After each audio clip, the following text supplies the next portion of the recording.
Hey, 1, 2, 2.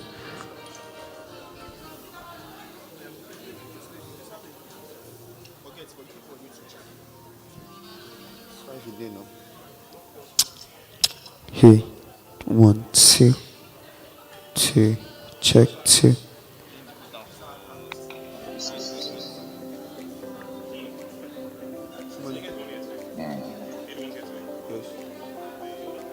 Seplat Technology Summit is a platform for leaders, stakeholders, and key players in the energy industry to address relevant issues and challenges that exist in the oil and gas industry. So then, if I speak about Seplat today, Hey, I hey. think Seplat journey has been Check a journey 2. of 1, greatness as well. 2.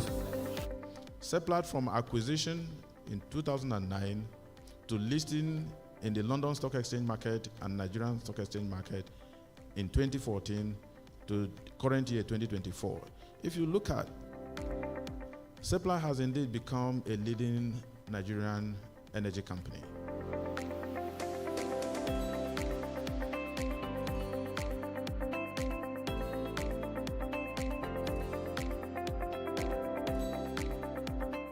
There come opportunity, a breakthrough in major technology in transporting gas and engineering designs in transporting gas. Discovering of large volume of gas were made.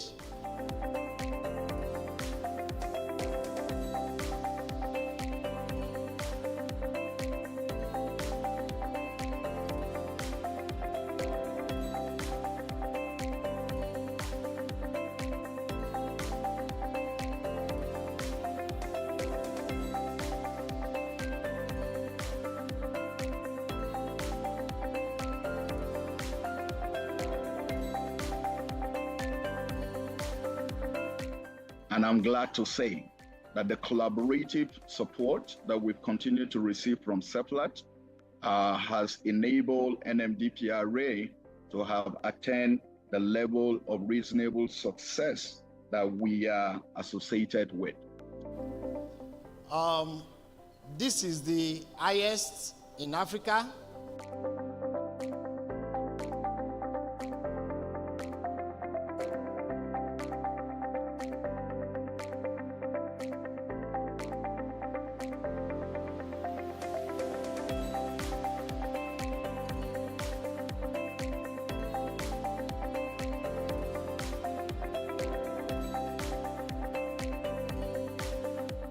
Buying perspective, if the technology is not adding value, then it's not useful.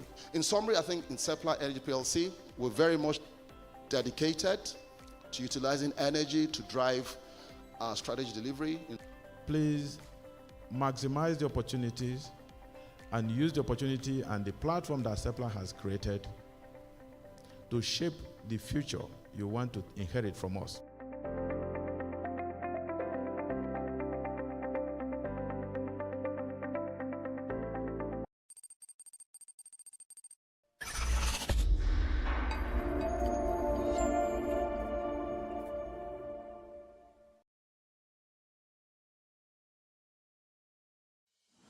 The Seplat Technology Summit is a platform for leaders, stakeholders, and key players in the energy industry to address relevant issues and challenges that exist in the oil and gas industry using the medium of cutting-edge, homegrown technology solutions. This is the Seplat Technology Summit 4.0. I would like to start by appreciating our partners, NMPC Limited, NUIMS, and EPL, for the strong partnership that we've had in the past 4 years running this technology event. The first entity that actually enabled the NMDPRA to begin to implement a very important section of the PIA, specifically Section 302, where entities that were operating in the upstream and the midstream and the downstream sector were expected to unbundle their operations in such a way that entities will then be registered and incorporated to allow them to take specific advantages of what the various value chain segments are. most of us are driving SUVs, aiming for Tesla, aiming for all manner of things. What does that tell you? The legacies and the baton that your parents handed over to you is not going to be sufficient. So, if I repeat, human race in my mind is a race of greatness, and you cannot break that value chain. This is interesting. At the boardroom discussion level, AI is getting really close to overtake inflation as the leading topic. It is making things simpler. The other example is e-commerce. It's become so easy to buy. Now coming to our industry, oil and gas, and we think of what are the challenges, I think probably one of the major challenges will be around how do we train people, get people excited about digital in our field. And this is basically the era of the fourth industrial revolution. And you are looking at the whole IR technology, big data, AI, drone, 3D printing, blockchain.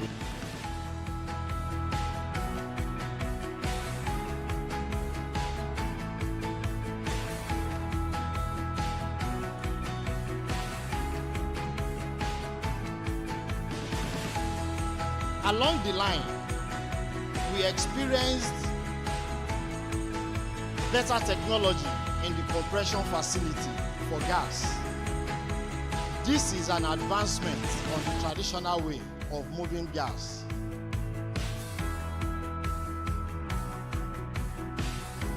That has a very smooth, cool rheology, so you can actually penetrate through it in case you want to perforate those reservoirs of interest.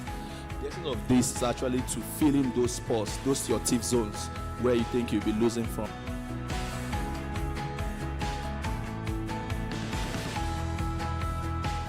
About having modern tools and the culture of how you use the tools and the data to make decisions and check whether companies are complying.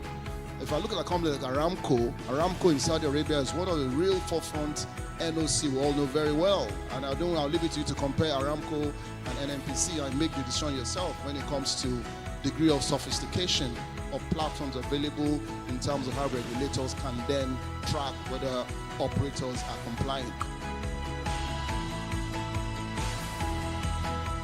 And yes, with that, we have an overview of all the major activities that took place for day one of the Seplat Technology Summit 4.0.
The Seplat Technology Summit is a platform for leaders, stakeholders, and key players in the energy industry to address relevant issues and challenges that exist in the oil and gas industry. So then, if I speak about Seplat today, I think Seplat journey has been a journey of greatness as well. Seplat, from acquisition in 2009 to listing in the London Stock Exchange market and Nigerian Stock Exchange market in 2014 to current year 2024. If you look at, Seplat has indeed become a leading Nigerian energy company.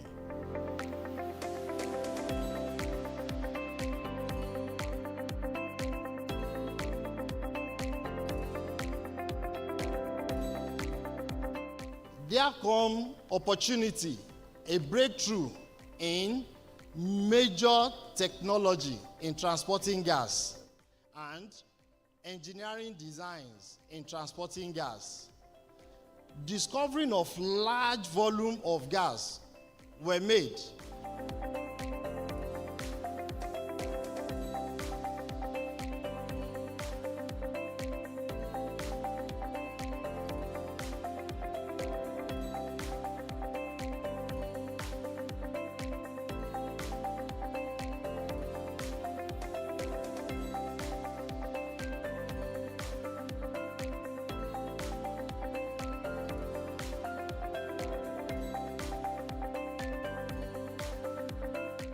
And I'm glad to say that the collaborative support that we've continued to receive from Seplat has enabled NMDPRA to have attained the level of reasonable success that we are associated with.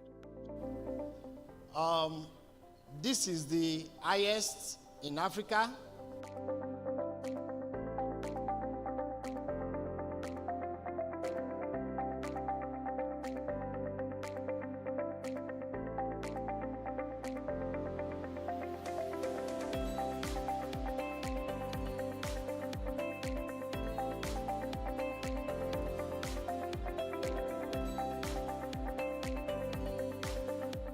Buying perspective, if the technology is not adding value, then it's not useful. In summary, I think in Seplat Energy PLC, we're very much dedicated to utilizing energy to drive our strategy delivery. Please maximize the opportunities and use the opportunity and the platform that Seplat has created to shape the future you want to inherit from us.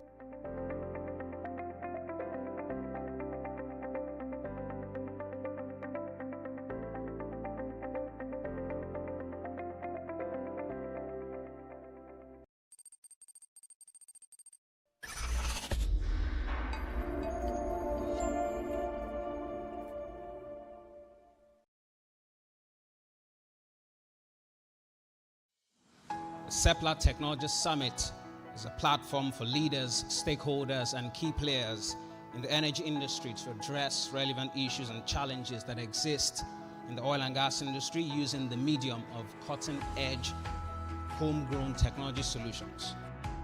This is the Seplat Technology Summit 4.0.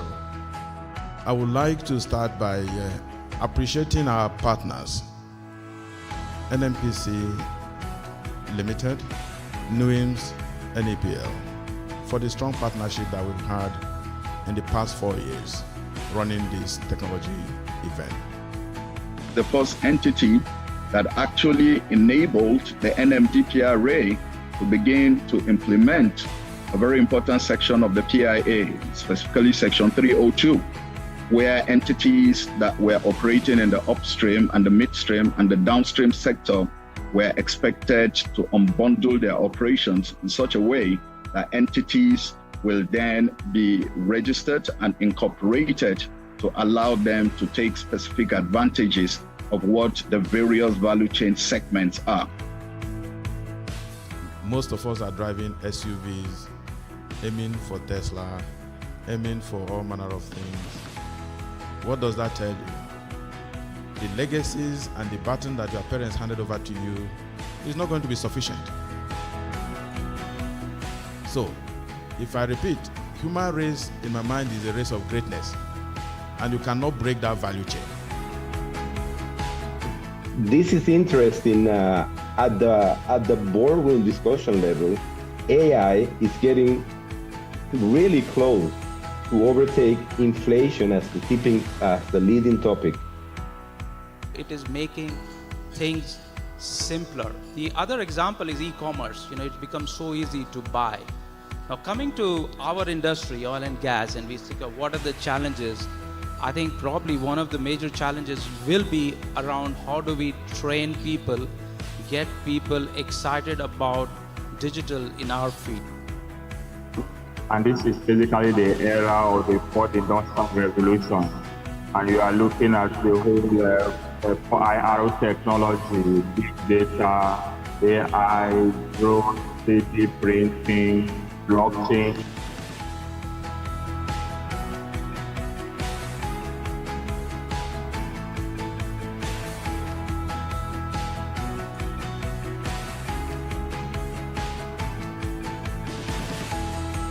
Along the line, we experienced better technology in the compression facility for gas. This is an advancement on the traditional way of moving gas.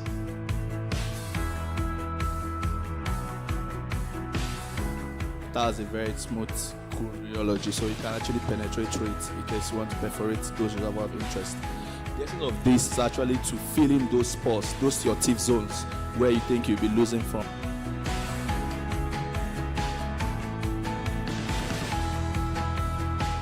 About having modern tools and the culture of how you use the tools and the data to make decisions and check whether companies are complying. If I look at a company like Aramco in Saudi Arabia is one of the real forefront NOC we all know very well. And I'll leave it to you to compare Aramco and NNPC and make the decision yourself when it comes to degree of sophistication of platforms available in terms of how regulators can then track whether operators are complying. And yes, with that, we have an overview of all the major activities that took place for day one of the Seplat Technology Summit 4.0.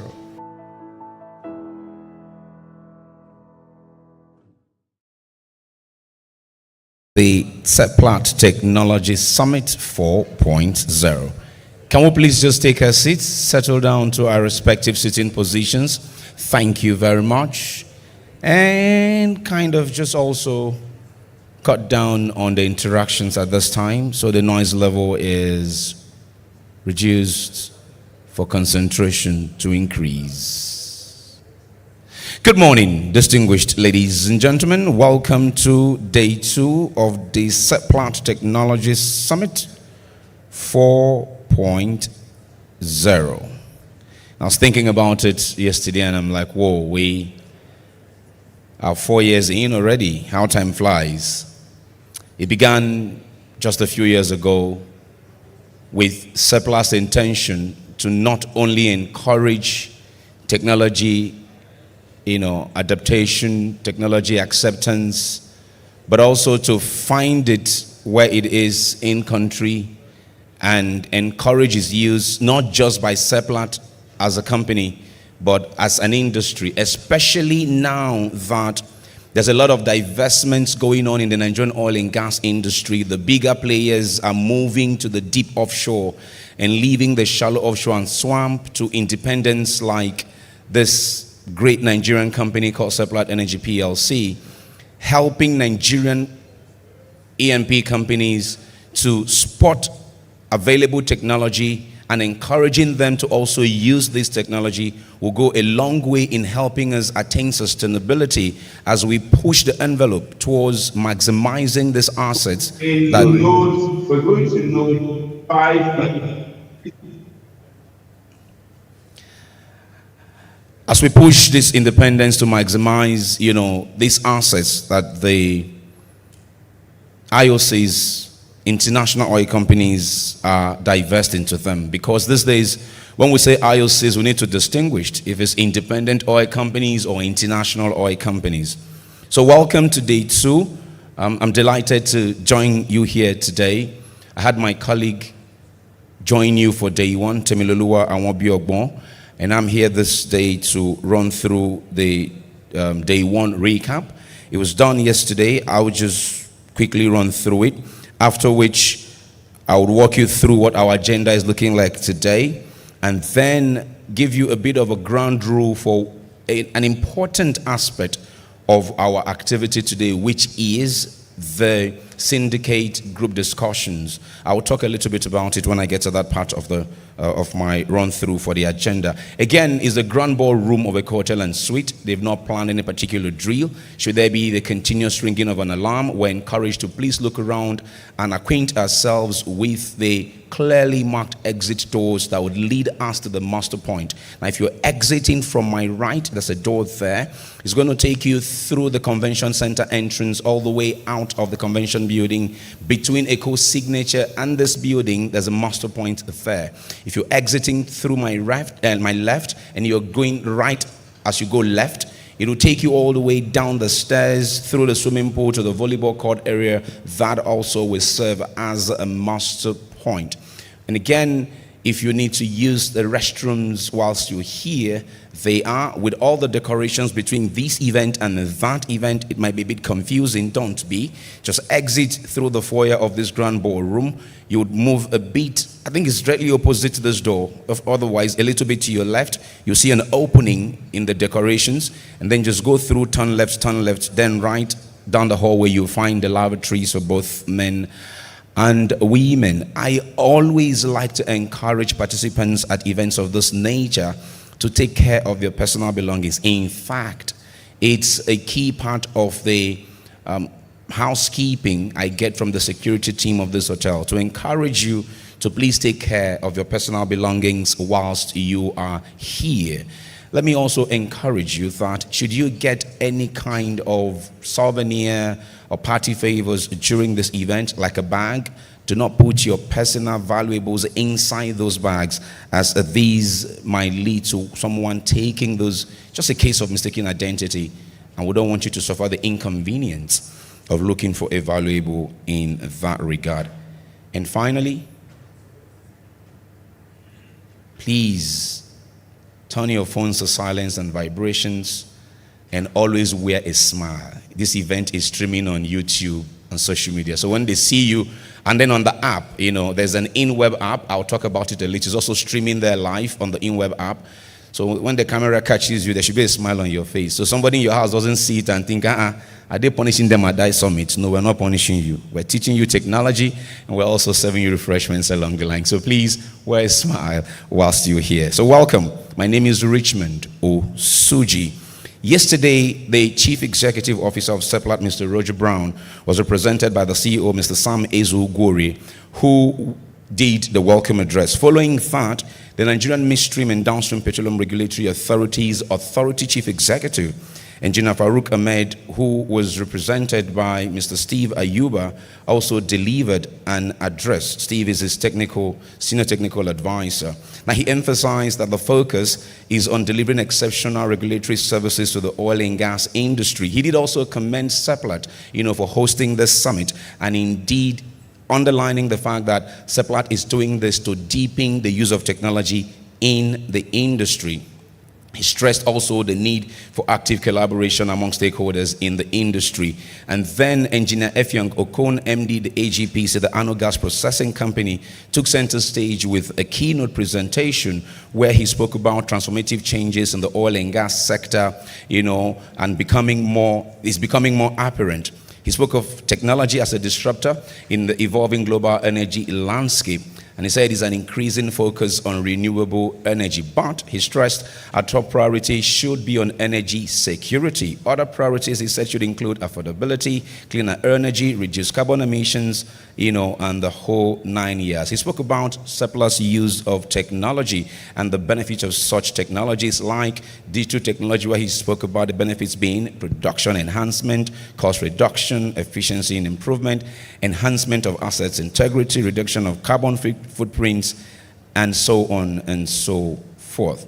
And then he showed a lot of pictorial representations of the several case studies of how the company is integrating technology in her operations. We moved on from that to the first technical presentation that was handled by Cesar Garcia, the Production Solutions Advisor, EESSA Halliburton Landmark, who anchored his presentation on the use of digital twins of reservoir digital twin and production digital twin. He showed how they use AI and ML in their operations. The panel session followed, deepening the conversation around that as well, and then spoke along the line of improved computing power is a critical success factor in digitalization. Predictive analysis can be useful tool in increasing operational efficiency. There should also be a strong emphasis on the provision of digital infrastructure to enhance data security and prevent data breaches. All right, and then there was a presentation.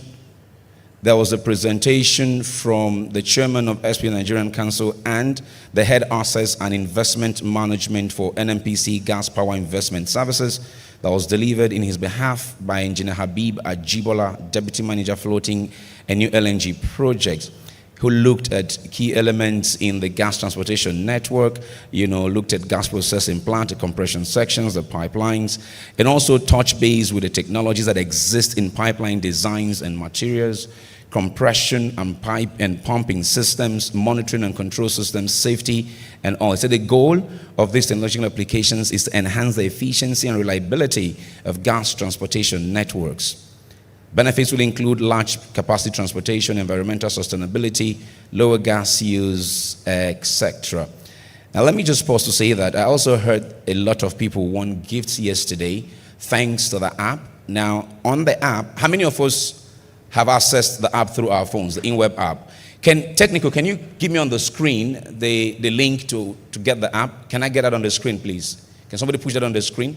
So just once you see the link, if you don't have it already, go there, click on the link, right? Click on the link, it will take you into this app, and then it's just simple. If you're already registered, it gives you access. However, for you to partake in the games, when I'm ready to take those games, I would have to give you a code. Now, when I give you that code, you would log in. If it's a trivia, you just answer the question. Some of them might be asking you to fill in the missing letters for a particular word. The first person, fastest finger first, of course, who gets this right the fastest time, at the end of the game, will collect the result. The person who wins the game, you never can tell. We can give you an all-expense paid trip to Antarctica to see how cold that place is. Anyways, we would give you a gift, bottom line. Whatever the gift is, I'm sure it's something you would love, right? We would give you a gift when we get to that part. And then we also have some spinning wheel of fortune somewhere in the room, which we're going to use, okay? Because of time, I'm going to pause with my recap of yesterday. I guess when I do the recap later today, I'll kind of incorporate the part that I'm missing out here, which is the panel session and the later activities of the day. Of course, there was also the tour of the exhibition, with business leaders in the morning and all of that. Those within the room here, your booth were visited. Those outside were coming to you later today when we get to that part of the program. Now, let me give you a quick rundown to what we're doing this morning, and then I'll get started. Once I'm done with all of this story I'm telling, we'll move on to the CEO's address, and then from there, hopefully, we'll go to Nuims, who will address us. We'll move on to Nuims, who will address us. Now, after Nuims, we will be moving down to a technical presentation. Now, there are two presentations that I might bring in, if time permits and all of that. I'll bring in before these two that I've mentioned, before I get to the technical presentation that might come in. Then there's a networking break when we go to visit with the exhibitors who are outside. I think about 5 of them. We'll interact with them. Then Alonge will take center stage with his panel, who will be looking at innovations in renewable energy, integration, and sustainable development. One thing I have told or said repeatedly as I get the privilege to go around the world to interact with energy leaders internationally is, allow us as Africans to make the most of our God-given oil and gas resources, maximize our production of these ones, give us the needed funding where we need it through companies with the best corporate governances like Seplat, give them all the support, right? Then you will see us begin to also explore these renewable sources like sun, which we have in abundance. Of course, we have wind in abundance, water we've always used and have. When we do that, we'll be able to unlock some of these off-grid locations. There are communities in this country, by the way, that have not had power in 200, 300, 400 years. I mean, not a single electric pole has gone into that community. Now, when we talk about renewable in the oil and gas space, such communities could be the beneficiaries of what renewable energy would do as an oil and gas industry, with the money we'll make from oil and gas. We go to such communities, give them off-grid solutions like solar and oil. I've also realized through such initiatives by an industry expert, these people are willing to pay for power. So anyways, when we get to that part, we'll listen to Alonge and his panel what they have for us in that space of our program. We'll move from that to a technical presentation on accelerating the transition to low carbon energy from Gbolahan Lawal. Gbolahan Lawal is the MD of GIL Automation. He will talk to us at that time. And then the first Polishman with a name that I'm finding the easiest to pronounce, I'm told is Polish, will take center stage virtually and talk to us about sustainable energy features. We'll now come down to a very important part of today, which is the syndicate session. Now, that syndicate session will run for a total of about an hour. That 1 hour will first include the conversations you will all have as a syndicate group discussing, and then at the end of it, the person who the group would have nominated, to take the notes of what is coming, you will also nominate somebody, one person, who would speak on your behalf what you have agreed. Now, in each of the groups, there will be a Seplat subject matter expert who will be in each of the groups, who would collect your conclusions and agreements and send it to a portal for which Seplat will use, not just for Seplat alone, but for the oil and gas industry. I think that deserves a round of applause. Please, go ahead. Because I was discussing with Mike and Tana yesterday. One of the greatest challenges in this business is that people struggle to share data of what they're doing. But Seplat is willing to share data. I think that's quite commendable, right? So that's the syndicate group discussion. However, there are going to be some ground rules which I will announce to you when we are ready to get to that part. 6 syndicate group discussions, 6 topics. We're going to leave the topics on the tables. We have separated the hall as it's going to be, right? So when we get to that part, as we go during the break, if we have set the theme of the sessions on the table, please look around. You move around during the break and find out which table has your topic of interest. Which table has your topic of interest? When you find it, note it. When I announce it's time for the syndicate group discussion, just rise from where you are and go take your seat by your topic of interest. All right? Because we're all doing it in this room, I will also give you some ground rules on how we can best do it, not to distract one another. Let me not dwell on that so much. All right? And after that, I've spoken about your giving us your key takeaways. We'll take a pre-launch roundup, a closing remarks from the man whose team is putting this together, and then we'll serve you a lunch, and then you can go and enjoy the Sarakis if they invited you. Otherwise, you can stay with us until our exhibitors close for the day. Distinguished ladies and gentlemen, once again, good morning and thank you for coming to join us on the second day of the Seplat Technology Summit. If you want to clap for Seplat, go ahead, please clap for Seplat. Yes, feel free.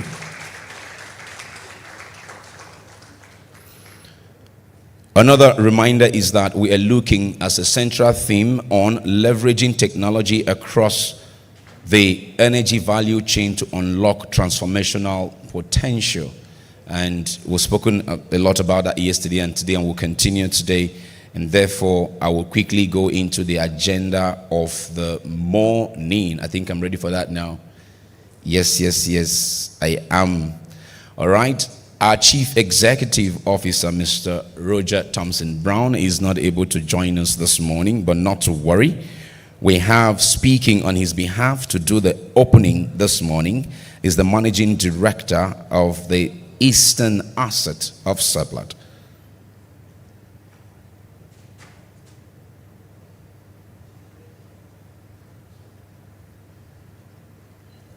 It's all right.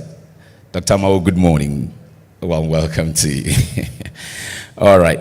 So please join me, ladies and gentlemen, with a warm applause as I welcome Mrs. Ibiada Itotoy for the CEO's remarks.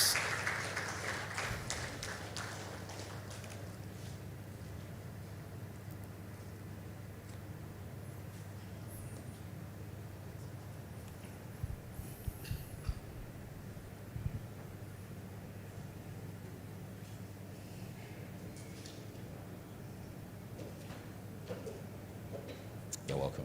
Good morning, ma'am. Yes.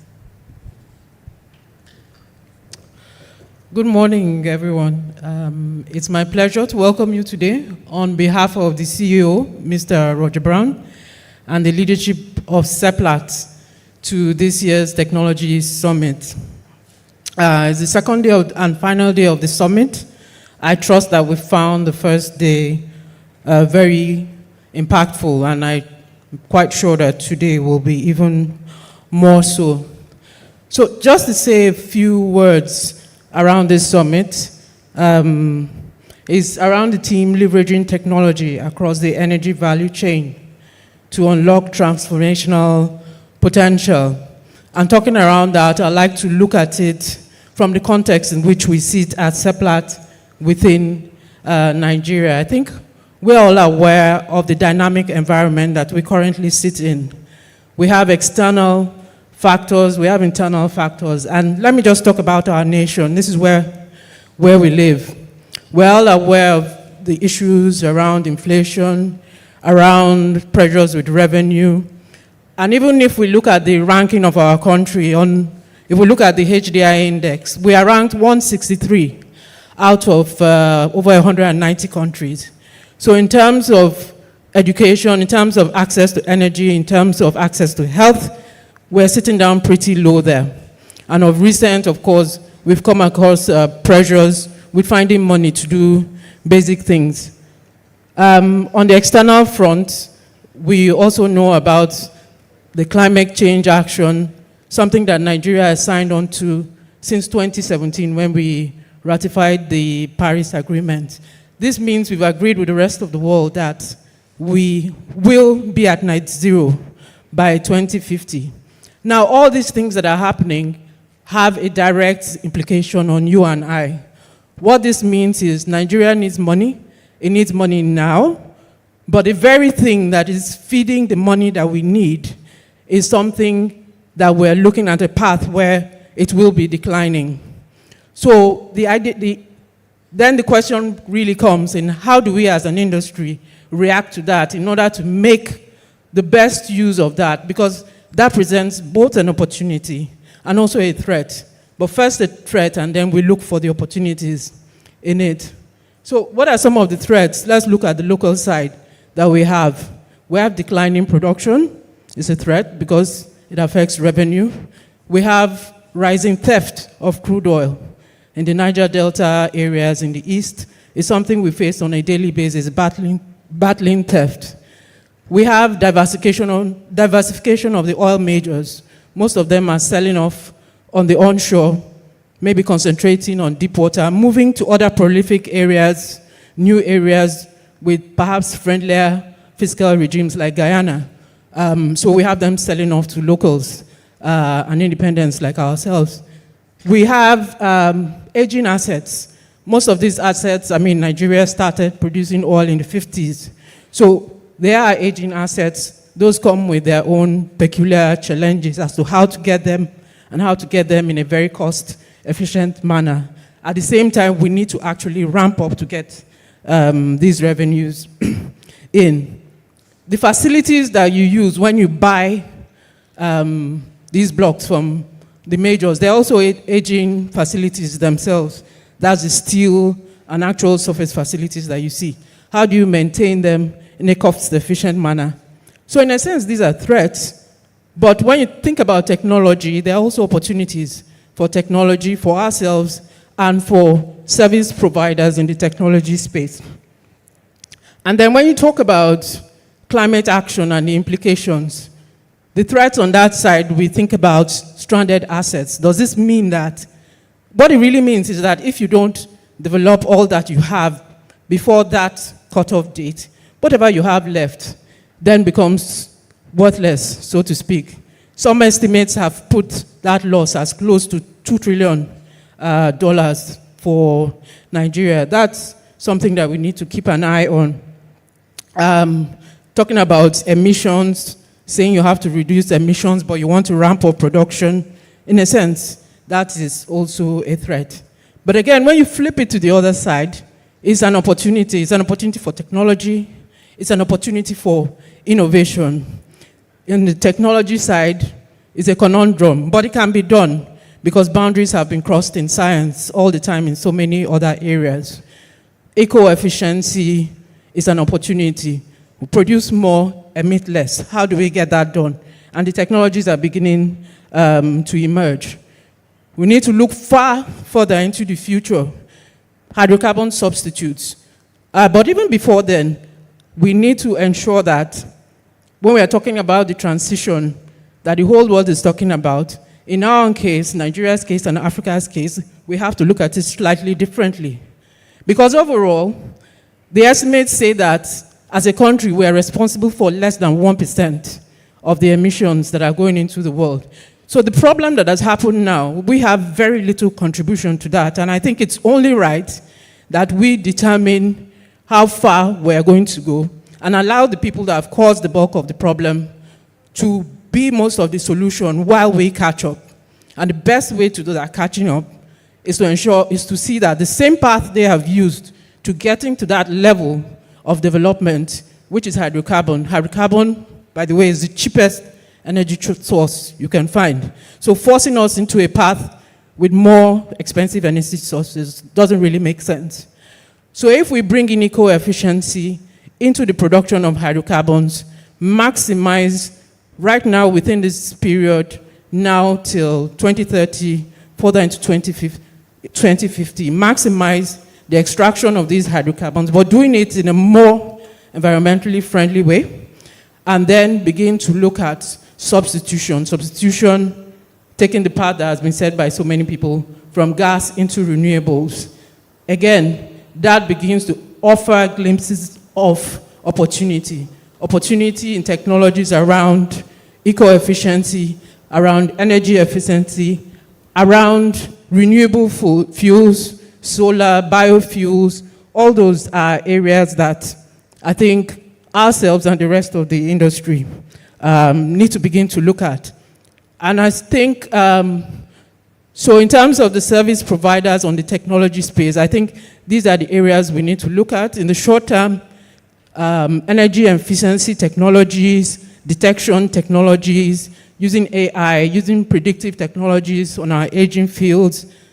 Because of security threats, you need remote sensing. Those kind of things are things we can look at in the short term so that we're able to ramp up oil production. In the long term, you have opportunities, again, more around the eco-efficiency, more around hydrocarbon substitution as well, carbon sequestration, all those things we then begin to look at in the medium or long term. And I'm sure you'll begin to see a few of those technologies around today, even around the water management space, which is clearly going to be a big thing for us in particular going forward. So I hope you have an exciting day.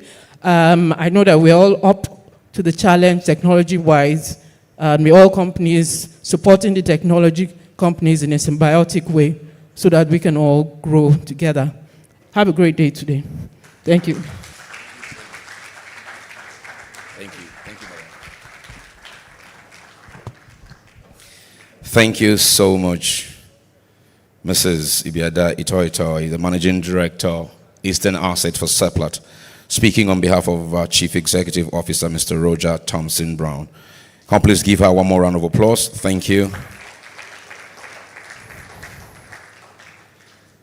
She has articulated what Seplat is doing and what they intend to do. And one of the campaign, as I said earlier, is companies that has shown capacity, companies that has shown that they have a great corporate governance structure.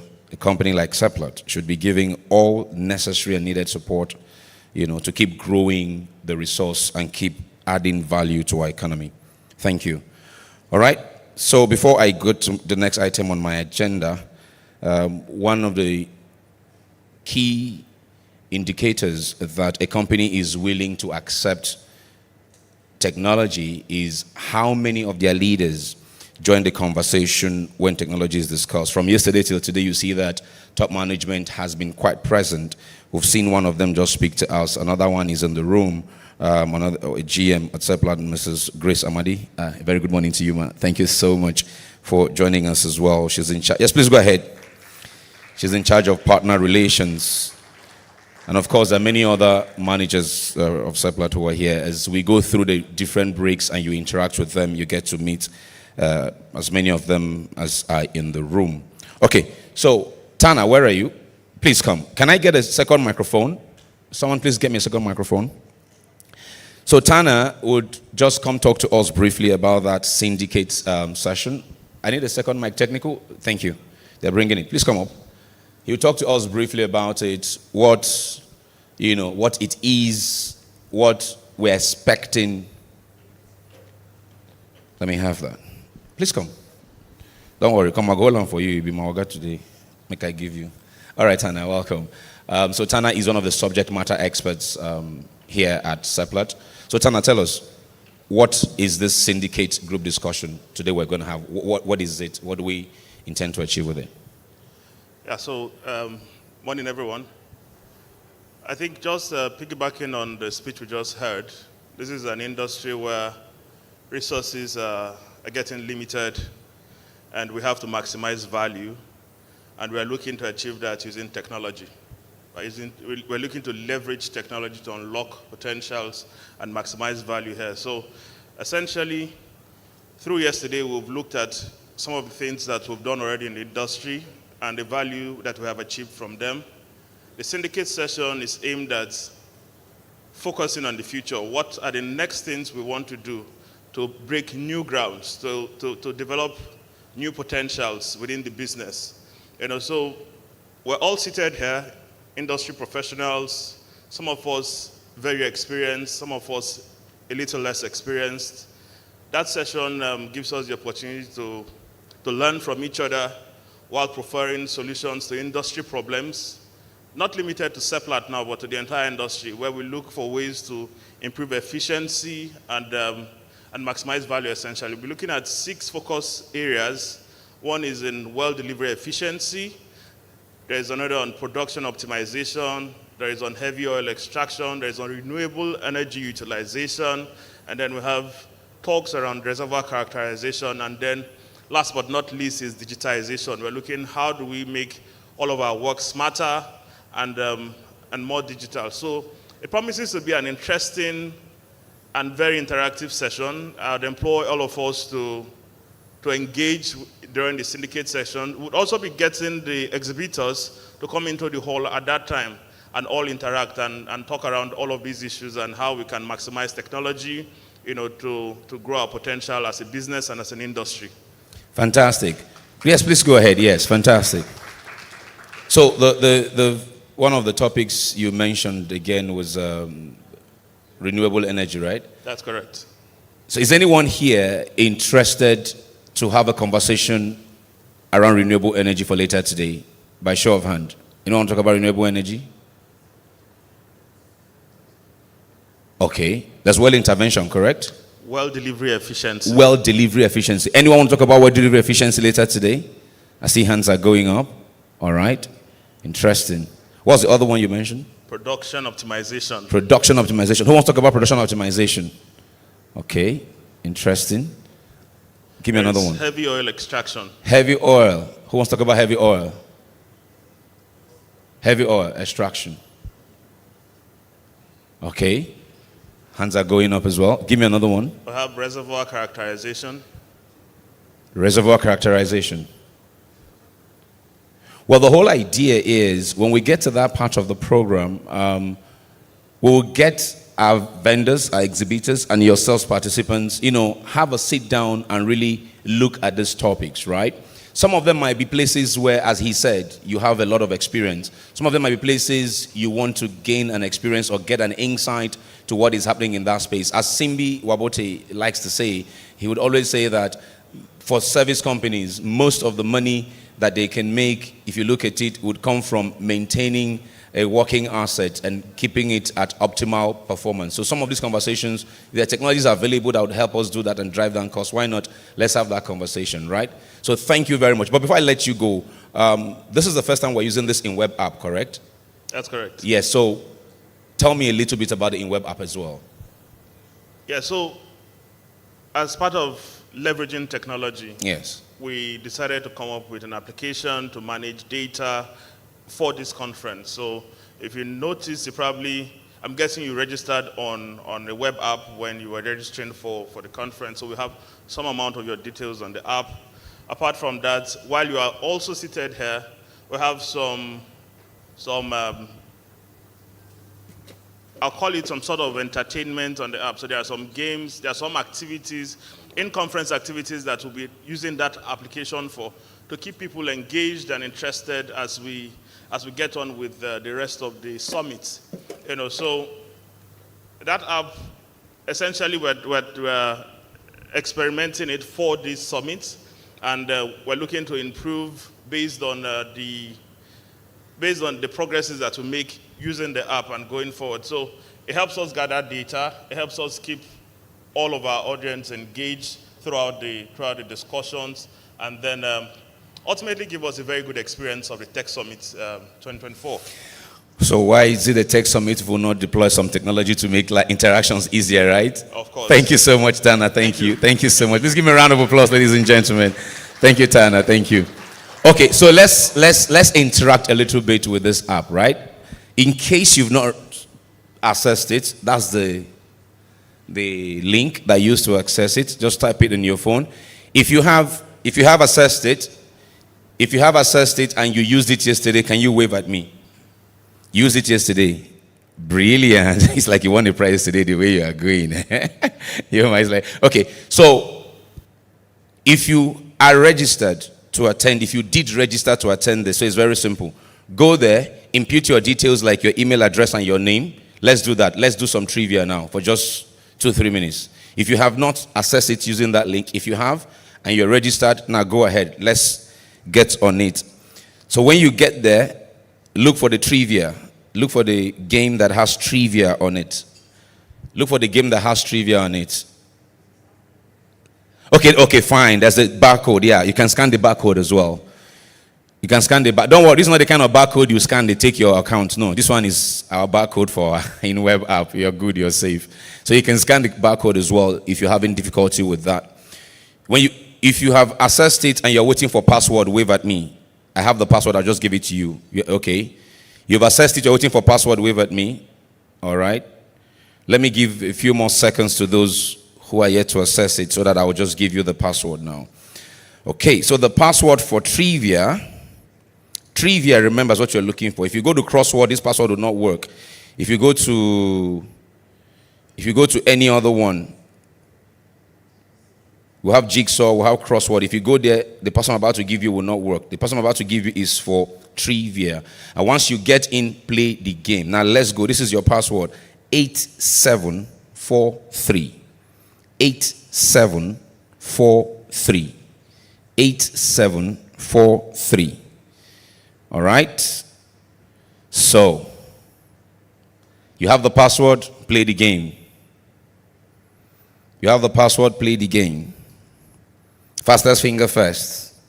Correct answer. Fastest finger and wrong answer. You're not going to answer you. Fastest finger and right answer. You are on.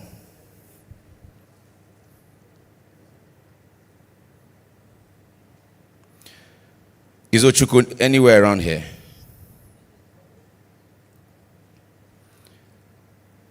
Ochuku, if you're anywhere around here, let me. Because I need Ochuku or somebody who has access to that to give me. Let me see the results. My own is taking a second. Okay.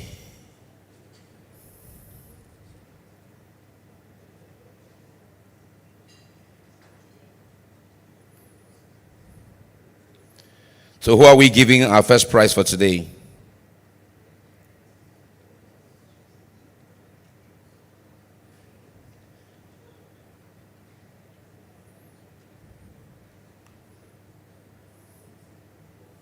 Koya, please come.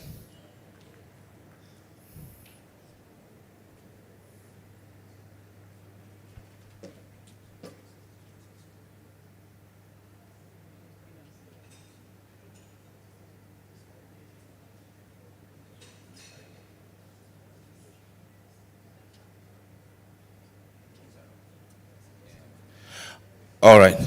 Okay, so They're collecting the results. I will come back and let you know who has won. But for now, let's carry on with our summit as I bring up our next speaker who is ready to talk to us. He's from SLB. He will be talking to us on industry perspectives on digital transformation and future outlook.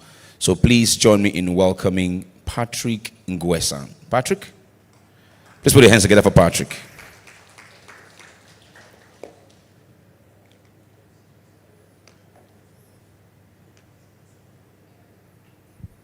So when I come back again, I'll let us know who gets our first prize for the trivia today.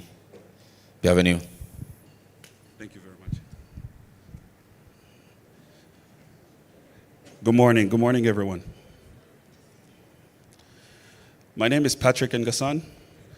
I'm a production tech sales for SLB in the digital and integration division. So today I'm going to be covering digital transformation and the future outlook for the industry. Next slide. Okay, so this is the agenda that I'm going to be covering. The talk will be split into 3 major categories. The first one talking about digital transformation. The second one is how do we solve this using IT, OT devices? And how do we also apply artificial intelligence and machine learning? The last part of this talk will be around how do we engage as SLB to solve these issues with you. Next slide, please.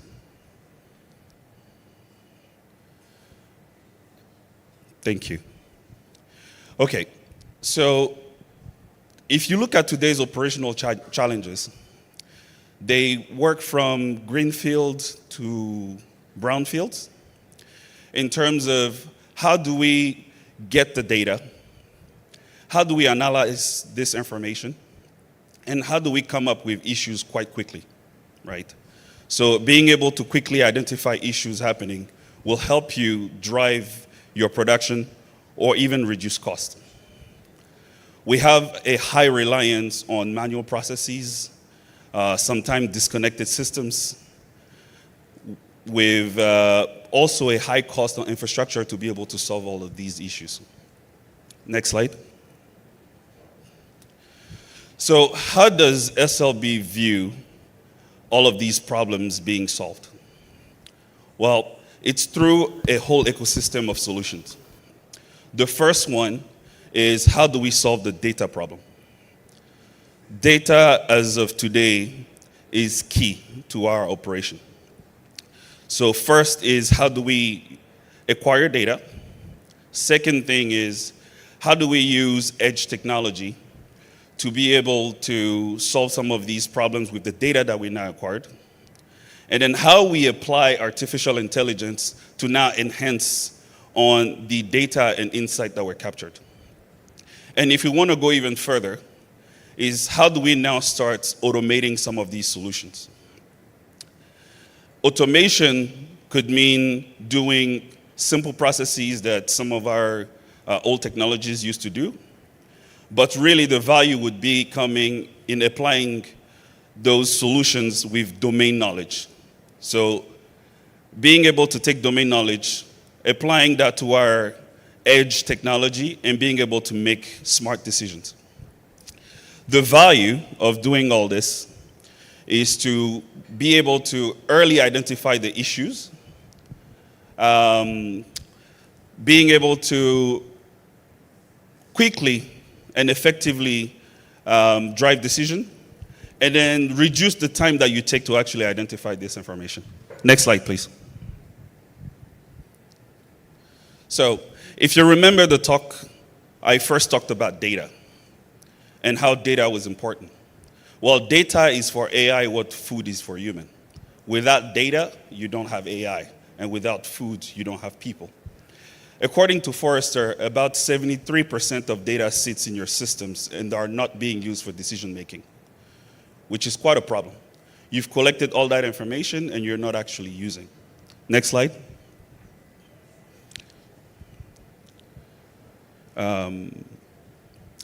So now I'm going to talk about how we leverage this data and apply IoT and AI and ML workflows. Next.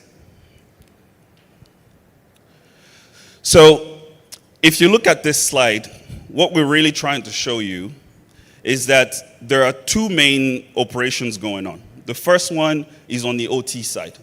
So this is all of your equipment which are being utilized in the field either to control systems or to capture data. You have your IT systems on the office side. So those are your applications that you use to read the information and to make decisions. And in the middle, you have all these issues that you need to solve. Issues around connectivity, issues around data integration, all the manual controls that you have in place, and all the different complex problems that require expert knowledge to be solved. Next. So what we're trying to do is solve the middle part of all these issues of connecting OT and IT using a tool from Schlumberger called Agora. There's few animations that are gone, so it's going straight to the last slide. No, previous, sorry. Okay. So Agora is Schlumberger's edge device. So if you think about edge computing, think of an equipment which is installed in your field, which is similar to a small computer, in which you can deploy some smartness, some intelligence to be able to make those decisions.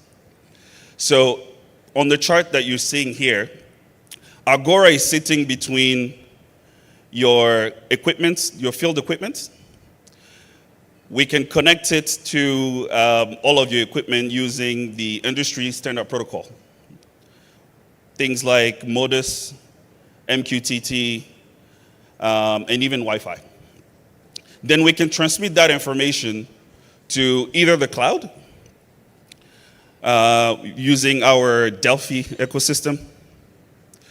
We can also allow you to utilize this data using third-party applications so that you're not stuck with using SLB products. We also have Agora Ops, which is essentially a call center with field support 24/7, where we can monitor and help you manage your field for you. We also have the Agora Marketplace, which is where third-party vendors can now come and develop their own solutions, which we can deploy on our edge device. So as of today, the Agora box and the whole Agora ecosystem essentially already has more than 20 different partners that we have, more than 50 products that has already been developed, and there's already an SDK for you to build your own products on top of it. Next slide. What I want to go through right now is essentially showing you different applications of our Agora ecosystem. In the first example here, what I'm trying to show you is a level 1 integration, which is where we're just capturing data and visualizing it. So we will connect our Agora box to your existing data capture system that will transmit the data to the Agora box, transmit that information through a cloud app where you can visualize this information and take decisions. Next slide. Now, we're moving into doing more than just capturing data. In the next example, we're going to now tie our Agora box with a camera that can be deployed in the field for HSE issues. So imagine that on the rig floor, you wanted to identify a specific area of interest where you didn't want people to be in during a specific operation. Well, now we can transmit this video and then apply AI and ML on it to be able to tell if someone has entered that particular box. Is he wearing the appropriate PPE? Send you communications through SMS or emails so that we can tell you and inform you about those HSE issues real time. Next slide. The next example here is also using camera, essentially pointed at your flare system. So we're looking at the flame. The Agora box is going to use that video, apply AI and ML to then quantify based on flame size, flame intensity, and so forth, how much flare you're doing. So as you can see, we're using the same Agora box for different purposes. Over here, utilizing cameras, capturing information, being able to make decisions, and even extract value out of this information that we're seeing. Next slide, please. So what is our vision for AI as SLB? It's broken down into 4 different pillars. The first one is AI embedded, which is essentially the same Schlumberger tools and our new cloud offerings having AI already embedded in them to bring you value. The second one, AI and analytics, is essentially you creating your own AI products. The third one is Innovation Factory. Innovation Factory is essentially different centers that we have all around the world where we can essentially help you by visiting our centers, look at products that we can co-create together. You can come visit, look at best practices, learn from our experts, and then work with us even to build your own AI products. Now, if you had people within your organization that wanted to build your own AI products, you can also go through our AI Academy, which is essentially where we take your people and train them to make them experts on the AI processes so that they can build stuff themselves for your organization. Next slide. So let's first talk about AI embedded. AI embedded goes through the full life cycle of a field. We use it in all of our tools from reservoir characterization, planning, drilling operations, connected production, production optimization, all the way to production operations. So these are the existing tools that you see, the portrayal, the tech log, us enabling AI through those existing tools that you probably already have in your organization. Next slide. So now let's talk about some of the AI-enabled tools that we provide. This one is called Intervention Opportunity Manager, which is essentially a cloud offering where we can plug into your data and then using different algorithms be able to identify candidates that we can rank and give it back to you so that you can do certain workovers or different solving different problems that we will identify through our software. Next. The next slide here shows you the optimized asset maintenance planning, which is essentially where we leverage your information, such as the different equipments that you have, your different work orders, being able to now use that information and then prioritize maintenance. Being able to reorganize your team, reorganize schedule, tell you when is the best time for you to plan to maintain a specific equipment. Next slide. Predictive failure analysis. So this is where we're looking at your rotating equipment. In this particular example, we're looking at a compression train, where we're using our predictive anomaly detection to be able to predict from 1 to 21 days ahead when this particular tool is going to fail, so that we can give you time to prepare for maybe ordering a spare part before the equipment actually fails. So this is, again, using edge device, AI, putting them together to give you a head start. Next. And as I was saying, we cover the full spectrum. This next tool that I'm showing you here is around well placement. So this is for us to run through multiple ensembles and then tell you where is the best sweet spot for you to place your next well.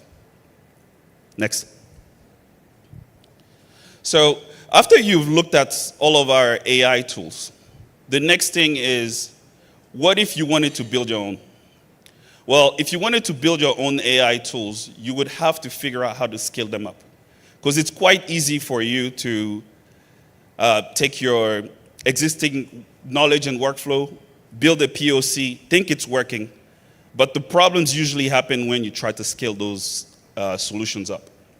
You're going to have to figure out how to solve the data silo problems using complex technologies and having specialized skills, which is where we come in through our innovation factory and our AI Academy to help you build your own tools to the best of your ability.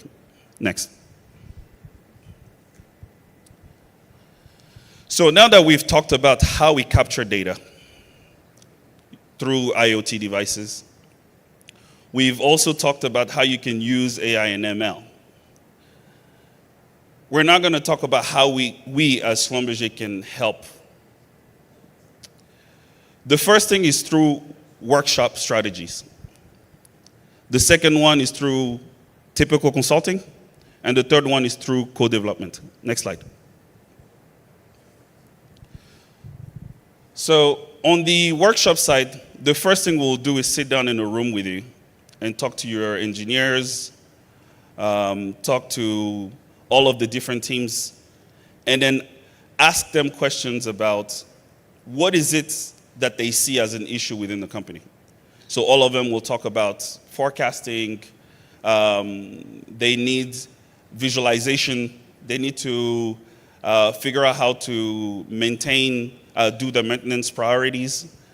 Next slide. The next thing is we take that information and then we'll put them into different buckets. The first one is data. Second one being technology solution. Third one being people. And the fourth one being process. So we'll organize this information, try to figure out correlations between all that information. And next slide. We will give you a solutions roadmap, which is where, together with you, we look at all the information and issues that you've provided, and we build a roadmap together, figuring out in which category it is, and is it a short-term issue that we need to solve? Is it a mid-term? Is it a long-term? And then now figure out which solutions we can now provide to you. The other two engagements that I talked about were consulting. So I'm not going to go over consulting because everyone knows you call SLB, you tell us your problem, we bring in consultants to help you. And then the third one is co-development. So through our innovation factory, you have companies today who are coming to us with their issues. We're building solutions together that they can take to themselves, or they can even decide to let us commercialize it for them. So we can now create solutions with you, in collaboration with you, that you can use for your own benefits, or that you can commercialize to make money. So this is what I'm thinking the industry is going into, is figuring out how we use today's best practices, collect the information, run AI ML workflows to get insights, and then drive value. Thank you very much. Let me know if you have any question.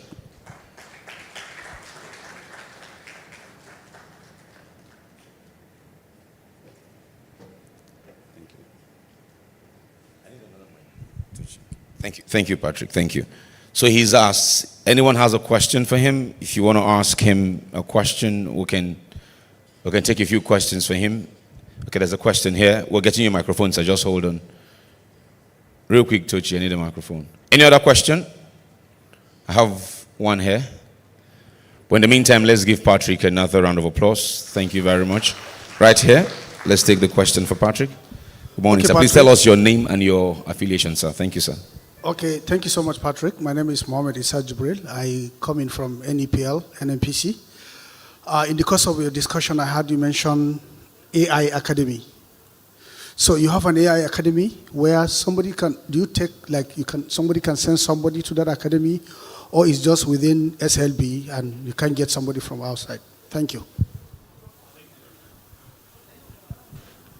Thank you very much. That's a very good question. The AI Academy is essentially you sending your people to us to train on how to best utilize AI workflows, how to best build AI tools, and so forth. So yes, you can bring your own people to us to train.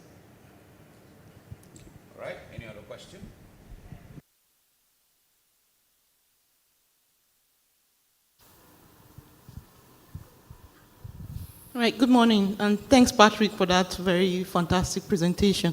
So my question is around the Agora box, Chinyere Ogie. So my question is around the Agora box. How are you working that with the regulators in terms of acceptability of the Agora box in estimating or getting our actual flare volumes?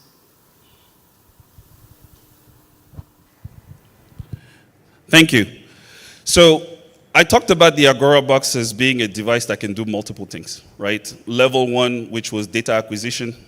Level 2, which is for you to be able to get insights. And level 3, to run AI and different types of workflows. So what I don't want you to think is that you have to push the information to the cloud using Agora. Essentially, it's an edge device, meaning that we can put some of that smart technology directly in the box itself so that it can run even at the field level. So we'll be able to create workflows that will be hosted directly on the machine itself to be able to automate this particular information. Now, if the information requires to be transmitted to the cloud, I think that's a discussion that we need to have with the regulators to see if we can get approved. At the moment, I know in Nigeria there is a problem with data being pushed to the cloud. So it's not a requirement to push it to the cloud, but that's something that we can discuss with you and the regulator. Anyone?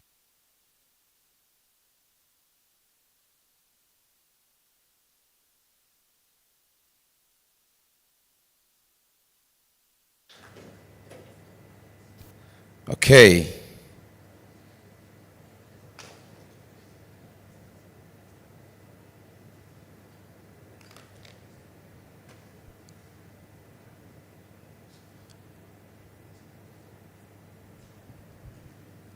All right, thank you very much. Thank you, Patrick. And we're moving swiftly now to our panel session on innovations in renewable energy integration and sustainable development.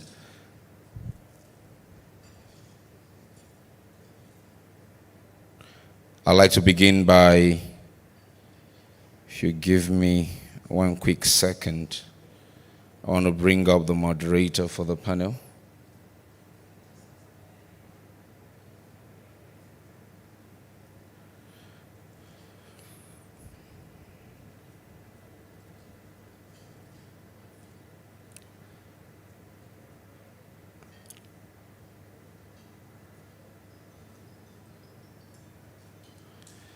Yeah, I know when we say put your phones on vibrations or switch them off, there are phones that when you switch them off, they still ring.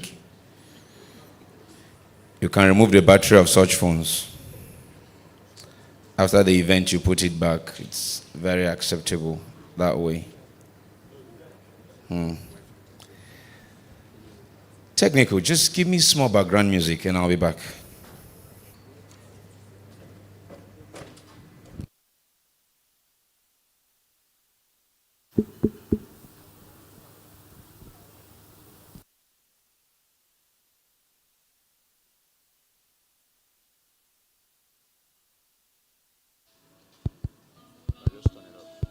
So we're just going to put the 3 mics on the tables.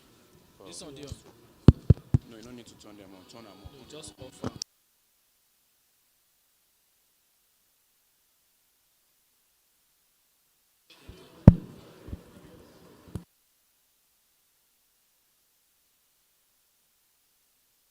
Right.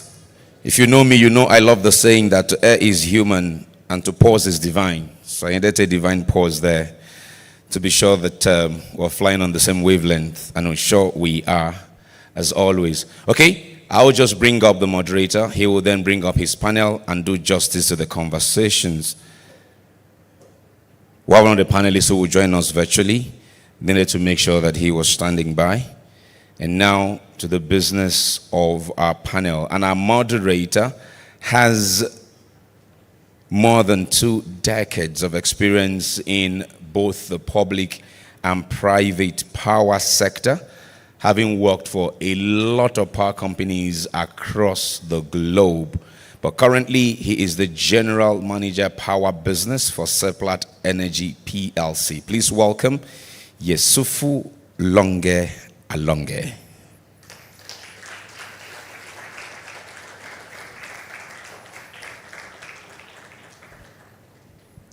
So Yesufu would drive the panel for us. He's worked with, as I said, Enron, AES, NBET in Nigeria, Black Rhino, Globelec. All of that experience of decades is brought together here for Seplat. Please take your seat. And you want to bring up your panel as well? There's a mic to your side. The show is yours. Please let's give him one more round of applause.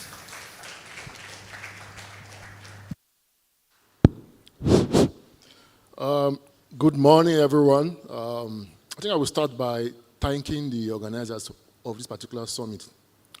You've done very well. I was here yesterday and actually enjoyed my day. And looking at the topic for discussions today, which is innovation and integration of renewable energies and sustainable development, I think what they've done is to really look at the institutions we have, not just in Nigeria, but in the world, and say, okay, what can we actually bring for discussions that will add value to the world? And which to me is very good. We actually have energy issues around the world and different countries with different level of development. But in Nigeria as a country, it's really been very, very bad. And I'm happy for this particular topic. And also, I have a kind of robust panelist that will come and discuss this with us today. I say they're robust because you have some of them that are actually researchers, the ones that have actually been in the industry, oil and gas industry for decades, and also the ones that have actually worked in the power industry for some time. So which is really very good. I'm going to introduce them. Like the MC said earlier, one of them is connecting virtually, but we also have two that are here physically present with us. So I will first of all start by introducing Mr. Obina Uche. He's a sales director with Schneider Electric. Please, if you're in the audience, please, can you kindly join us?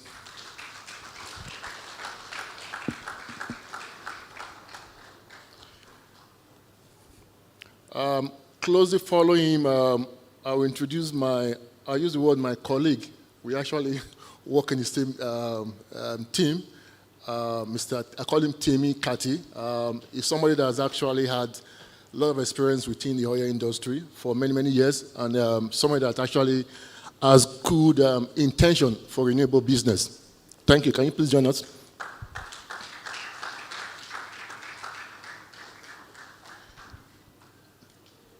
The last panelist, I think, is joining us virtually, Dr. Ralph Popper. Please, if you could hear, just say hi. Can you hear us? Dr. Ralph, can you hear us, please? He's joining us virtually. I don't know if he's not connected yet.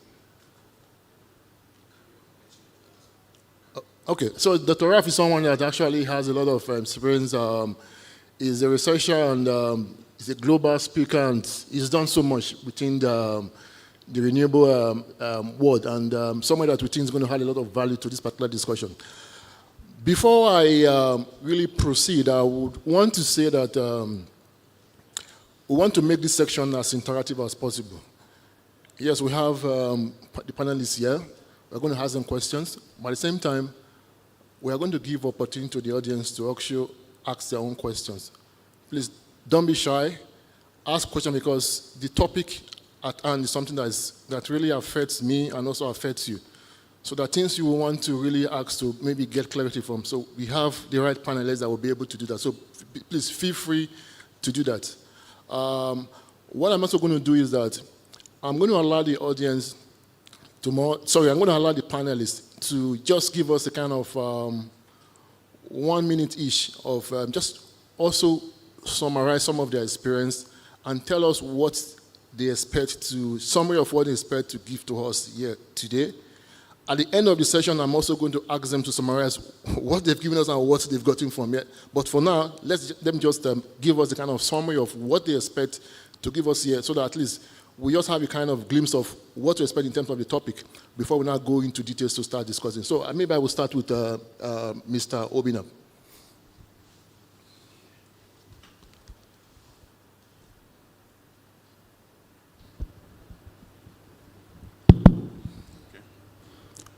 Good morning, everyone.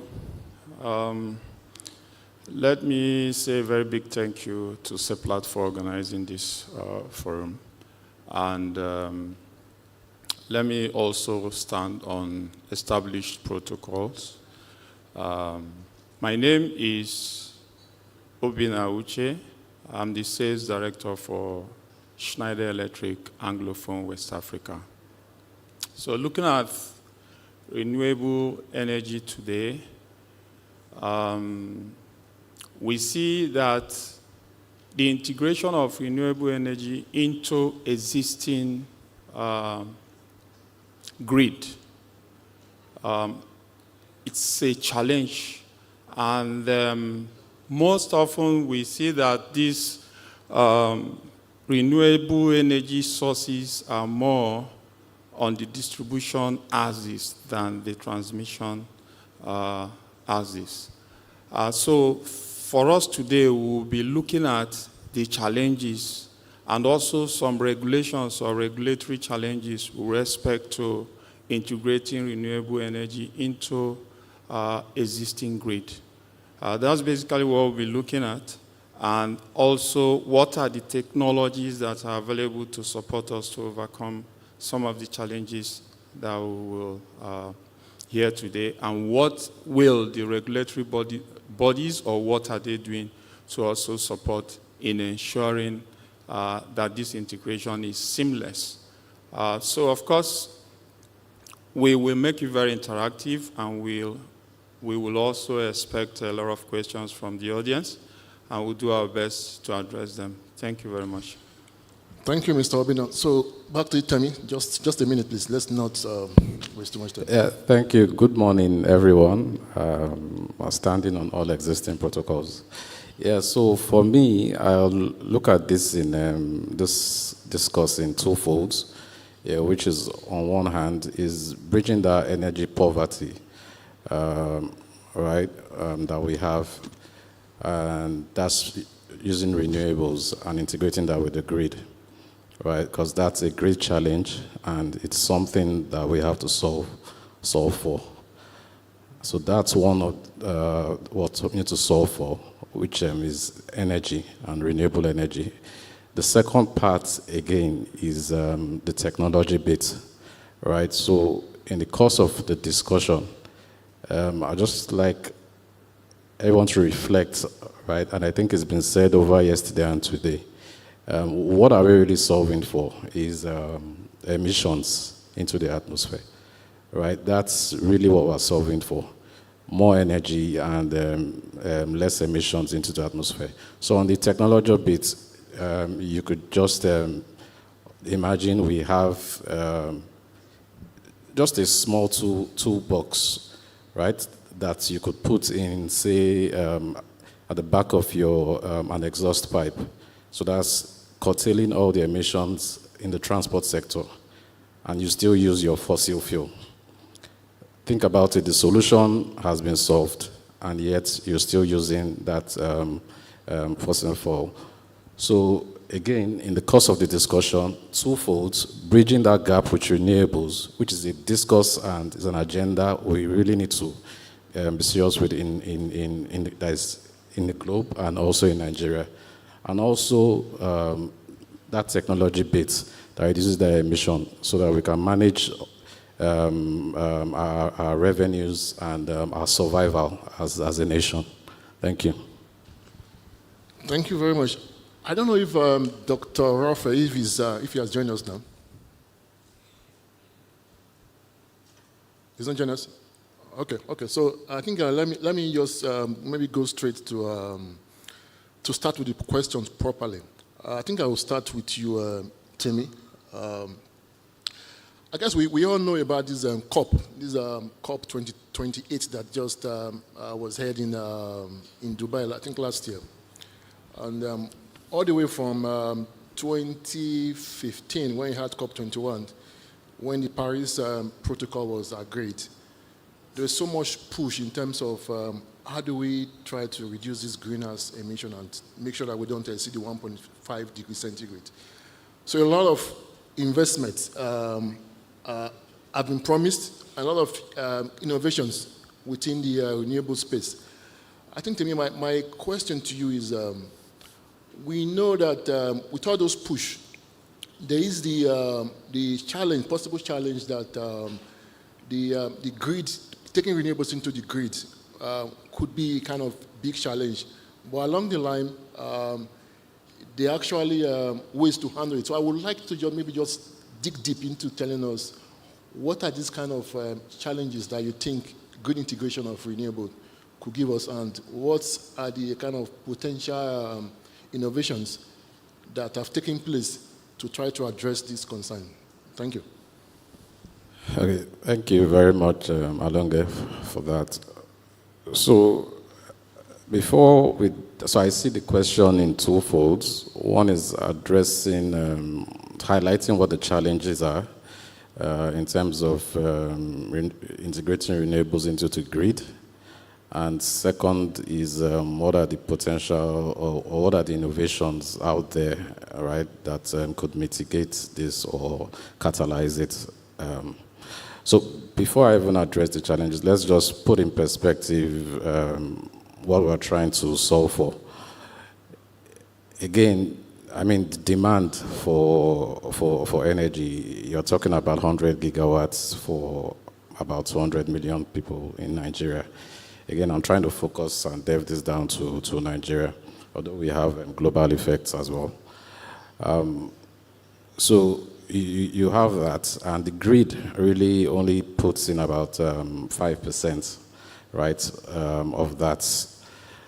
So there's that deficit, which is that 95%. How do we close that gap, right? And that's the energy we need to see. And the focus of this discourse, of course, is renewable energy, to see how that would bridge that gap, right, in this decade and beyond, considering that gap is mostly filled by fossil fuels.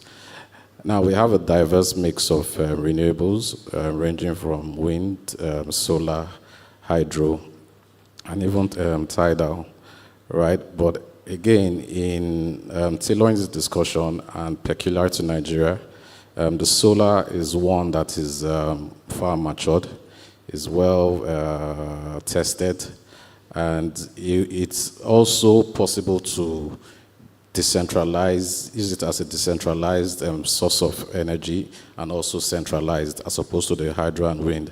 So which makes the solar more visible, all right? So that's the gap that exists, and the renewable sources, but focusing on solar. So when you bring it to what are the challenges we see in the grid, there are a myriad of challenges, which I would put them in two buckets, both technical, operational, and sort of financial, right, commercial. On the technical bit, of course, we are having issues with the intermittency of the renewable sources itself. It's not constant, right? The sun shines on the day, and of course at night there are no sun, so it's intermittent, and that causes some instability in the grid, right? You have your payment, your deficit of infrastructure, right, which of course reduces the flow of energy, right, through that medium. You have standardization, transparency. You have payment collection issues, again, because of the infrastructure. You also have the availability of data to even harness data, financial data, and you see why all that is important in a minute, right? You have the most important bit, finance, basic finance as well, is still a factor, right, in this mix. And also even the cost of the fuel as well, right? So with all of these challenges, both on the operational and technical bit, what sort of innovations you need to try and put together, and anytime you're thinking about it, and which one or two local companies out there are making great strides in this regard, is using a combination of clean tech and fintech, right? You see, that's why I separated the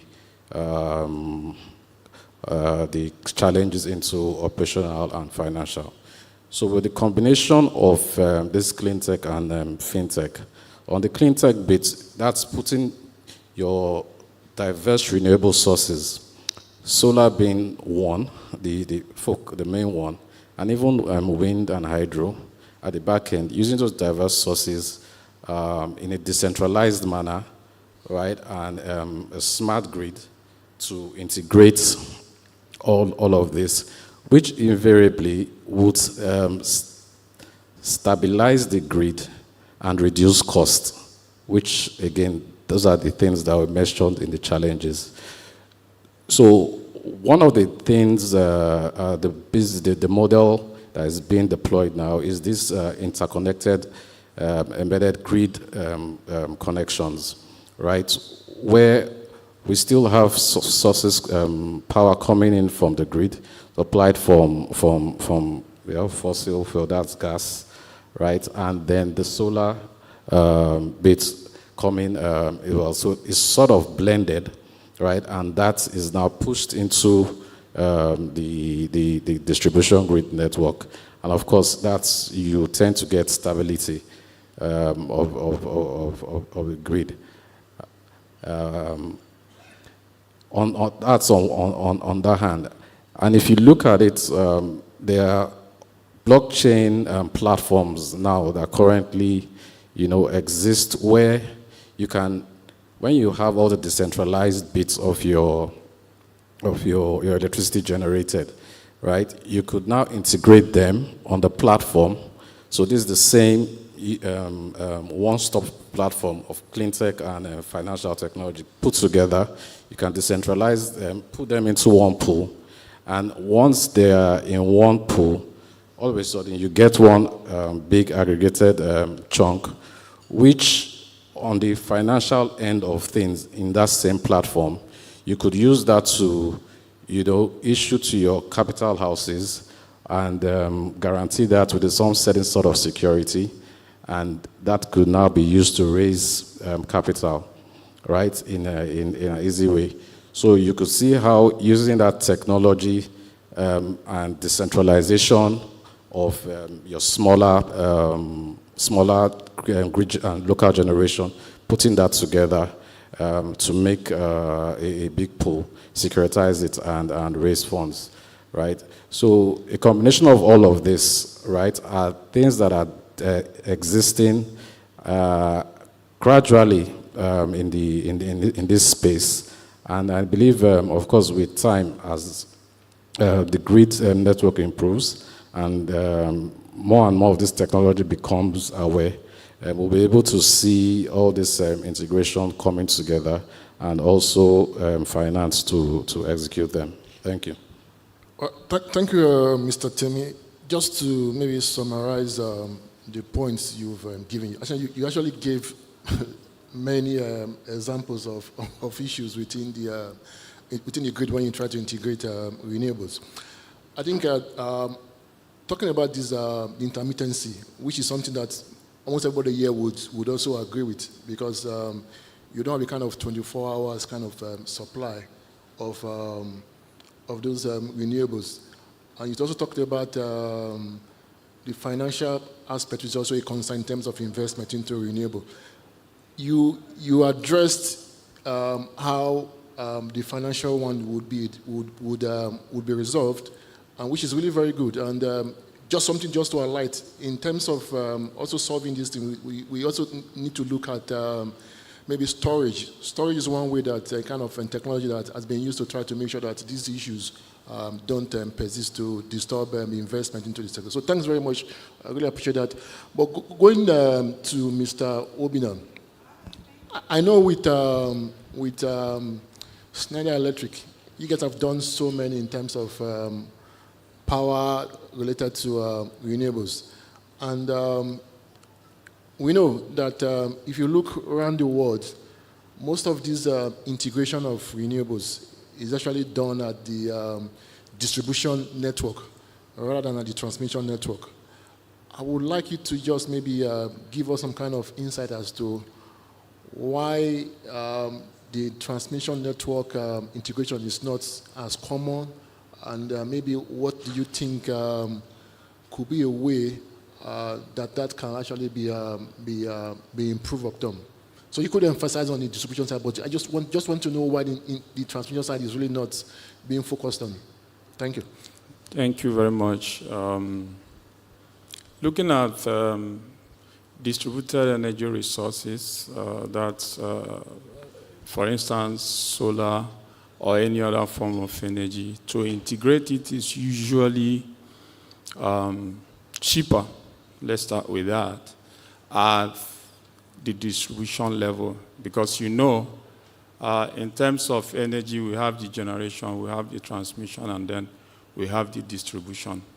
To be very clear, when we are looking at distribution here, if we follow what happens here in Nigeria, we are looking at the 11 kilovolts range of power transmitted around where we have businesses and where people reside. In some cases, power is transported at 33 kilovolts, and for a very far distance, 132 kilovolts and more. Now, that's looking at transmission. And then at the distribution level, when you have your power generated very close to you, you are looking at the distribution level, just to make it clear to every one of us here. And now, why is it important to have distributed energy resources like renewables at the distribution level? Now, proximity, because most times the scale, when we are talking of scale of production or generation using the renewable energy, we are not looking into a very large scale or commercial scale. So it's always better to have it closer to the consumers. This helps us to reduce cost of infrastructure. And we also know how unstable the renewable energy is in terms of relying on weather, whether it's raining or it's at night, then we don't have. And this can lead to fluctuations on the grid. And when you are looking at a very distant grid, and with some of these kind of fluctuations, then it becomes a challenge to manage technically the supply at that point, because you are looking at a very large scale distribution. And what happens is that when this fluctuation happens, then you can lose out your supply or most of your customers. So it's always better to have it closer to the consumers. But that does not mean that generation at the large scale cannot get into the transmission lines. But it's always cheaper and safer at that level. So if we also look at the rooftop panels, which is very common, most of us, we've seen that there's a lot of rooftop, let's say, solutions today in our various homes. The sale of power and also to the grid can happen. And it becomes seamless when you have these bidirectional meters installed in homes that have very small scale solar solutions to supply to the grid. Now, when we are talking at the grid here, at the distribution level, is just very close to the transformer. Now we know that PHCN will meter at the transformer. Oh, sorry. The utility will meter at the transformer, knowing what they are supplying. But you have a meter, a bidirectional meter, that shows what you generate, what they are supplying, and what you're sending out to the grid at that point in time. So you can meter it, you can also tell. Now, having said that, we now begin to look into regulatory bodies. What is possible within the regulatory platform of wherever this is happening? So we are speaking globally. It's all technology. We won't focus on Nigeria. So what is applicable? What is the regulatory platform that is available? So looking at that, if I generate power in excess in my home, I should be able to sell it to the grid, to my next door neighbor, and that way I will push it back to the transformer, and then that can go to somebody else. But then I should get compensation for that, if this is why we will have bidirectional meters. But then, to be able to do that into the grid, we need to know what the regulatory framework looks like. And then we are looking at the grid codes, for instance. What are the grid codes for a given country? So we go globally, country to country. There are various grid codes. And what is this grid code talking about? Speaking about the voltage, speaking about the frequency that is allowed to come in. Just all the technical requirements your installation must meet to be able to send power into the grid.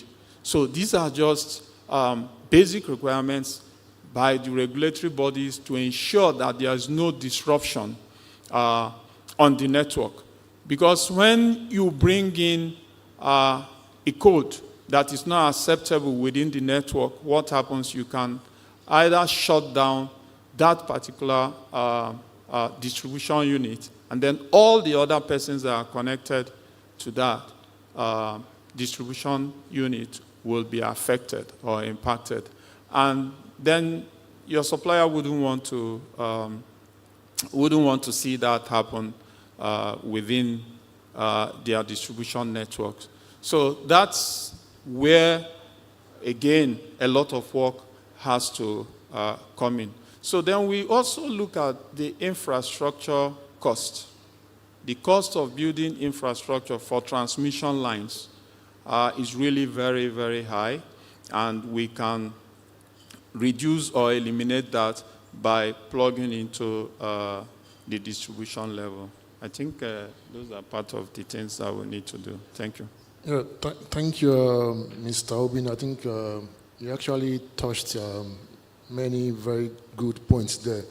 When you talked about using the meter to detect what you get and what you supply to the grid, I guess you're talking of net metering, which is this is one area that most Western world where they allow people that can generate more than they need to also sell to the grid. But unfortunately, in Africa, this is really not a common practice. But it's one way you can actually increase what you send to the grid. But hopefully, in the future, that would play out.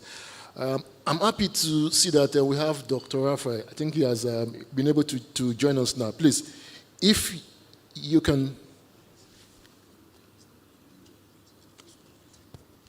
Yes, hello. Can you hear me? Yeah. Okay.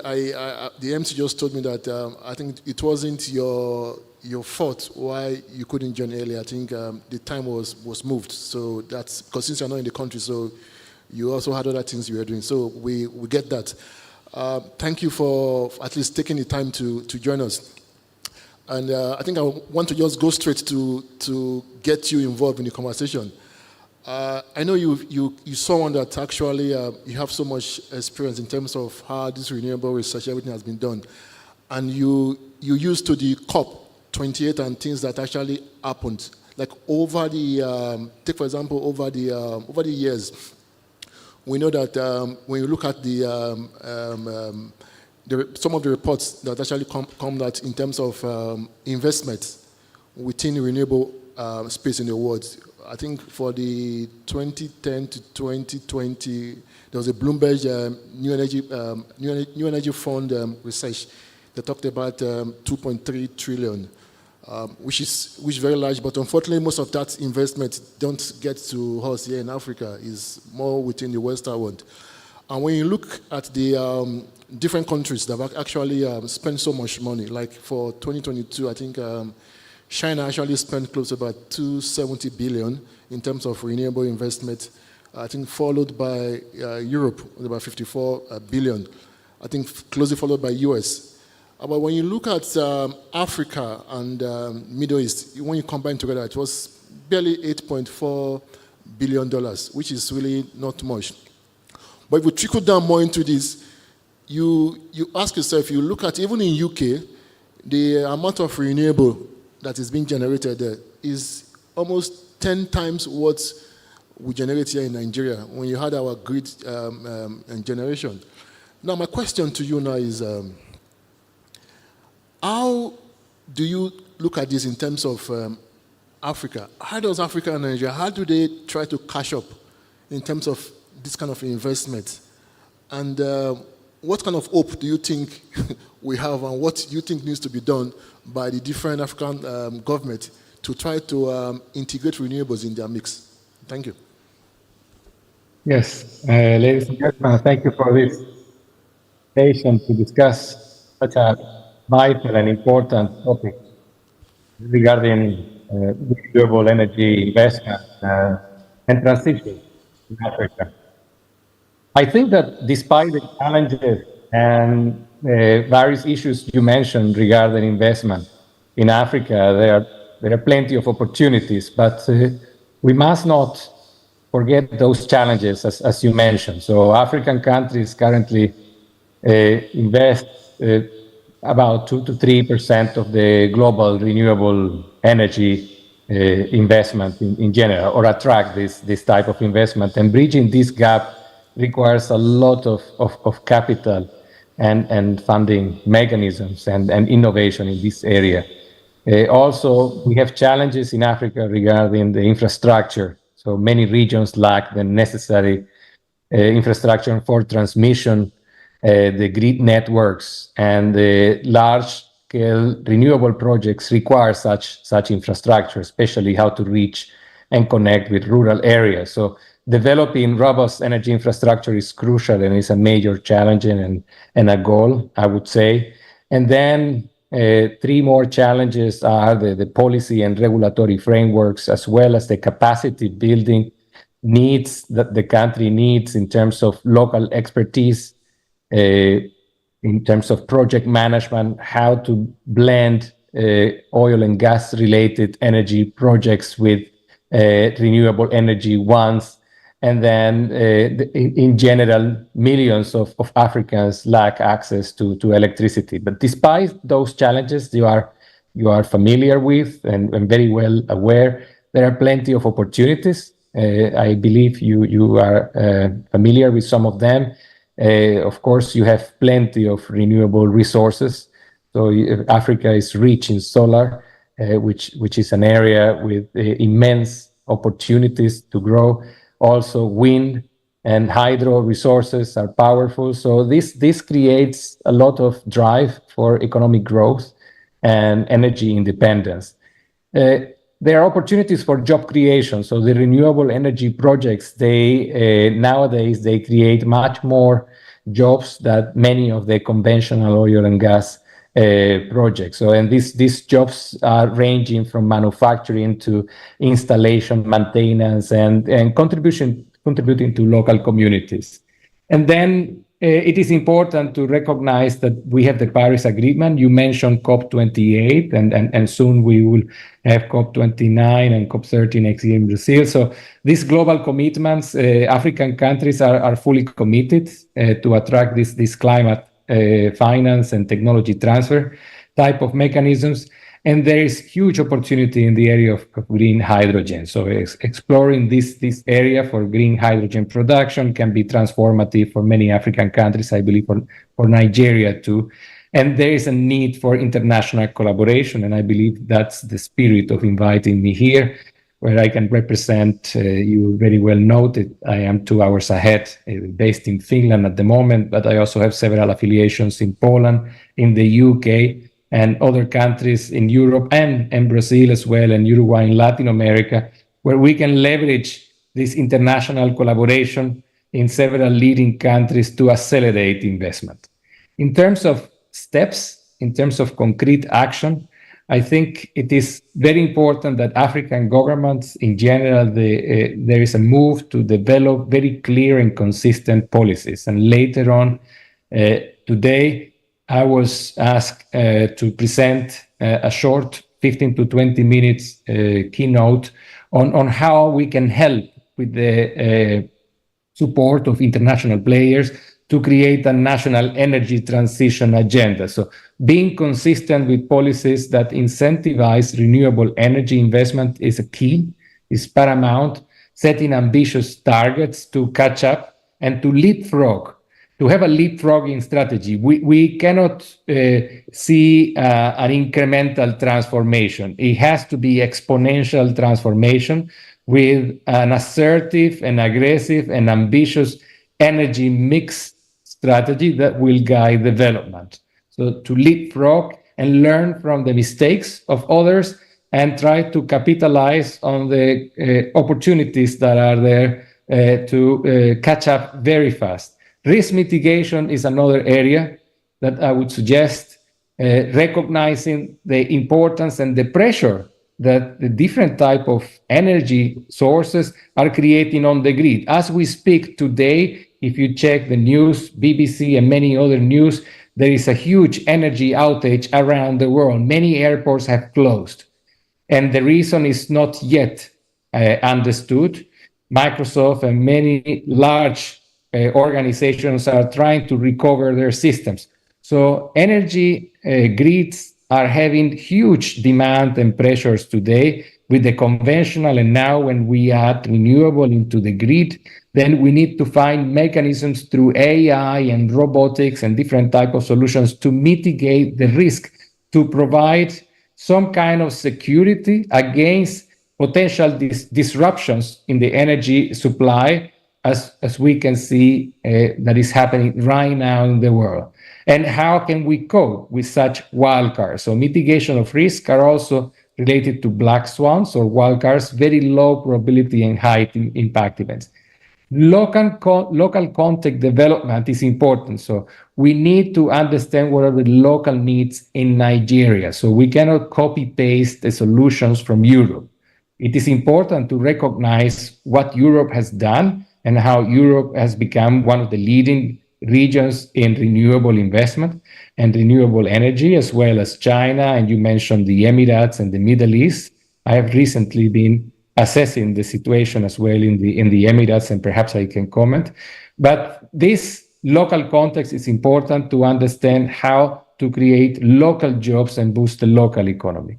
And just to finish up and wrap up this intervention, because I believe other panelists might also have some comments to make, capacity building is important. So training programs for engineers, for technicians, to recognize the role of foresight and innovation management, as well as understanding how to build successful public-private partnerships.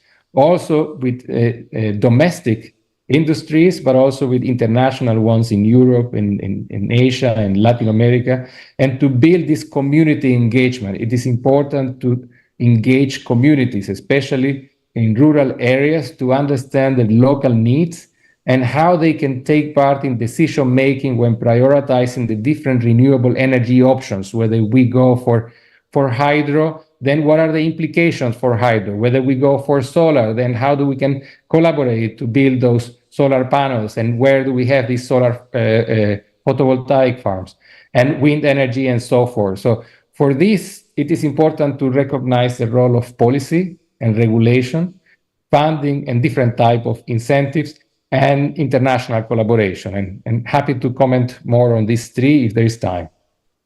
Thank you. That's a comprehensive issues and solution you've just provided. If I just recap, just pick some of the points that you raised. You highlighted policy as one big issue. I think I also agree with you. Within the African space, the policies on renewable is inconsistent, and it doesn't really align with countries that really want to do the right thing. You talked about finance. Finance is important. What we've seen is that most of the African countries, they don't really have the money, and they've been so much dependence on foreign support to go into renewables. And till now, it has not really materialized. They are still just getting some grants, which does not really push them to that next level. On the policy, you talked about kind of international kind of integration. I think I remember sometime, I think it was last year or last 2 years, I think Egypt, during this Ukraine war time, I think Europe were trying to see how they could get gas from Egypt. And there was also the talk of how Egypt could go into hydrogen production. So they were willing to really actually push their gas to Europe and also go into renewables. They did some kind of bidding to get different players to come in and get this feed, which they get. The plan was get hydrogen, go into ammonia, and export it outside Egypt, which to me is also another good way for them to at least get the money to actually invest in other areas. It's a very good thing. But if other African countries can actually think in that direction, have policies that can think of that, that would be good, because hydrogen is the future. No matter how the renewable is being taken now, most people don't really too much believe in it, but 10 years, 15 years from now, hydrogen is really going to play kind of, kind of fast one on people that are not thinking of going that direction. So thanks very much. I would like to, I see that we've spent more than half of our time, and earlier we said we are going to make it more interactive. So I would like to stop with asking questions now, and I want the audience to get involved.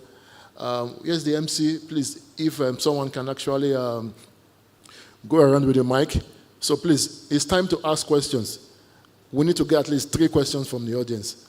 We know power is something that affects every one of us here. Yes, even most of us, we have our own renewables at home.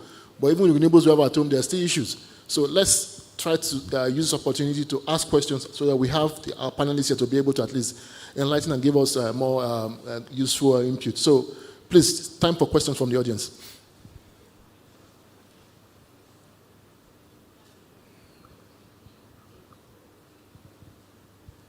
It's only if we are saying we are happy with our power situation, then we should not ask questions. But if we know we are not happy, we should have questions to ask, please.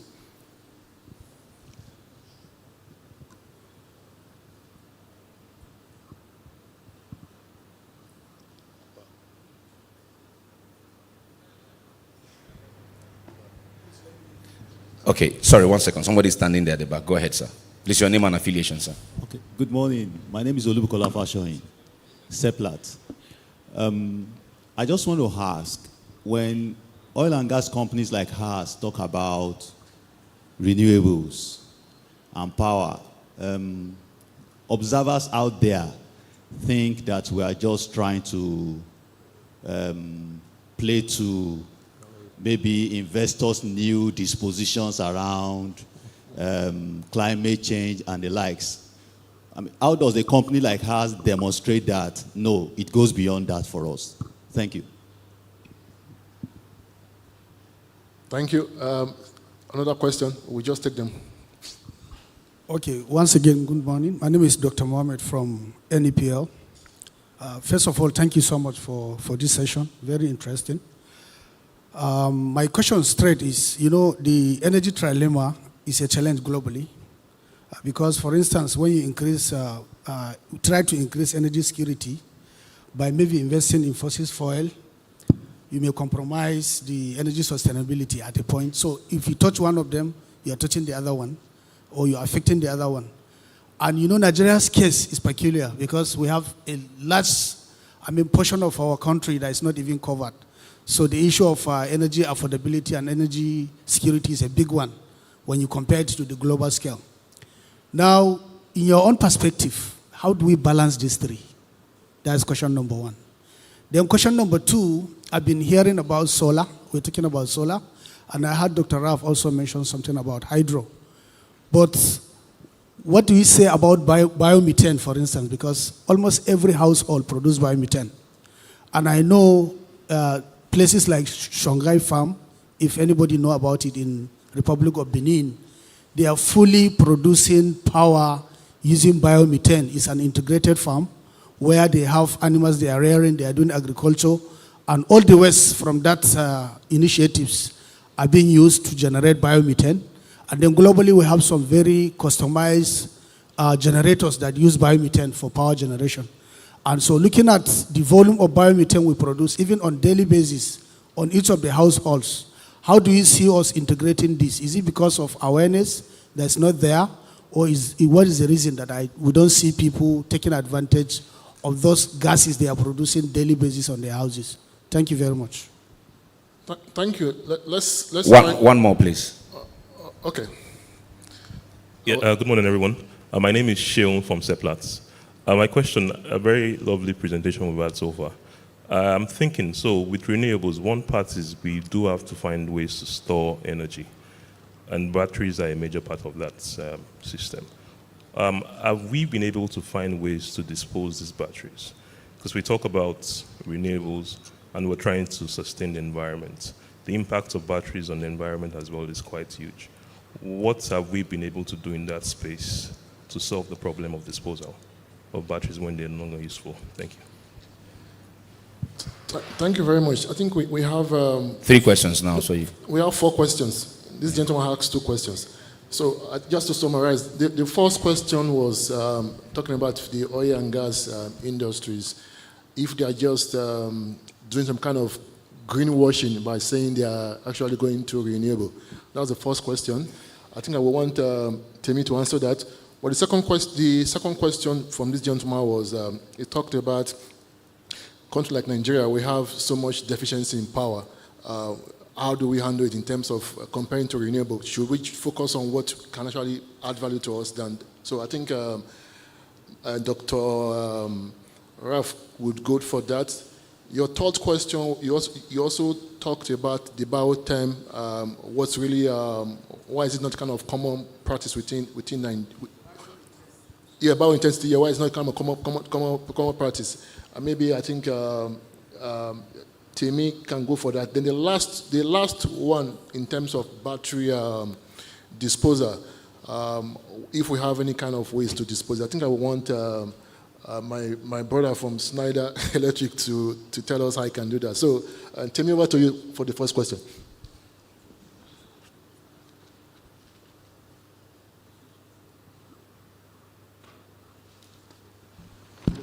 Okay, yeah. So I think let me start by saying, first of all, I think if we stop oil and gas production, even in the globe, I think we will go into a tailspin. I think that's clear. When we think about these things, and I think the way the oil industry, which is a general consensus, even in the globe and focused on in Nigeria here, the way we think about it, and I had mentioned that earlier, is that there's poverty, we need energy, so we need to be producing more energy, right, but in a sustainable way and decarbonizing it, right, because we need to protect our revenues, right, and we also need to survive. So for revenue and survival, you still need to produce that oil and gas in tandem with your renewables. Now, on the other hand, again, is I think I had mentioned that earlier, is even if you're going to do these renewables at scale, right? Remember I said you still need to remain profitable and protect your revenue. You will need a base load, and that base load, right? So 2 things you need: a base load, yeah, coming from, say, the grid, which is supported by gas, and then your renewables, right, which you use to blend that right? So if you're going to do that, you blend that. It does two things for you: stabilizes your grid, one, two, and reduces your cost.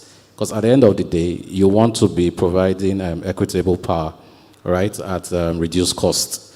So there's no way these things won't go hand in hand. And to look for opportunities, right, out there that could meet all these metrics, right, takes some time. So as a company, it's something that it's on the radar, and we keep on searching, scanning the environment, looking for such opportunities that, you know, would meet these criteria as spelled out. Survive, to produce energy, survive, protect your revenue, right? And in a nutshell, that's the way I think we think about it. And I think most companies too are thinking about it that way. Thank you. Okay, thank you, Anthony. Okay, you want to? Okay, you can go ahead and add.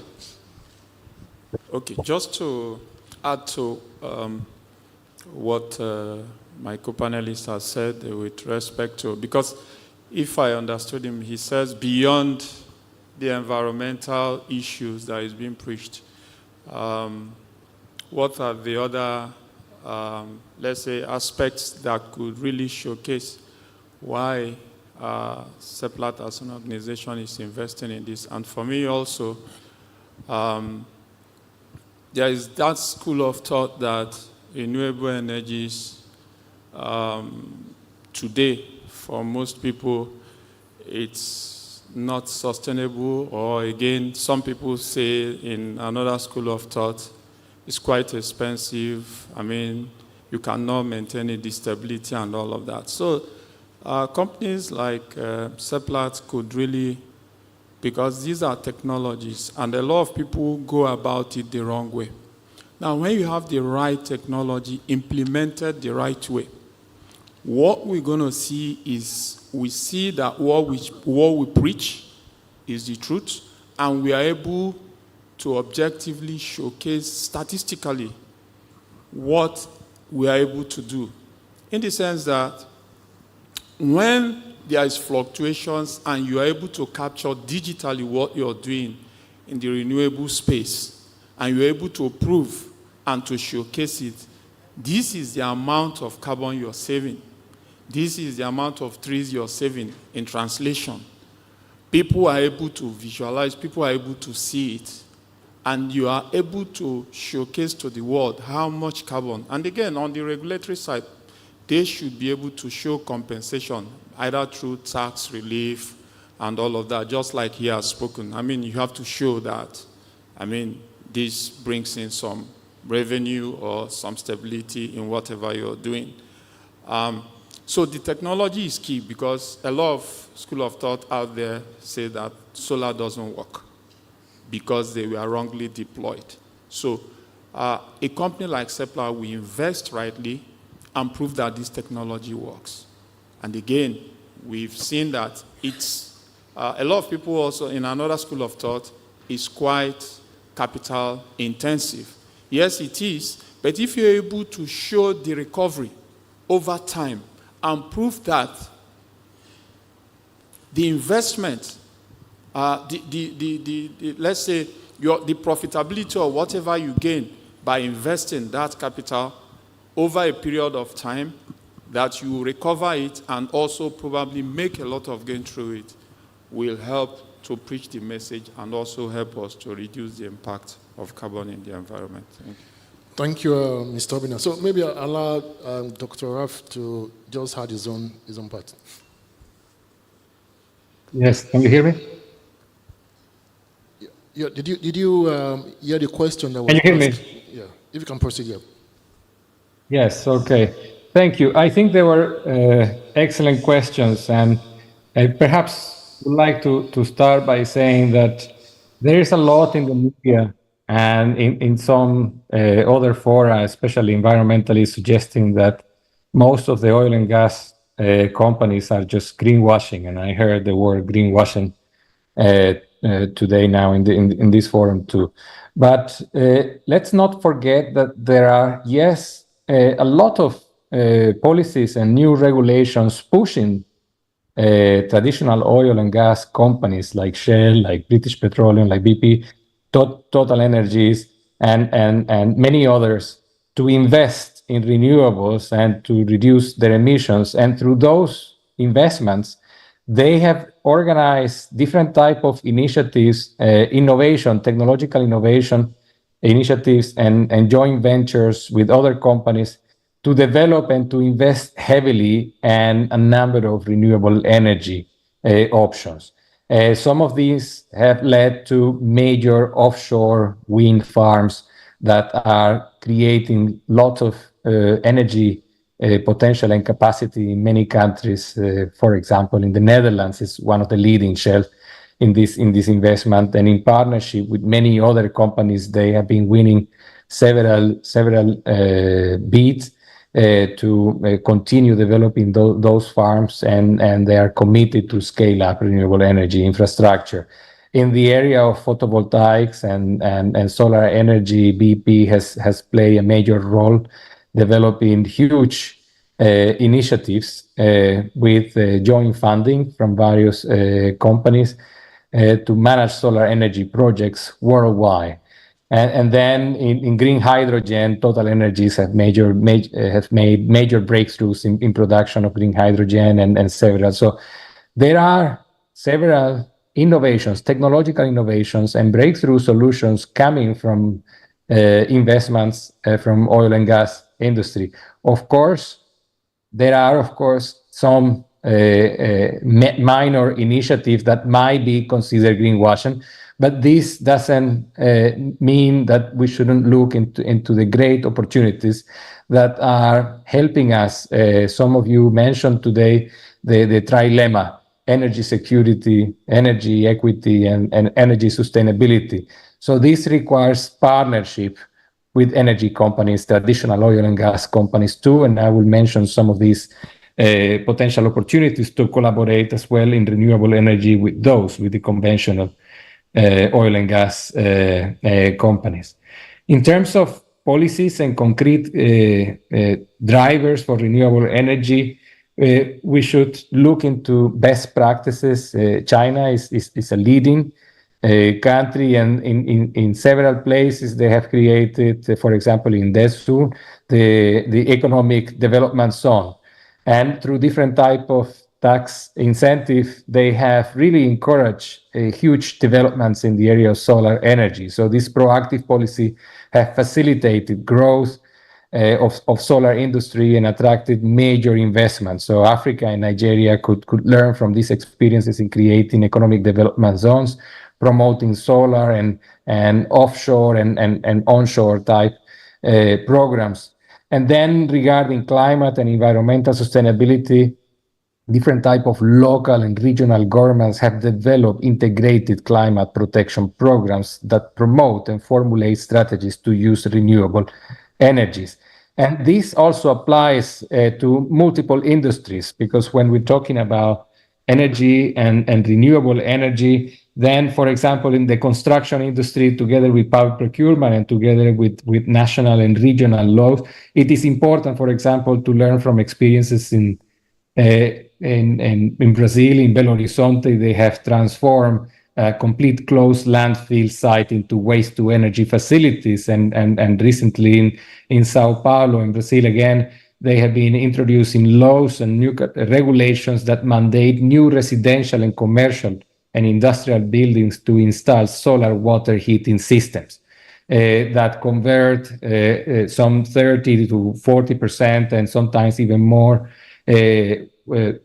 water heating energy system into renewables. So this promotes solar energy adoption. Of course, in some leading countries, you might find policies that go more radical into different type of operations and municipality aiming for 100% use of renewable energy by 2030, in the next 5-6 years. I believe that we must learn from some of these initiatives, but not perhaps go so radical at the beginning. So at the beginning, in some areas and some municipalities, the growth of renewable might be incremental, but perhaps in more developed cities with better infrastructure, especially for grid connectivity, we might aim for 40, 60, or even higher percentage in the use of renewable. I think there are plenty of lessons to wrap up these answers for Africa.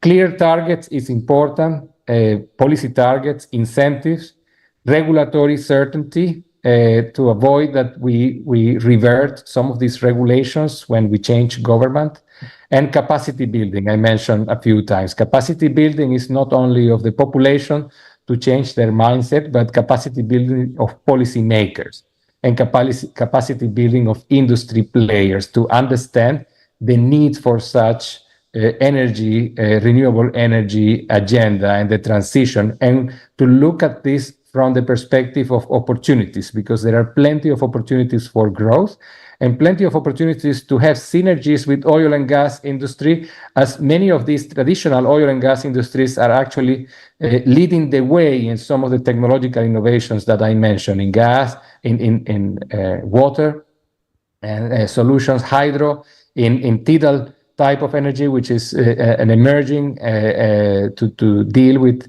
different type of the power of waves and the sea. And of course, solar and offshore and onshore wind are emerging areas that are very well positioned in some countries, but I think in Africa there is huge potential, and Nigeria could be a leading player in Africa. Thank you very much, Dr. Ralph. I think we also have about 8 minutes more, so let me not waste too much time. But I would want each of these the panelists to maybe just round up and answer this question I'm going to ask. There's this push for net zero 2050. I think it would be unfair if we don't ask question on the 2050 net zero projection here. So, what is really your take in terms of do you think it's feasible, and also what are the possible challenges that maybe the African countries could face if they're not able to meet that particular target? So I'll start with Temi. Just use it to round up, then just end. Just briefly, please.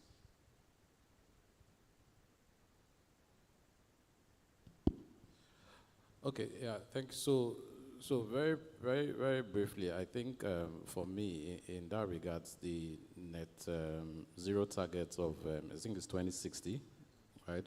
It's 50.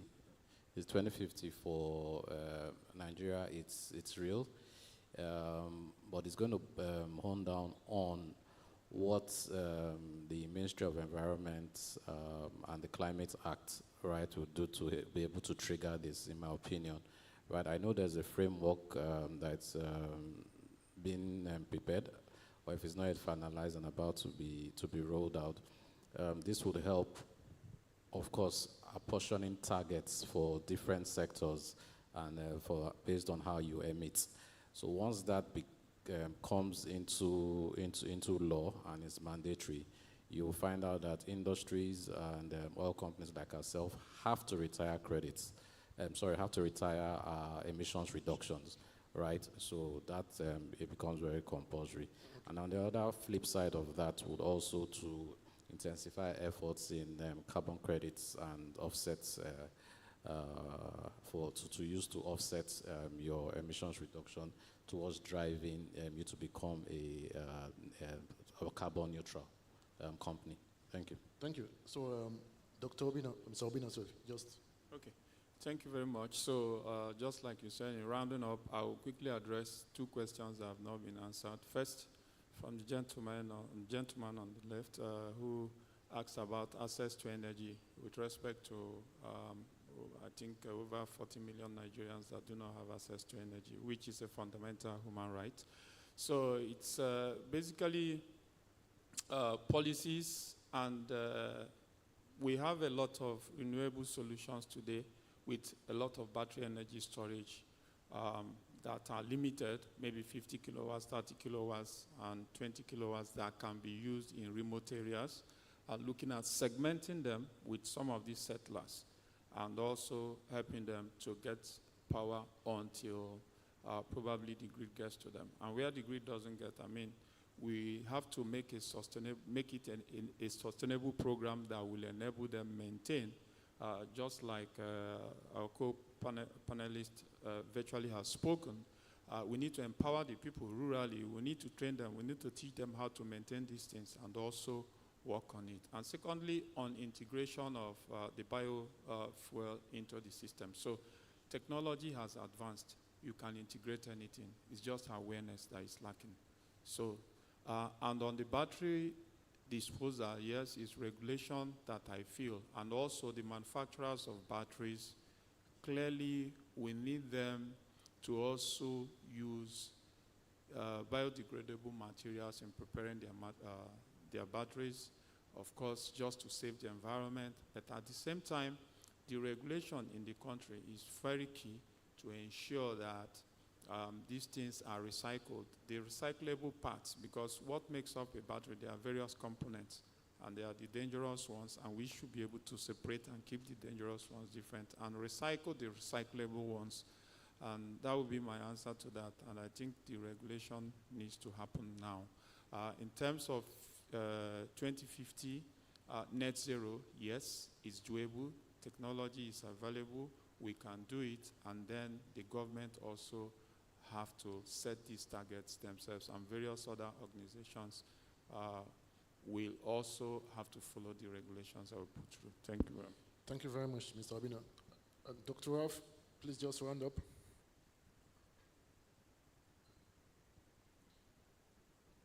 Yes, hello? Can you hear me? Yeah, kindly just wrap up, yeah.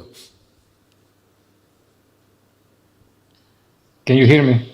Yeah, we can hear you. Go ahead. Okay, good. I think the net zero agenda, it's important globally. Some countries are even, like in the Emirates, there is this ADNOC, the Abu Dhabi national oil company is even going more ambitious towards net zero by 2045. So they believe that they can achieve all of these goals five years earlier. So how can this be? Well, through systematic and incremental investment in decarbonization. So continuous financial commitment to low carbon solutions and technologies that ensures that organizations remain on track. It's fundamental to achieve this carbon intensity reduction and those targets. So this investment is important for several reasons, because we need to also change the paradigm. So we need to lead to a society where the long-term collaboration is strengthened between the industry sector, between government. So we need a robust policy framework to do so. An energy transition agenda, which is the one that I was asked to talk about in a few minutes. And I have a few slides showing how this can be done, not only in Nigeria, but in Africa in general. So the net zero is a reality, is here to stay. The question is, when will it arrive in Africa, and in particular in Nigeria? Whether 2050 is feasible or 2060, that's another story. But we must have, and we must co-create an agenda to make it happen collaboratively with different parts of the world. So to create this positioning and this branding of Nigeria as a major player in green hydrogen production, in emphasizing innovation, sustainability, and to adherence to these zero goals, to attract international investment, because alone Nigeria might not be able to achieve net zero goals. Together with the right players, with the right agenda, I believe so. Thank you very much. Thank you very much, Dr. Ralph. So let me just summarize. We have barely 20 seconds left, but just to say that I would say that the panel has been able to do justice to the topic. We've been able to highlight that there are actually innovative ways to integrate renewables to the grid. We've also looked at the challenges and how that can be resolved.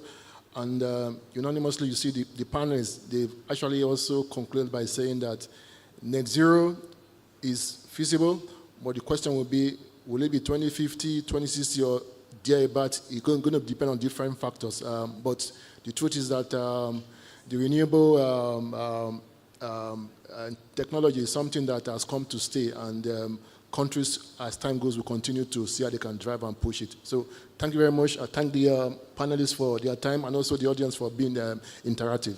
God bless.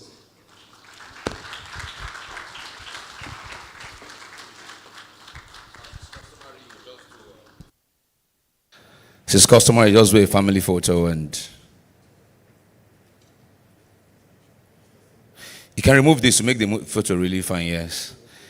Okay, Raf, I would have represented you in the photo, but our skin color is different, so I will just send you the picture of the one they have with you on the screen. Thank you, Raf, so much. Thank you so much for your great understanding in indulging us with our time adjustment. Thank you so much. Please, let's give our panel another round of applause.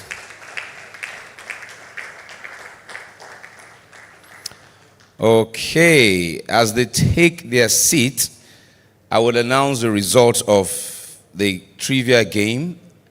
And Authority, is it you who has the gift we're giving them? Please step forward. But before I do that, I want to ask this question. If you're following Seplat, whether you are a staff member or you are not, if you're following Seplat on social media, please wave at me. You're following Seplat on social media. If somebody next to you is not waving, ask them why now. Please get an answer. Get an answer. I'm waiting for an answer. Ask the person why now. If the person is not waving, say why now. If somebody next to you has answered you, let me know what they are answering. What are they answering? What are they saying? Huh? Okay, tell them just follow now. Tell them just follow. Tell them follow Seplat on social media now. And let me help you. Let me make it easy for you. On Instagram, Facebook, X, and LinkedIn. Am I the only one that does not like that name X? I still like Twitter. Anyway, let me get them. Am I a billionaire? Anyways, on Instagram, Facebook, X, and LinkedIn is at Seplat Energy. At Seplat Energy. So, follow now.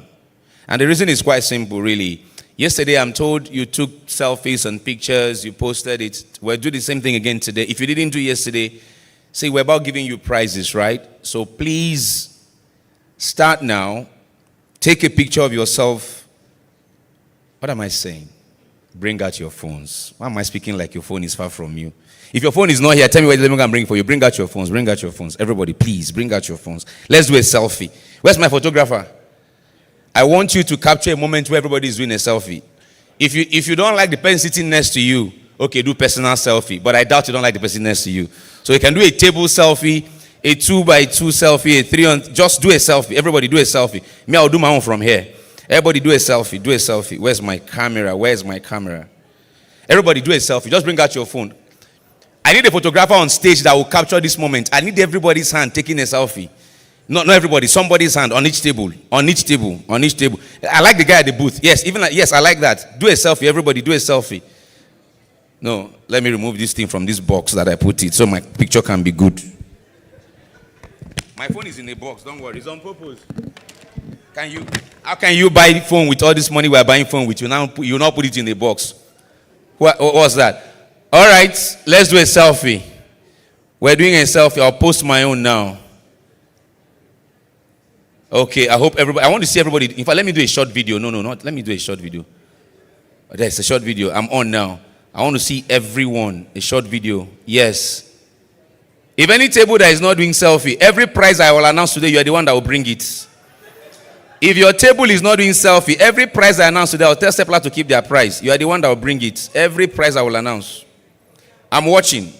I'm seeing all of you. Be ready to give me prize. And I'm giving dollars because of you. If you don't do selfie, I'm watching. I'm watching. I'm watching. Everybody, I'm watching. All right, thank you very much. Thank you. Give yourselves a round of applause. Give us a round of applause. Thank you very much. Thank you very much. Okay, now, Techuku, take. Box it back. Box it back. Box it back, please. I cannot shout. That phone is like 2 years. It's still new like that. The day I give it out, the person will be kneeling down to thank me. That's why. We'll protect it. I'll give it out soon. Maybe at my next event, Seth. Somebody say if I hear. Hey, you don't know this MCO. You don't know this MCO. There's a reason there's a rich in his name. He can give, even Bentley self can give you Bentley. Anyways, of all the entries that came in on our trivia game, our leaderboard reads like this. Let me pause and welcome a man who I am inspired by his sacrifice to be here today because I know how busy he is. Yes, NMPC's Chief Upstream Investment Officer of NMPC's Upstream Investment Management Services. I acknowledge the presence of the stakeholder manager himself, Mr. Balawunti. A very good morning to you, sir. Thank you for joining us. Thank you so much. He will be speaking to us in the next 2-3 minutes. But before I bring him up to speak, let me tell you our leaderboard showed the following 8 people as having won prizes for the trivia. And the first person, let me begin with this 8th person. 8th person, 9 minutes, 13 seconds. 7th person, 8 minutes, 28 seconds. Like that, till we go to 5 minutes, 39 seconds. Who is the first person? And that first person got a tally of 200 points. And the next 3 people got 200 points as well. So, Otibo, Ayomide, Ogene, Runa, and Adeyinka Faithful. Congratulations. Where are they? Where are they? Where are they? Where's the gifts you're giving them? Because of time, just wave. If I call your name, wave and they'll bring it to you. Where's Otibo? Where are you? Where are you? Go to her, go to her, go to her. Where is Ayomide? Ayomide, go to Ayomide. Where is...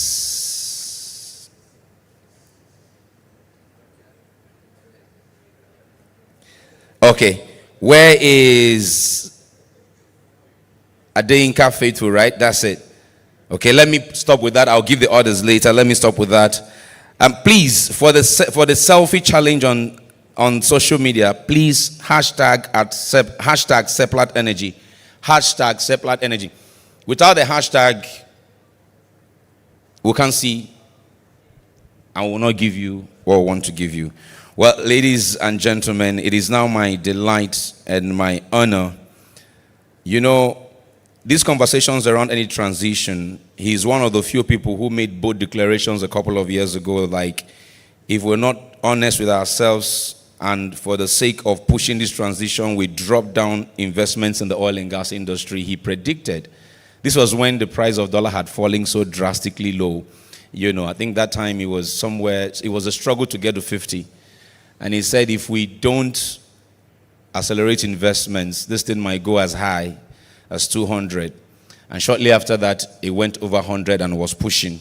You know, should I say thank God for Russia, Ukraine? I don't even know what to say now. But anyways, he's one of those who saw all of that coming.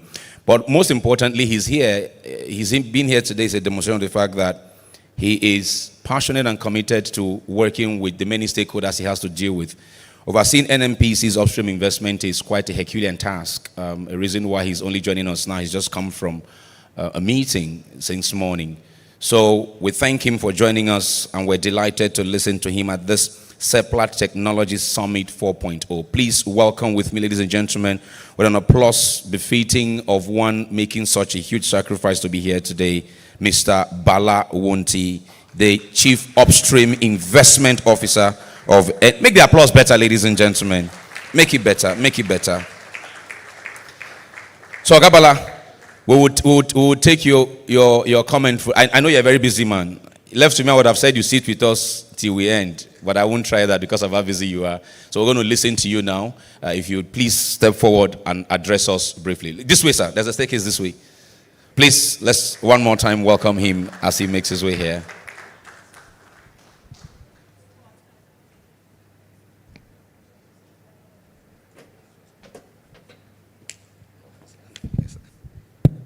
You know, one of the things I've learned is never to listen to Richmond. It appears Richmond is for rich men. And unfortunately, I'm not a rich man, so probably that's why we don't connect. He liked to call a dog a lion. And if the dog is so stupid, he will start roaring instead of barking. But I think, thank you very much, Seplat. Let me just talk about Seplat. One of our most compelling partners. Very innovative, very creative, very transformative. They are one of those partners that we need in this country. They are one of those partners that will continue to partner together to co-create solutions that will ensure we continually deliver the value that we need to deliver for Nigerian people. I struggle to be here. I'm glad I'm here.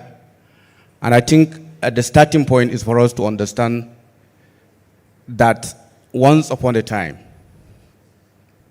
we had several narratives and movies were played where it shows that in this world there are two classes of people. There's a good guy and there's a bad guy. And for some of us who love movies, you remember Transformers? Transformers is a situation where classic depiction of the good guy and the bad guy. And I think I have a movie. Can you just play that movie and then let's see how it all works so that we can follow through the narrative that we're painting. Can you play the movie? In case you've forgotten, Transformers. Huh? Okay.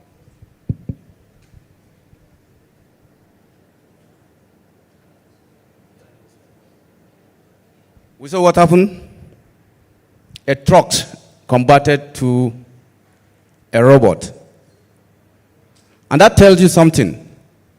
That indeed when Transformers appeared, everybody thought they are destroyers, they are bad guys. They created a lot of scenario and changes took place. And that trucks that we all valued was transformed through a different approach to create a robot.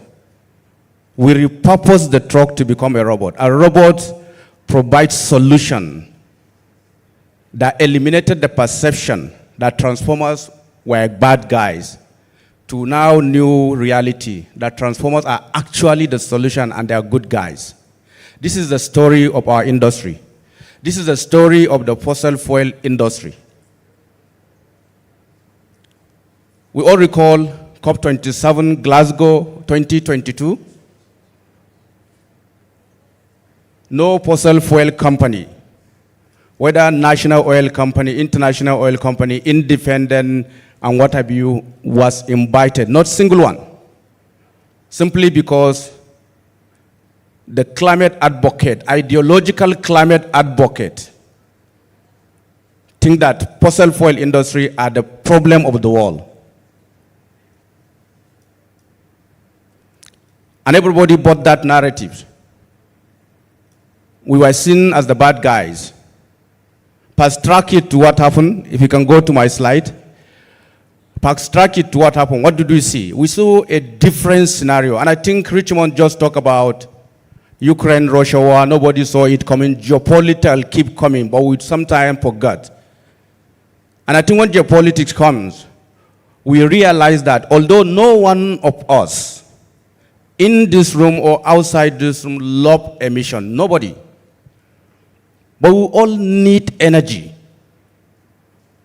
Energy is the fuel that we would like to live with, and we must have it to live with. Can you imagine life without energy? It's absolutely impossible. The question now is, even though we don't like emission, and yet we love energy, how do we create a balance? And that balance, I think, depicts the theme of this conference. How do you leverage on technology to create that decent balance between energy security and sustainability?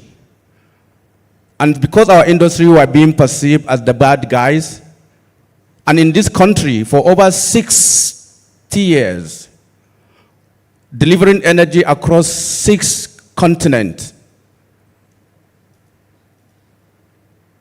we needed to show an example of what can we do using technology to eliminate or reduce emission. And one example is to repurpose our infrastructures. We are now all being confronted with the need for decommissioning and abandonment. Yes, that's one way to go. But we know it's going to be costly. We know it's going to be a lot of challenge to the environment. Can we start thinking of how can we repurpose some of these infrastructures where we can? We have abandoned wells, and we have produced water to deal with. Can we take this produced water into the well? Instead of paying so much money, bringing barges that uses diesel. So we have to start thinking of repurposing. And repurposing is now being done in mostly the Scandinavian countries, Norway, Finland, etc. And what do you see? The picture on the screen show you one example. It was a rig, a platform, whatever you can think of, and we see that across the world, being dismantled and having windmill being planted on it. And you're converting that infrastructure to an energy generation infrastructure using wind. So one way to use technology, to leverage technology, is to see how can we repurpose our infrastructures. And if you go to the second slide, you see the challenges that we faced as dealing with the energy quadrilemma. And as you know, the purpose of this industry and the purpose of every government in the planet today is provision of what I call car. They want every one of us to enter car, but this car is not an automobile. This car is talking about clean, affordable, and reliable energy. Affordability is key. No one of us care whether this electricity is coming from coal or from diesel or from gas. It never matters, especially in a continent where energy poverty is at all-time high. You only need to be satisfied to start selecting what kind of food you should have on your table. A hungry man just needs something into his stomach. Because we are energy hungry, we really need whatever energy we can afford. So affordability is number one dilemma that we have to deal with. The second one is we know about competitiveness today. The energy competitiveness in the way and manner we deal with the level of carbon emission in our operation is very critical in creating a competitive industry. And that competitiveness must be dealt with, particularly in the context of capital behavior today. We all know investment capital is very blind to where it goes. It's blind to destination. The only destination it knows is where it can have better return. We also know capital is impatient today. Nobody have capital to wait for 10 years. You want to invest today and get your value tomorrow. Despite these two factors, all the capitals today are discriminatory against our industry, against the fossil fuel industry. And so how do you now be competitive in the context of that? And at the core of all, we all want energy security.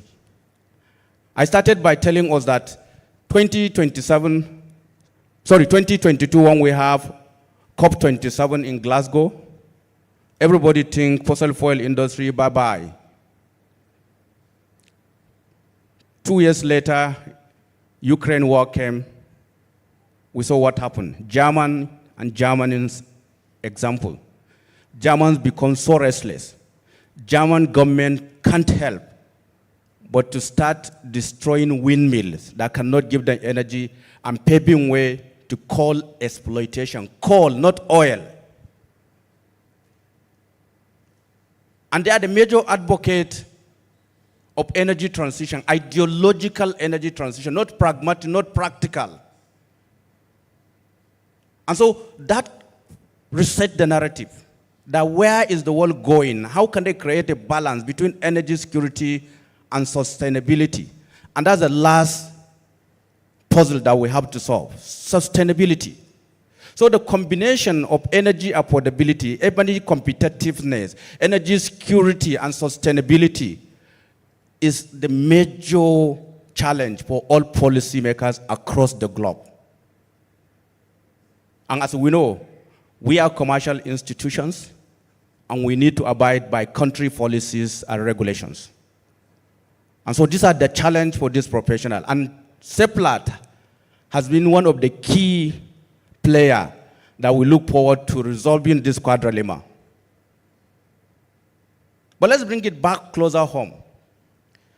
We talk about competitiveness, and let's test it. We know today the cost of producing the barrels, whether it is barrel equivalent in the case of gas or straight liquid barrels, we know is about 20% higher across African countries. In Nigeria, it's being higher. Over the years, we have worked together, including with this partner, Seplat, to bring down our cost of production. We are now having somewhere we can manage, and we believe that we can continue to pull down this cost before the cost pull us down. But even at that, globally today, African countries are 20% higher in terms of cost competitiveness. So which means if someone is looking at cost as basis of deploying capital, he would rather take his money to Guyana than to bring it to Nigeria or to bring it to any African countries. We have to deal with this. And whom architecture the cost? You and I architecture the cost. We have middlemen and women in the name of Nigerian content. Can we combat these middlemen and women to companies that can deliver actionable services? And we can do that. It calls for collaboration between the service providers and the client to co-create that solution. The second issue that we have to deal with, our operation is carbon heavy. The carbon intensity level of our operation across Africa is considered 80% higher than global average. A minute ago, I have told us what capital is. Capital is against fossil fuel. Capital is against carbon-intensive approach. And so how do you continually attract capital when our cost is 20% higher and our carbon intensity level is 80% above average? These are the challenges. And to me, and to all of us, I believe, and to particularly Seplat, they say, do just two things. Leverage technology. Technology is the bridge. Technology is the solution that made the world so transformers from bad guys to good guys. And I believe technology will be the only solution that will make this industry be seen as solution rather than menace. Be seen as the good guy rather than the bad guy. And some industry are leading this. Can you go to the next slide? The best and the brightest, whether you look at it from Seven Sisters perspective or otherwise, is it the Shell of this world, the Chevron of this world? All of them are deploying one form of technology. Is it carbon capture and sequestration? Is it decarbonization drive?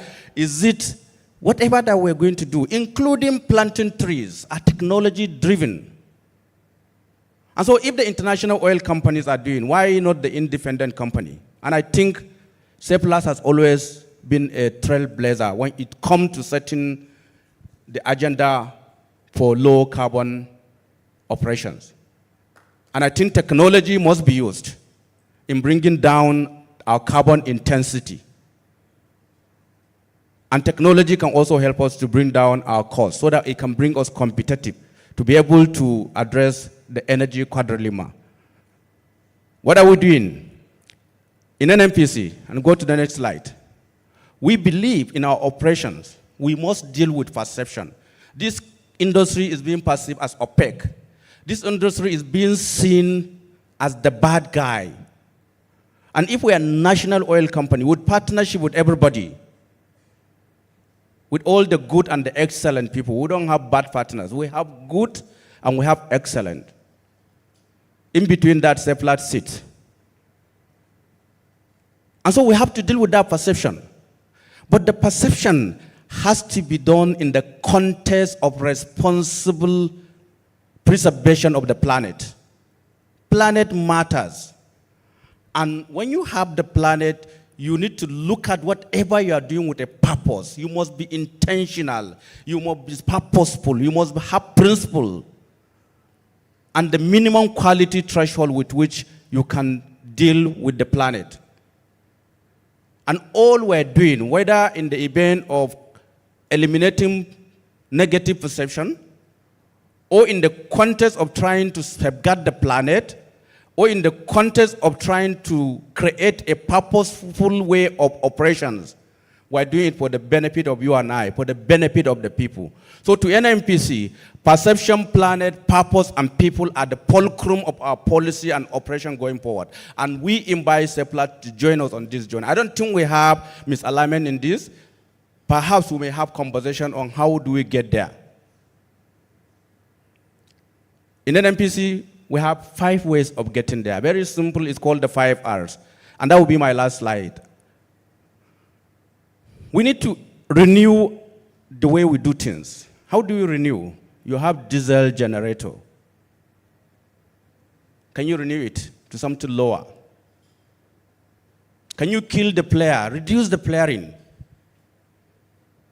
Can you replace fossil fuel with renewables? Can you replace diesel generator with gas generators? Can you replace carbon-intensive operation with low carbon-intensive operation? Can we also rebrand ourselves? A rebranding this country, I think it started by Seplat. Many people think Seplat is an oil company, but they came to tell us back that, sorry, we are energy company and we are gas heavy and we're going to do gas because gas is the energy of the future. They saw it coming. And today, to the glory of God, everybody knows that gas is the way to go. If I want capital today, I would rather say I have a gas project than oil project. Locally, Mother Nature has made our geology to have decent balance between gas and oil. Our gas to oil ratio is quite decent. It's almost 50-50. And most of it are associated. And because they are associated, if I seek and purposeful to go looking for gas, you are very sure of one thing. I will also come across oil. Just like when I was searching for oil in those days when we started, and I came across gas, and I was looking for a solution for gas, today we can rebrand ourselves as a gas-producing countries that must necessarily deploy technology to manage the liquid. We know the liquid is not a waste product. We know it's needed for petrochemical and for all other things. And lastly, I think I was just going to leave you with something. And I started with it. We all detest emission. We all detest emission. But we all crave energy. And my view is, if you really need to deal with this, technology is the best way to go. And inclusion, not exclusion, of energy sources is very essential for meeting energy security while maintaining focus on sustainability. And the way to ensure sustainability is to use technology. By leveraging on technology, we can bring this decency, this decent balance between energy security and sustainability. And I believe through collaboration with Seplat and the like mind, we should be able to bring that solution. Thank you very much.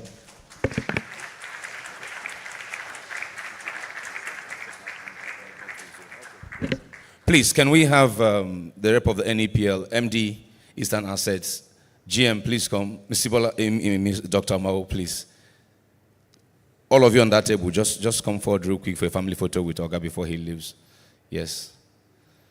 Can we give him another round of applause? I told you at the beginning that he's one of the few voices when internationally the voice of the oil and gas industry was being drowned because of energy transition. He refused to be drowned. He kept speaking up for the industry, kept speaking up for investment. And as if... Okay, the last table, please. You can also join. The last table there, where Engineer Felix is. Please come up. Join the picture. The last table there, yes. Please come up and join the picture. Oh, yes, Engineer Midiji. Engineer Midiji, please join as well. Engineer Midiji, please come, please come. You're leading the tech team for Amechi as well. Okay. Where's Amechi? Is Amechi hearing me? Amechi, please step forward. Thank you. Photographer, just hold on. No, don't worry. Amechi is the last person. We're good. But you can get it from there now. We need to invest in Zoom. See, we're talking about technology. Go and get a camera where if you stand here, you just expand and take everybody's picture. That's what we're talking about. Go and get technology like that.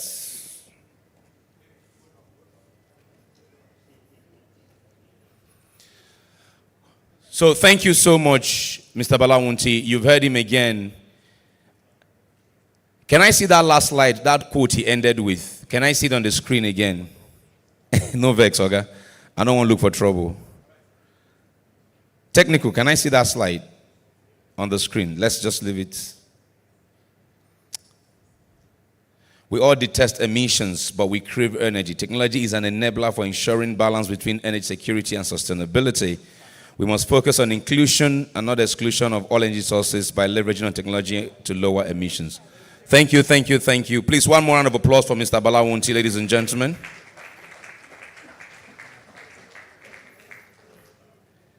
Agogo, where are you? I hope you're going to be on standby now. Distinguished ladies and gentlemen, please let's allow them take their seat for just a minute or two.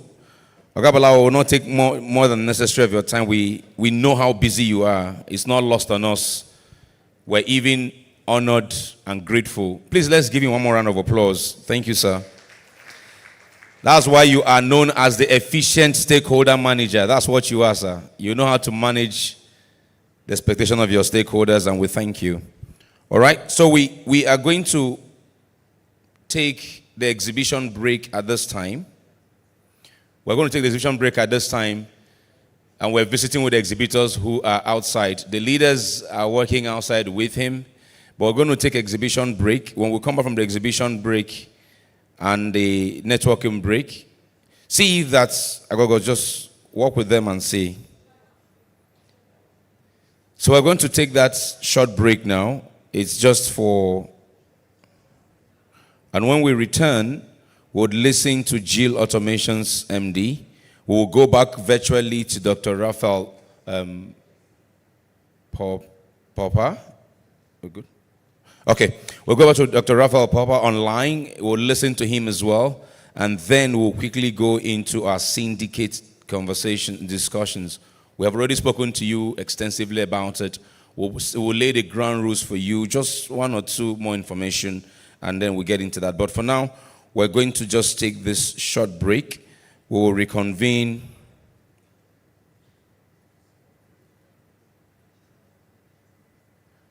So the business, the SLT members who are here, Agogo over there, Agogo would lead the exhibition.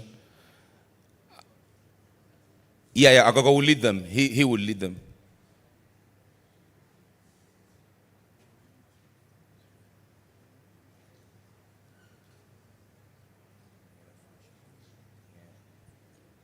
Okay, so we'll go on the break, and the SLT team will be led by the MD of Eastern Asset. Agogo will be directing them. Yesterday, the exhibitors who were in the room, we did interact with you. Our business leaders spoke with you yesterday. Those outside were coming to you today. Our business leaders who were in the room will be interacting with you. And for the rest of our distinguished participants, you can interact with our exhibitors as well. Ask, learn, and share ideas, if you may, with our exhibitors and amongst yourselves. And we will be back. We'll be back at 12:30.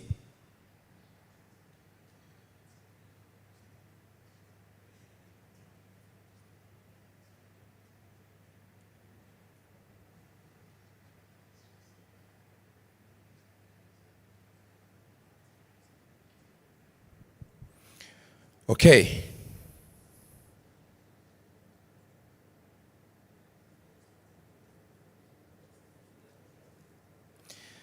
All right, there are 4 other people who I wanted to give gift from the last game. Where are my ushers? Find Equinife Samuel. Where's Equinife Samuel?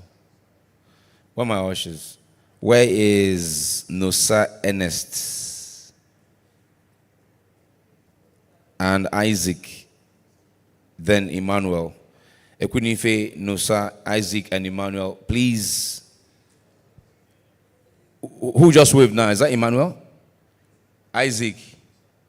Next to you is? Huh? On your behalf. Wow. Who remembers that video where a certain governor got down from a car? Before he got down, the PA to his PA, the PA to the PSPA, the PA to the PSPA, the PA opened the door. I think that's what happened on that table. I didn't know there is now that kind of arrangement in waving of hand. Okay, Equinife is over there. Equinife has a white t-shirt on. He's waving at you now. That's Equinife somewhere. Equinife is over there. Following Equinife is Nosa Ernest. Where's Nosa Ernest? Yes, okay, that's it. Go back. Isaac is behind, just behind that table. Isaac is behind that table. But Emmanuel is not here. Is Emmanuel here? Emmanuel is over there. Emmanuel is over there. Emmanuel is over there. Let me tell you something about the gift you are getting now. Right? If you have to go somewhere, okay, for an interview or to bid for a job, and if they are talking to you and you bring out that note to take, that jotter to take notes, as you are taking the note, because you are using that jotter, they will say, give him the job or give him the contract. Because that jotter he's holding, do you know the company that gave it to him? This person is connected. They will say you are connected. They will just give you the job. If you doubt me, try it. The only problem is when you get the job now, you will not call me. You won't even come back and tell me. But if you're in doubt, try it. Isaac, you're not believing me. You believe me, I for talk. I be want to ask you what's your next contract bid. I won't follow you go. I'll stand for the back like your bodyguard. Bring it out. You'll see they'll just give you the job sharp, sharp. All this intense. I'm telling you something now. When you go, see, if you have to write any final exam or any course, I'm telling you now. If they sit in the exam hall with you, don't worry. I don't say go and take it, write something. No, that's not what I'm saying. Just blank like that in the exam hall. You see what will happen. We're ready. Okay, fantastic. Okay, so we're ready. Our leaders here, I understand that MD Eastern, I said, okay, she's here. You'll be leading the exhibition for us, ma. Agogo, where's Agogo? Agogo would be taking you to, we interacted with 6 exhibitors on the room yesterday.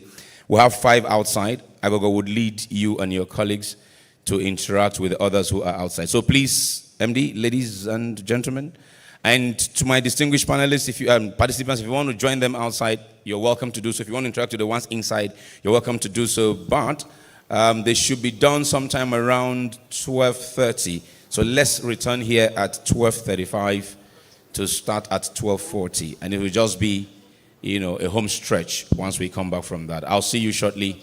Enjoy the break and the tour of the exhibition booth.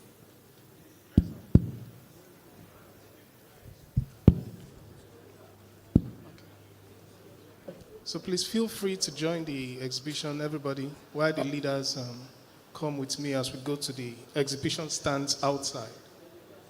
And of course, you can also grab a cup of tea, a coffee, if you're not joining the leaders for the exhibition outside, yeah?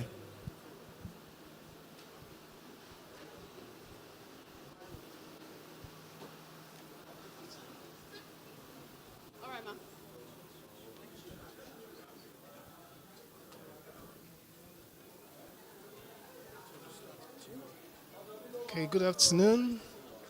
Good afternoon, Ms. Pesos Energy Services. We are excited to be here. We have the leaders here to see what you have to offer. So please feel free. We have 3 minutes to just tell us what you do, and maybe we'll have a few questions we'd like to ask as we go. So all right, thank you so much. Thank you for visiting our booth. This year's Seplat Technology Summit, we are exhibiting under the category of elimination of gas flaring. And the solution we have, deploy MRE or JT plants to offtake flare gas from your facilities, can offtake as little as 3 million scoff to 10 million scoff, and then process that gas and provide value. So we have capacity to get some of these from our registered OEM. The video that is playing on the screen, we also currently operate a 200 million scoff gas processing plant that we commissioned, and Mr. Emmanuel, my senior colleague, can take it from there. So that's what we are here about. Thank you. Thank you very much. Good morning. Good afternoon, everyone. Okay, so we are a one-stop shop solution center for flare gas elimination. We have modular systems that are ready to ship. It's between 6 months to 1 year deployment time. We have funding partners. It's a zero investment kind of arrangement if there's cash flow issues. So if we sign a contract with you, just show us where the flare is. We go there, deploy the technology, bring in the modular systems, install them, and then over a period of time, we'll do the repayment. So we have that lease, operate, and transfer model. Thank you very much. I don't know, any questions? Any questions, man? So I saw the modular capacities you have, like 3 to 10 million scope. So if I have any stranded gas that is maybe less than that amount, that's volume, maybe 2 million scope or so, do you have a modular solution for that? Thank you. Okay, so we do, and the pricing is per million scoff. For as long as it's up to 1 million scoff, we can scale down and get the gas out for various kind of applications. And you'll still be within your profit margin, right?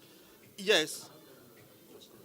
Because it's actually, my question is related to that. So are you part of the national gas flare commercialization plan? Yes. So you are partnering with some of those companies within the basket?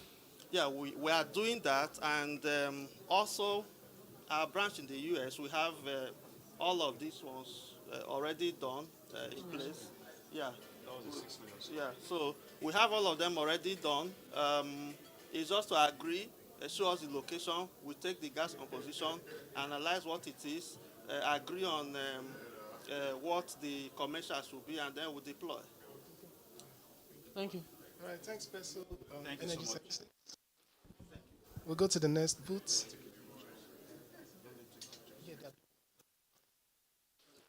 So, Lonadec, yes, so please, you have 3 minutes to tell us your service, and we have 2 minutes to ask questions. Please go ahead. Good afternoon. My name is Akuma Adewale, manager from Lonadec. We've been existing for over 32 years. We've trained over, we are ISO 9001.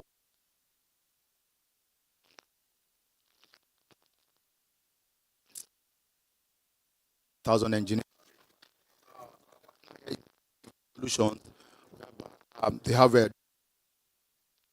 We have a transformation solutions, digital twins, asset reliability, and much more, and they also predictive maintenance, digital visualization in the oil and gas industries. Okay, so thanks. Yeah, thank you. The next booth. Thank you. Good afternoon, Avante.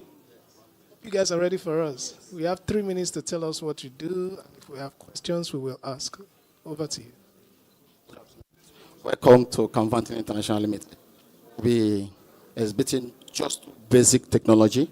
We have other technologies here available, but we'll be talking on 2 this afternoon. One is on waste stimulation solution. On the waste stimulation solution, it will give you a deeper penetrations when you stimulate your well, and it's inorganic, it's environmental friendly, it does not have any impact, both in your machineries and the environment. The second one is the waxing. This chemical can clean up the wax that you're going back to cut.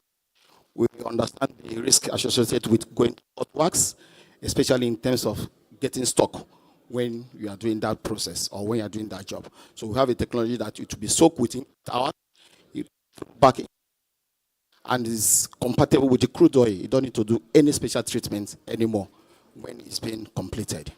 So basically, those are the two areas that we'll be discussing this afternoon.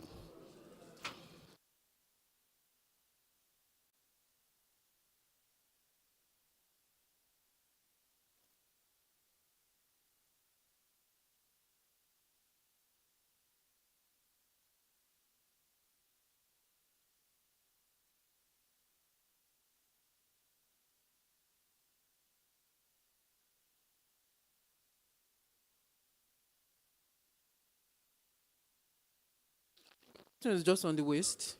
So, I mean, practically now, when we use your solution, what then happens to the effluent, or does it need to be disposed of at all?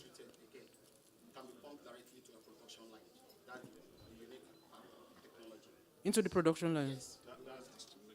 The stimulation one, yeah, okay. NUPRC approved, okay. All right.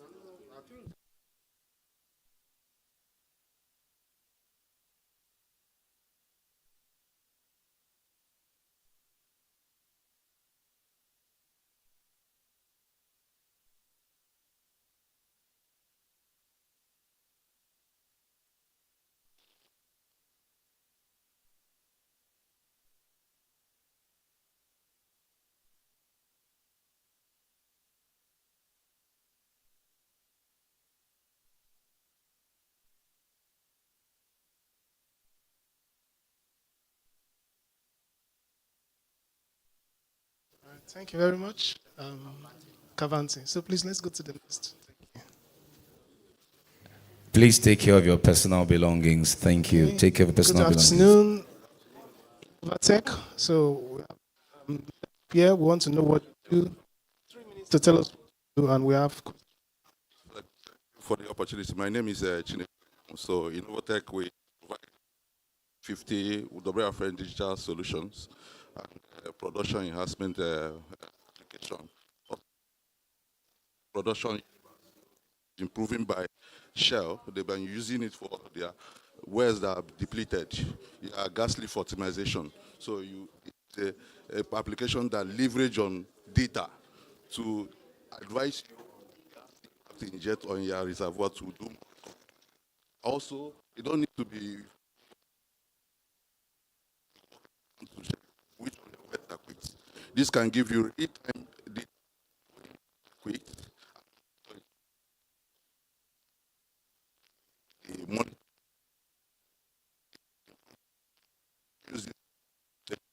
So it's in or maybe there's an intrusion into your wells. This information and allow you to quickly act and to prevent defilement of your production. Thank you. Yeah, thanks. This is almost like a machine learning. You're using that.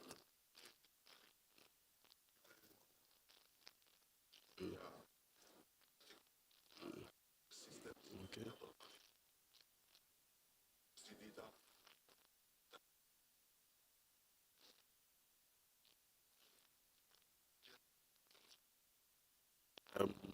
You can do like a field wise automation instead of well to well automation.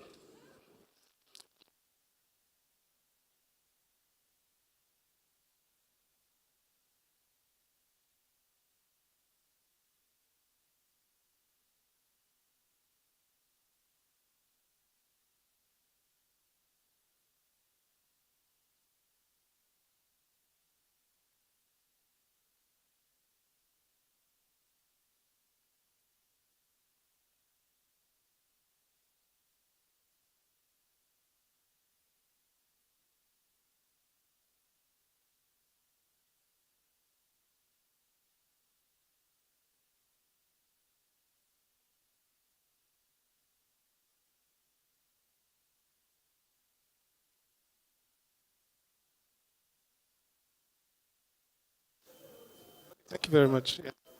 Still have, Vera Key. So we are here. You have 3 minutes to tell us your most viable product. The question. Thank you. Very much. I We develop business solutions for various industries, including energy, upstream, downstream, and across financial services, consumer products. We have solutions that help to improve operational excellence and also to drive growth and to help to give competitive advantage to our clients. We also partner with, so not only do we develop our own solutions, we co-create with OEMs, and we also help implement to deploy their own solutions about digital oil field solutions that run across the supply chain to visibility across the entire pipeline, more mileage from the investment that you have. So what partnerships we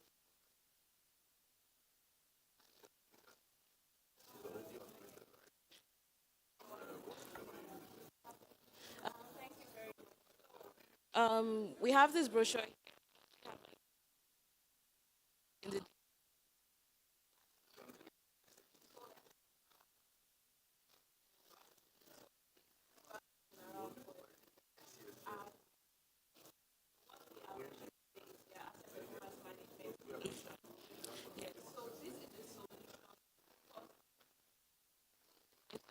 your assets.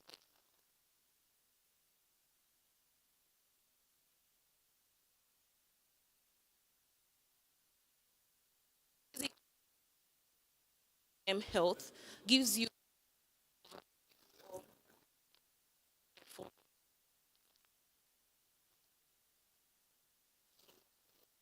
and we know what the downtime with active analysis on your overview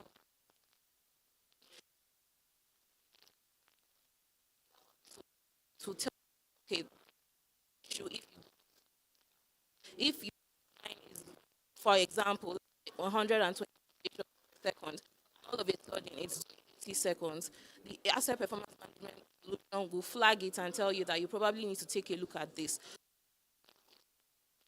A return on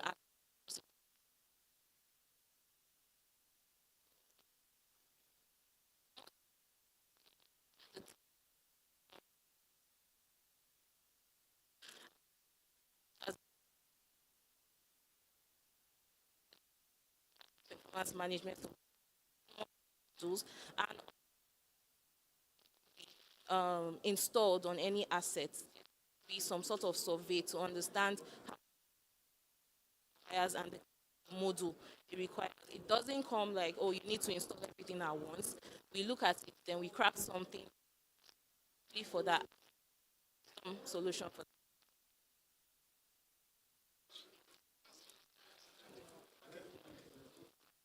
You the hardware side or the software side? I ask because talking about of it, are you assuming that we're ability to person already has the sensors and on the software side, or are you end to end? You do the sensors, you do the electronics, then you have the software for data analytics. Okay, thank you. Okay, so now there are different kind of assets. We have the legacy assets, we have the new assets. Most of the new assets also come already some sort of functionality that will allow you pull information out of that asset. So basically plugging it into the software. I forgot to mention a software. So yeah, at the same time, legacy needed. Systems are available to be able to give you that feedback. mentioned is that it's modular, it's a modularized solution. So if you already have sensors in place, we can work with your existing sensors and help you pull the data. We can help to implement and put in place the sensors. Very modularized and it can be integrated depending on what you want. And investment. So this isn't about putting investment, get more out of what you have already paid for. Thank you very much. Any more questions? Thank you very much.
All right, technical.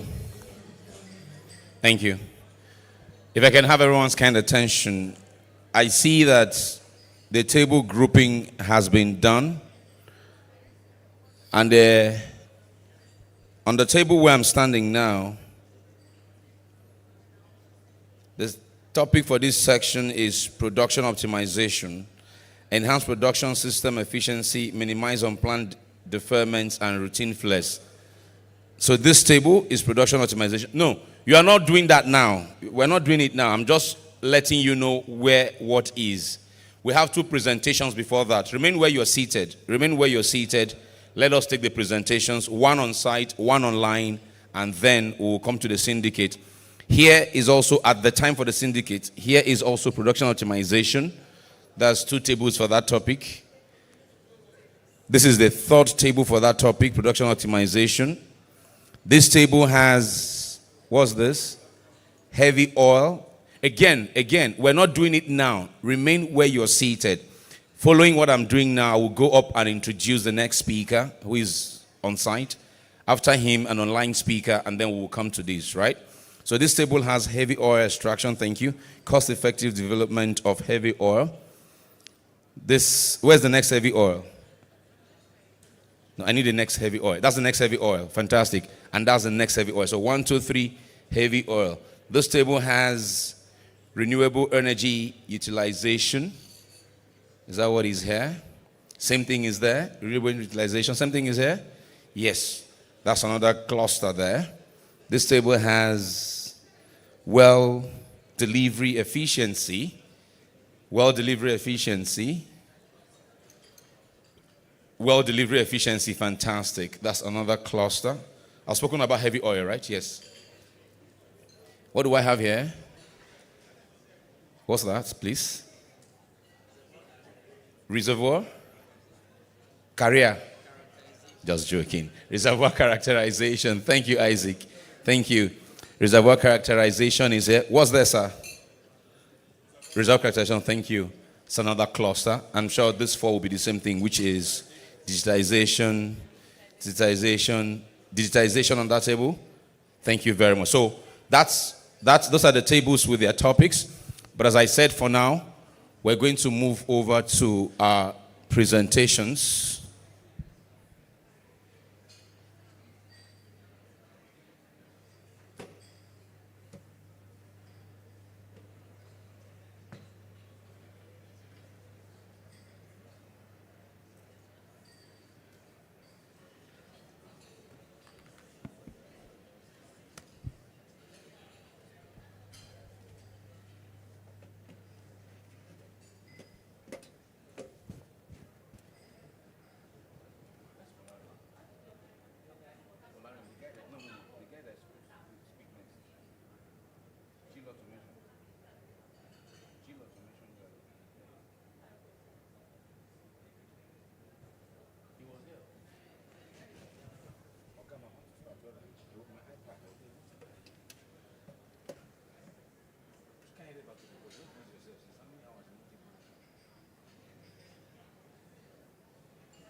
All right, please can we take our seats? Thank you very much. Let us carry on with the day's activity.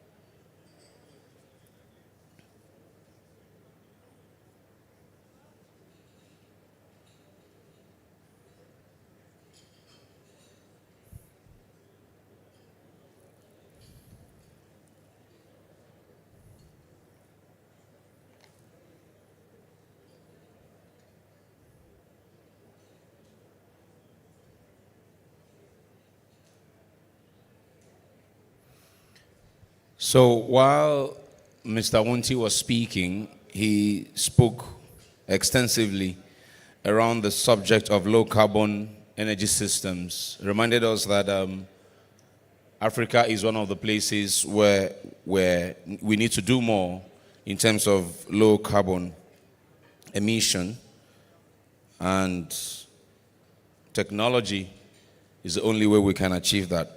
For this next presentation, a technical presentation, we're looking at accelerating the transition to low carbon energy systems. And the Chief Executive Officer of GIL Automations, Mr. Bolahon Lawal, is the one taking this, doing this presentation. However, Mr. Lawal is not able to join us today. He has sent one of his colleagues at GIL Automations, who has over 10 years under his belt in this industry, and before now has worked in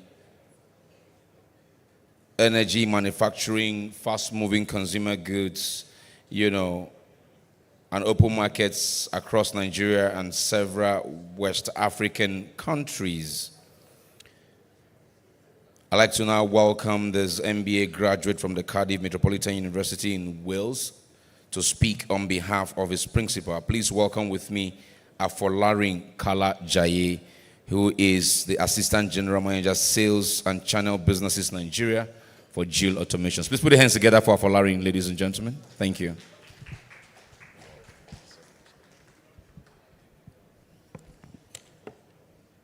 Hello, good afternoon, ladies and gentlemen. I trust you are having a great time so far.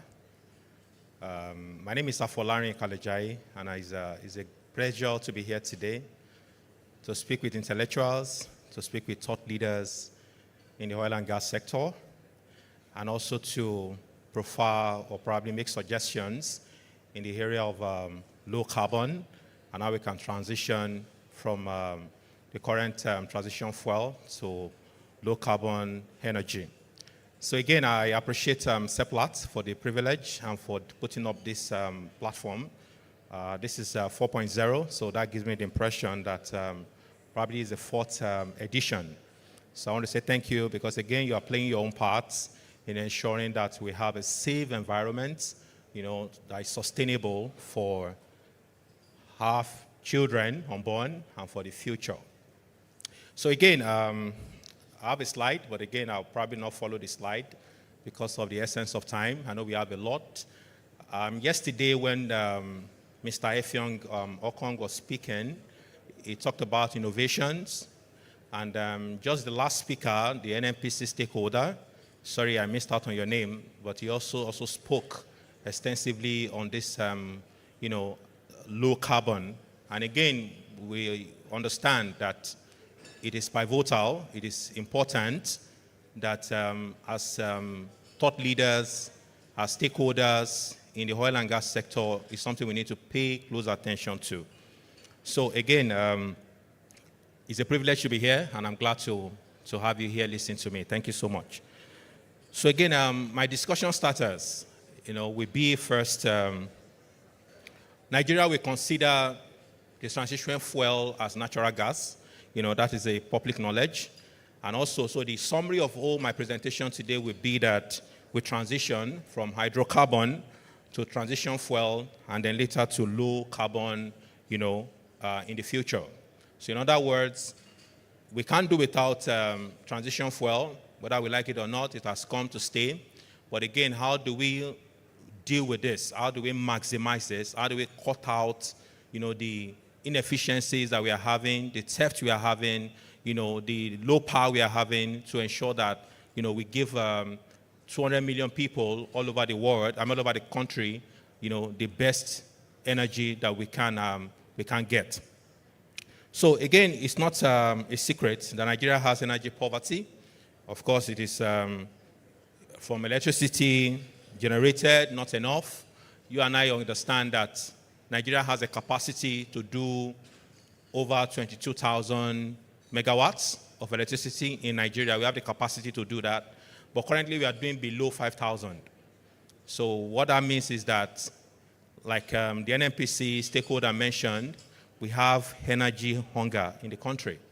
So there's energy poverty. So if you are dealing 5,000 megawatts to serve more than 200 million people, it's not enough. It's not enough. So we need to do more. So again, the whole essence of this whole gathering or this leveraging on technology is to see how, as stakeholders, as thought leaders, how we can ensure that we do what? That we bring this energy, make it available to the people, and make it environmental friendly as much as possible. Okay, so why do we transition to low carbon energy?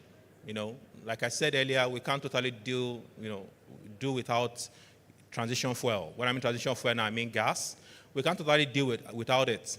But again, we can mitigate the impact that it has on the environment. We can mitigate the impact that it has on the economy. We can mitigate the impact that it has on what? On the climate, which is most important to us because we want to leave an environment for our children that they can be proud of, in the future. So again, reducing air population, reducing, enhancing energy security is also very important, and much more importantly, driving economic growth. So when we drive down low carbon, what it means is that we generate more, more jobs. We spread our tentacles. For instance, last year when the new president of the country, President Bola Ahmed Tinubu, announced that transition is gone, many of us were not happy. Of course, we were disgruntled, we were frustrated. The price of the fuel went over the roof. But again, we should see that there's an opportunity to also lash on other source of power, other source of energy, that we can actually, enhance, harness, and that will actually, make us to improve on the energy system that we have. But it is sad that we still all latch on to this whole idea of it has to be fuel. Even when we have CNG for cars, running on cars, we still prefer, to go with, the regular fuel that we have, making the cost go over the roof. What am I saying today? I'm trying to say that there are opportunities.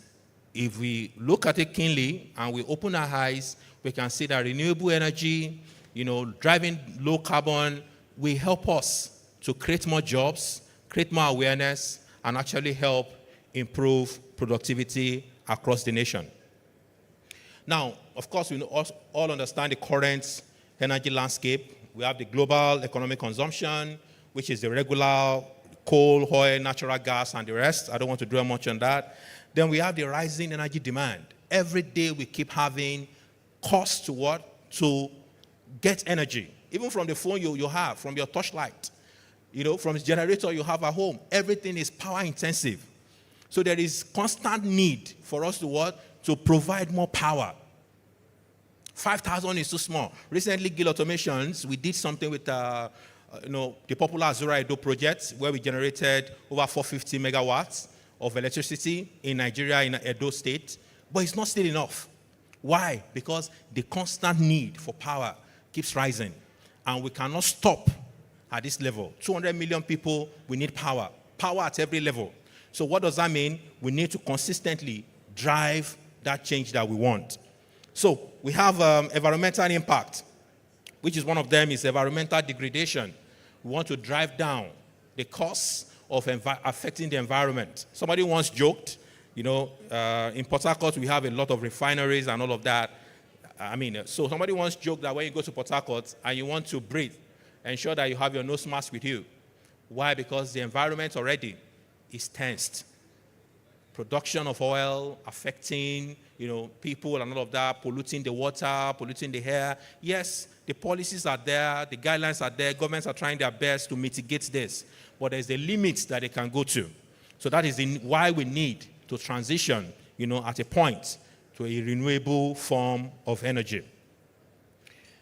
So when we talk about low carbon energy sources, of course, it's, you all know that we talk about solar power, we talk about wind power, hydropower, biomass. But again, we cannot deceive ourselves that this is not something that we arrive at just in a day. is a process. Like I tell people, it's not an event. An event is what we are sitting down here, we're having. A process takes time. So we need to understand that it's a process, and we need to follow that process, to ensure that we get to the what? To the, to the desired result. Then again, of course, when we talk about driving down low carbon and all of that, there are benefits to it. And one of the benefits, one, is that what? We lower air and water pollution, which is very, very, pivotal. Then again, job creation in the renewable sector, also very important. Then more importantly, we save costs on energy. I don't know if you have an idea of what it costs to get fuel across to you to use as a end user. I don't know whether you know the cost. The cost you have now is probably 700 naira per liter. I'm just using layman language. But the truth is that it takes a lot of cost, even from extracting oil, to making it crude. Because when it's crude, it's not even available for your use. It has to be refined. So when it's refined and made available to the public in terms of fuel, energy, propane, and all of that, methane, what does that mean? It means that a lot of costs have gone into this. But again, all of this can also what? Can also help us save that cost if eventually we move towards this renewable energy we're talking about. Then okay, for social, it improves your health. The amount of money you spend now on HMO will reduce drastically. Why? Because again, the environment to stay in is conducive to living. But we can't talk about low carbon drive down without talking about the challenges. Nothing is as simple as ABC. It has its own challenges. And one of them will be the fact that we do not have enough storage, enough storage and grid integration. And that takes me back to automation. So automation is very, very important at this level. We need to automate. There is need for, Internet of Things for us to be able to achieve this low carbon energy. Because again, we can't continue to depend on manual. We can't continue to depend on, on constant interface by humans. We need to what? Put Internet of Things in place, put automation in place, and put control measures in place. And, I'm a salesperson, so, when you give an hammer to the salesperson, it will keep knocking and all that. So as a salesperson, in grid automations, what we have been able to do differently in the last 17 years is to provide automation systems that help plants, run safely and efficiently. Machines will run safely and efficiently, and we've done that for 17 years consistently in all the oil and gas sector. And I thank Seplat, one of our satisfied customers, for giving us this privilege again, to speak at this summit. I won't dwell much on this, but one of the economic importance or challenges that we have is markets and policy barriers. We need more of policies that will control and guide this. And how do you do that? Subsidies in the renewable sector. Subsidies in the renewable sectors. Now, the subsidy has been removed for fuel. Where are we putting that subsidy? It's very, very important. Where do we put it? We should put it more in the renewable sector so that, again, people will be more inclined towards that, that area than just focusing solely on fossil fuel, focusing fully on gas alone, without looking at the alternatives that we have. So again, we have strategies to accelerate this low carbon energy drive.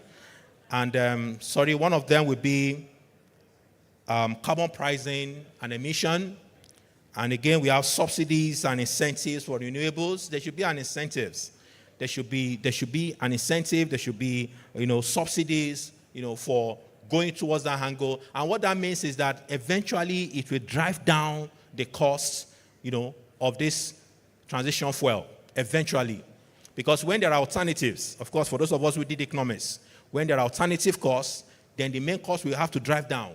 When the supply is more than the demand, and when the demand is more than the supply, of course, the price will go up. But when, in a case when you have lower demand and higher supply, there will be surplus. So that is going to help us, again, in achieving, this feat. Then also we talk about technological innovations. Continue to invest in R&D, that's research and development. Let's continue to come up innovations. We need that, especially to drive down what we look at. Then also scaling up clean technologies. Scaling up clean technologies. We need to continually improve, continually develop, look at alternative source, dedicate more resources into research and development. And by doing that, we'll achieve this low carbon transition.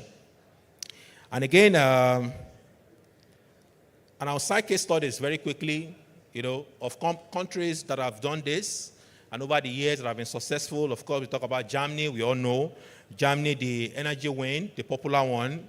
Also China, the renewable energy is close to almost 99%. We also have Costa Rica currently who are achieving 100% in terms of renewable energy. Then Russia, the third largest country in terms of oil production, are currently using hydropower. We all know, we know the story.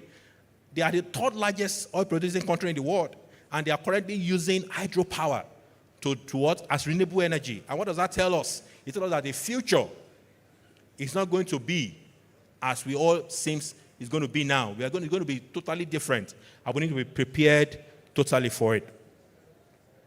So, like I said earlier, the role of innovation is very, very important. And one of the roles is for us to ensure that we have advanced solar panels, again, then offshore wind farms, very important. The energy storage solutions. We need to know, now if you ask you how do we preserve energy, usually by batteries. That's what we say, batteries, they're probably farm tank and all of that. But we need to go beyond that. We need to move to smart grid. We need to move to automation of things. We need to move to more of instrumentation, control units that can help us achieve this fit better. Then also digitization, very important. AI to help us, machines and all that. The last speaker was presenting to us the popular transformation. And, when I was sitting at the back, I was listening to that presentation and I said, wow, because it sparked a lot of, thought in my mind that we can achieve a lot with very little. Nigeria as a country, we are blessed, but we are not harnessing all the gifts that God has given to us. We have a low lot. In terms of coal, yes, we have. Most of our trains over the years have been running on coal for many years. But now we have, digitalized train stations, now running on electricity and all of that. Then that tells us that the future is not what we project it to be. It's going to be for those who are quick to make, understand what it takes to be there and make use of it in good time. The road ahead is very simple. I will run through this. Let's strengthen the policy frameworks that we have.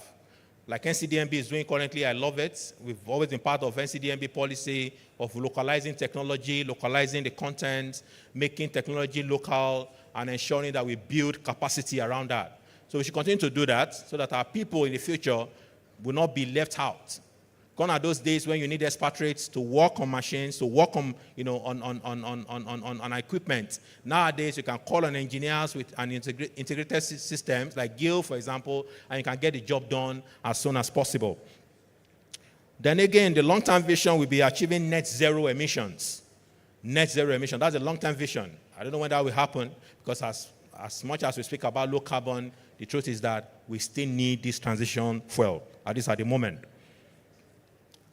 Quickly, I'll talk about the role of GIL Automation. Of course, GIL Automation is a system integrator. And in the last 17 years, we have provided solutions in the area of instrumentation, automation, rotating equipment, mention it.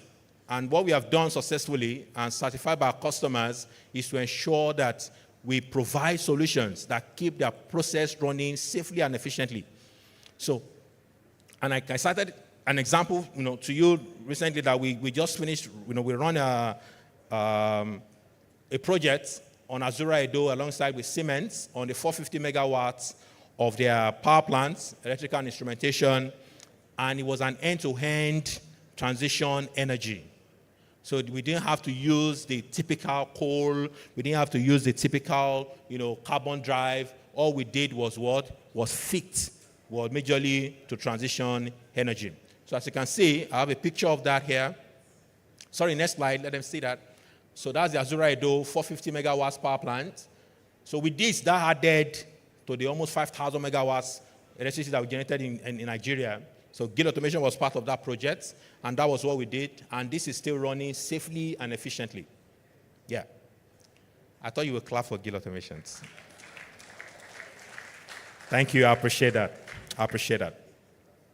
I'll conclude by saying that it is important that we take this summit very seriously because, again, Seplat are doing their part by ensuring that we are informed as stakeholders, as authority leaders in our different sectors. It's not left for us again to go back to our plant, go back to our businesses and ensure that we do our own quota. We can't all rely on government to do everything for us. We can do our own part by ensuring that with what? We look at alternative, not just focusing on the oil and also the transition fuel only.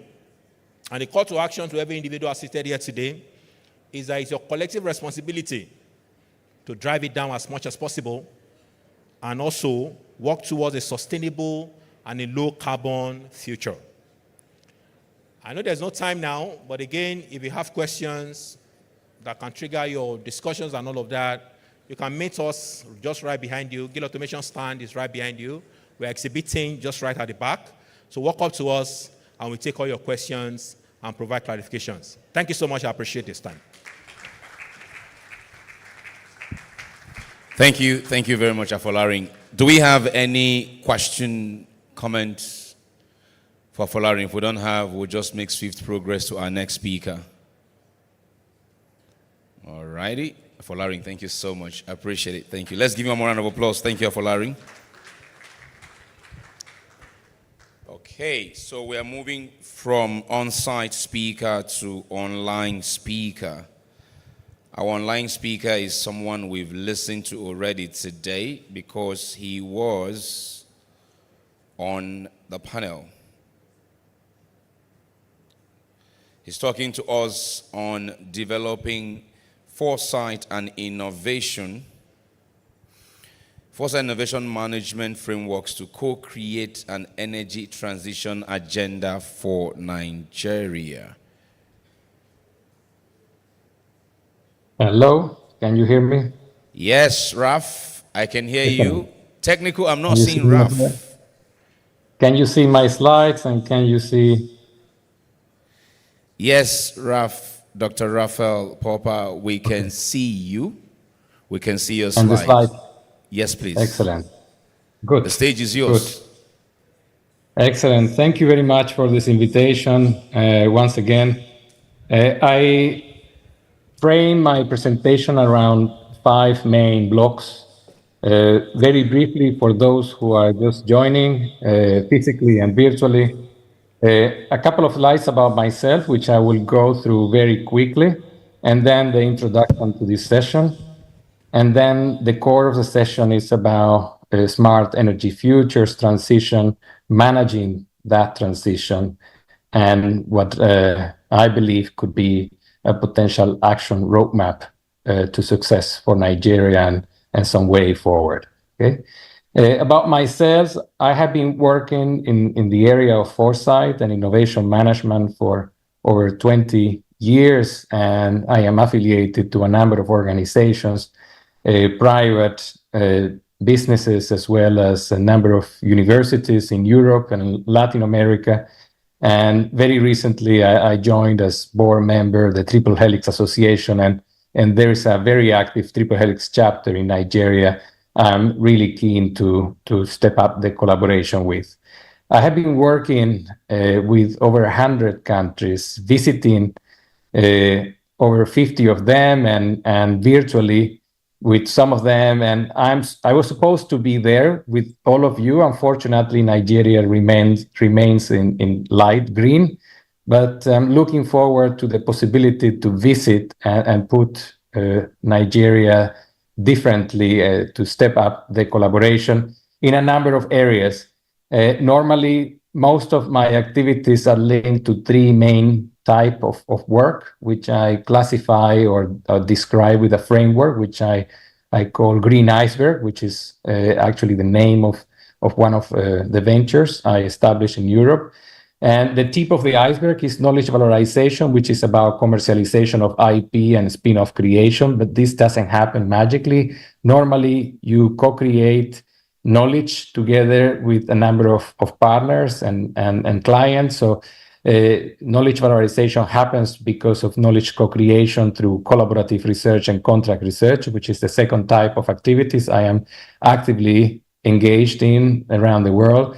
But co-creation doesn't happen magically. It happens because of events such as the one you have organized at Seplat Energy. So thank you for the invitation. Knowledge sharing and networking, physically mainly, but also virtually. Hopefully after this, we can collaborate or get in touch via LinkedIn and other social media, Twitter or X, and professional development programs. So in a nutshell, these are the three main areas I'm happy to step up the knowledge transfer agenda with Nigeria in the very near future. About this session is an introduction to sustainable energy futures and how can we empower tomorrow and enable Nigeria to successfully leapfrog into a sustainable energy transition.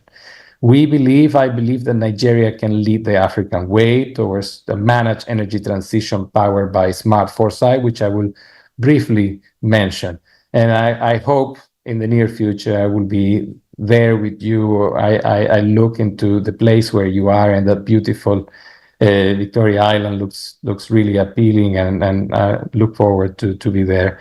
And it's about diversifying portfolios. It's about moving into transparent ESG practices and building strategic partnerships and creating different type of research and development investments that will show the commitment towards this sustainable innovation growth.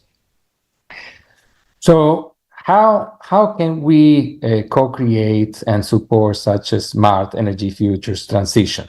And basically, there is, for some of you who are not familiar, there is an approach that I have been working with called Foresight, and I created an acronym, and as part of my PhD at the University of Manchester, we built a framework called Smart Futures or Smart Foresight, where there are different steps and elements that are important to do the scoping and understand what we need.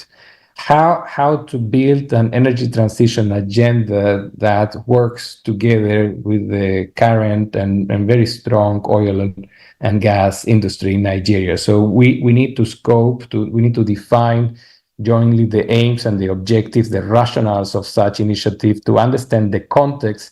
And in the context, we have the Paris Agenda, we have the COP commitments, we have time horizons, which can be the 2050 net zero agenda. It can be brought earlier, like 2045, and to have some checking on whether we are on progress, and then what are the methodology is that we're going to use to achieve that, and are we doing this nationally or regionally, locally, and what funding can we bring from within the country, from national sources, and what foreign direct investment we can have to achieve that. So that's normally what happens in the scoping phase.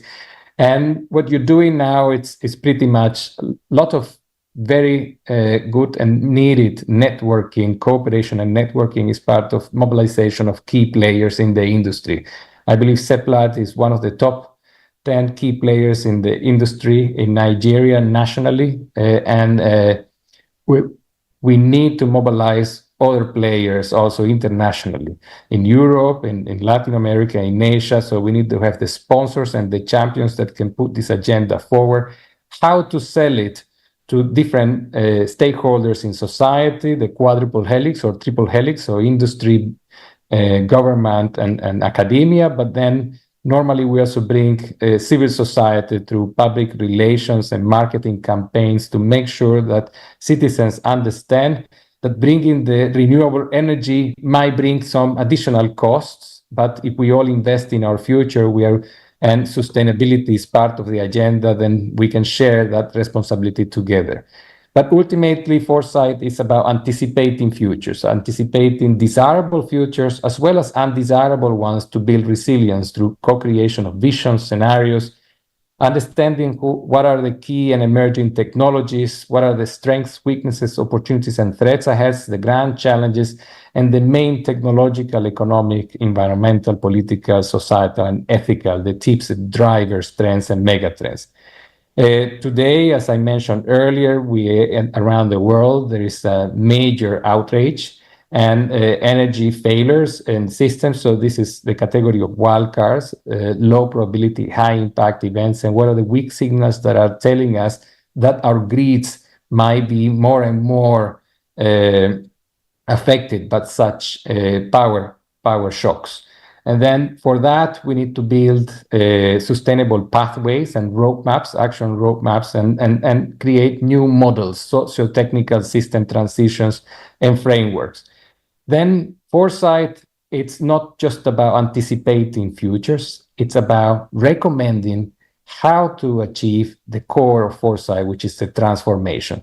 There are different types of recommendations, and at the end of this presentation, I have just a flavor of the type of policy recommendations and different type of research agendas and alliances that Nigeria can take in order to transform priorities, transform capacities, knowledge-based products and services, and behaviors and attitudes, which are very important to achieve that paradigm shift towards sustainable energy transition and arrive to a socio-technical, socio-economic science and technology system that we deserve.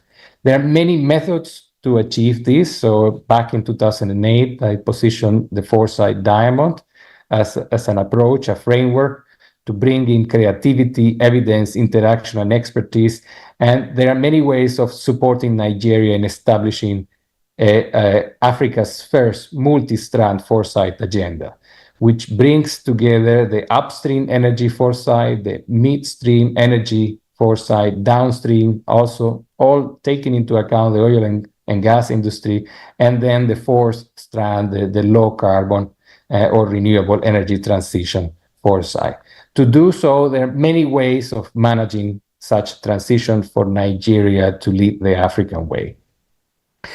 For that to happen, it is important to implement a number of activities. For example, creating strategic foresight briefs. This is the type of activities that we help many countries and industries and companies like Seplat to organize, and we can jointly conduct this, so we can help you to create such briefings to offer exclusive insights into cutting-edge advancements. Organize executive policy forum like this one, focus on a number of areas. I believe you all agree this is a unique platform to influence and navigate the challenges and opportunities ahead. And then bring into the equation Executive Insights series to help top executives and provide them with deep dive into crucial knowledge areas where we can navigate the transition. A summit once a year with leadership foresight experts, C-suite executives from national companies, from international companies, to foster collaboration into renewable energy projects. And last but not least, to create strategic partnership initiatives. So we can help. We are ready to support Nigeria in leading the way and implement it, and Seplat implementing some of this in the next years. And this normally we manage through different type of platforms, this hybrid type of events like the ones that you are in, where you see each other face to face and you can build trust, are important. But then afterwards, it's important to have follow-up through knowledge platforms. And we have been developing this to understand, to anticipate, to build anticipatory intelligence, and to support the strategic management of critical issues and action roadmaps in a number of areas, to bring resource efficiency, to deal with climate actions, to deal with raw materials and fossil fuels, as well as new resources and the environment. How to build an action roadmap then to success? And yes, I love your slogan, your national motto of unity and faith and peace and progress. I think there are many ways in which Seplat, together with our team, we could deploy a foresight agenda to support the development of an energy transition agenda for Nigeria.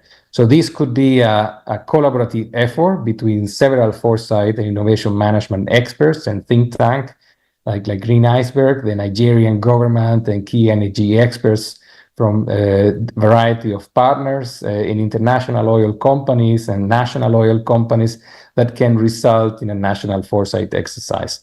There will be an overarching goal normally to do this, to formulate a strategic roadmap for a pragmatic national energy transition agenda that, for the sake of this presentation, I simply call NETA. That can, beginning with N, can also be Nigerian. So we can replace national with the Nigerian energy transition agenda and create a NETA project incorporating foresight to introduce a multiplicity of dimensions to address inherent uncertainties that we have ahead.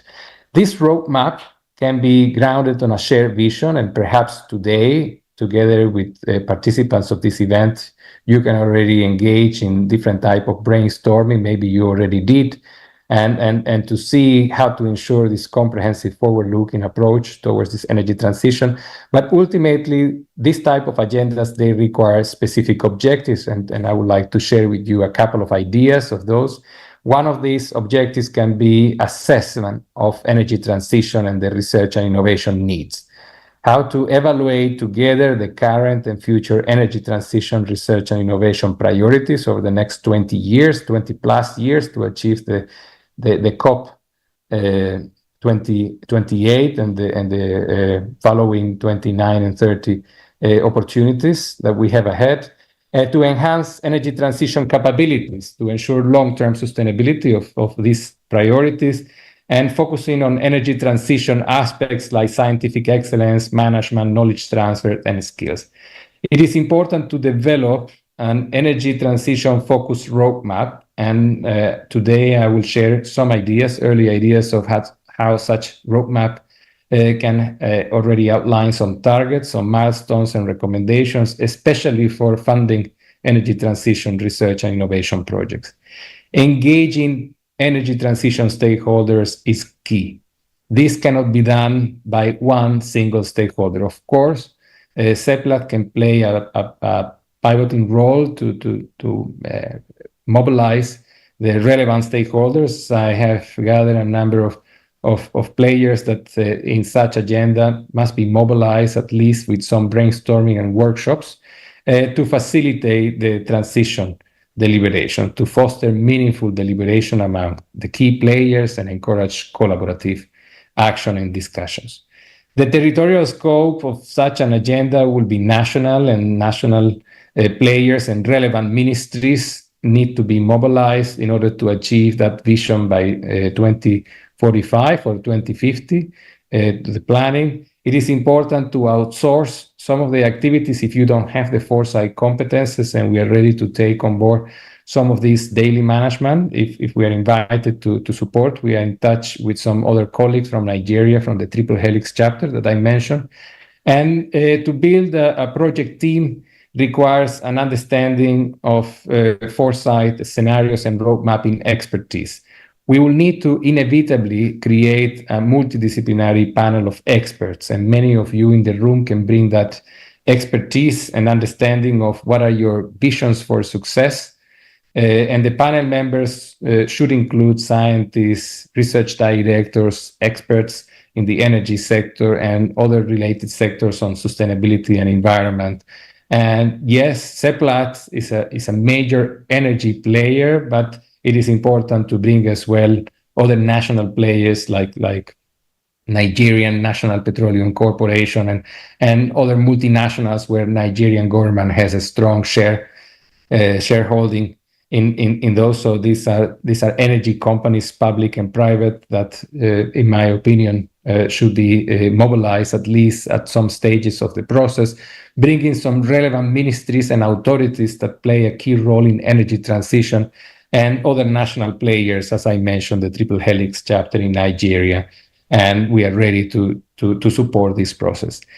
I envisage this as a 4-phase process, where in phase 1, there can be an audit where we are in the country and gather some relevant data, build the right project team for that audit, organize some indicators, analysis, surveys, data mining, and benchmarking Nigeria and the different regions on where we are in terms of energy transition targets. Phase 2 will be about generating different type of scenarios, and we can help to create the baseline scenarios based on our expertise in Europe and other parts of the world. And jointly in phase 3, organize some expert panels, and in these panels over 6 months to assess what are the SWOTs, what are the strengths, weaknesses, opportunities, and threats to formulate future-proof visions or a target success scenario to draft the roadmaps, and in phases 4 or 5, depending on the resources and the needs, to create a synthesis of those draft roadmaps into a major roadmap and create an expert panel to negotiate how the implementation, if we have this as part of our remit.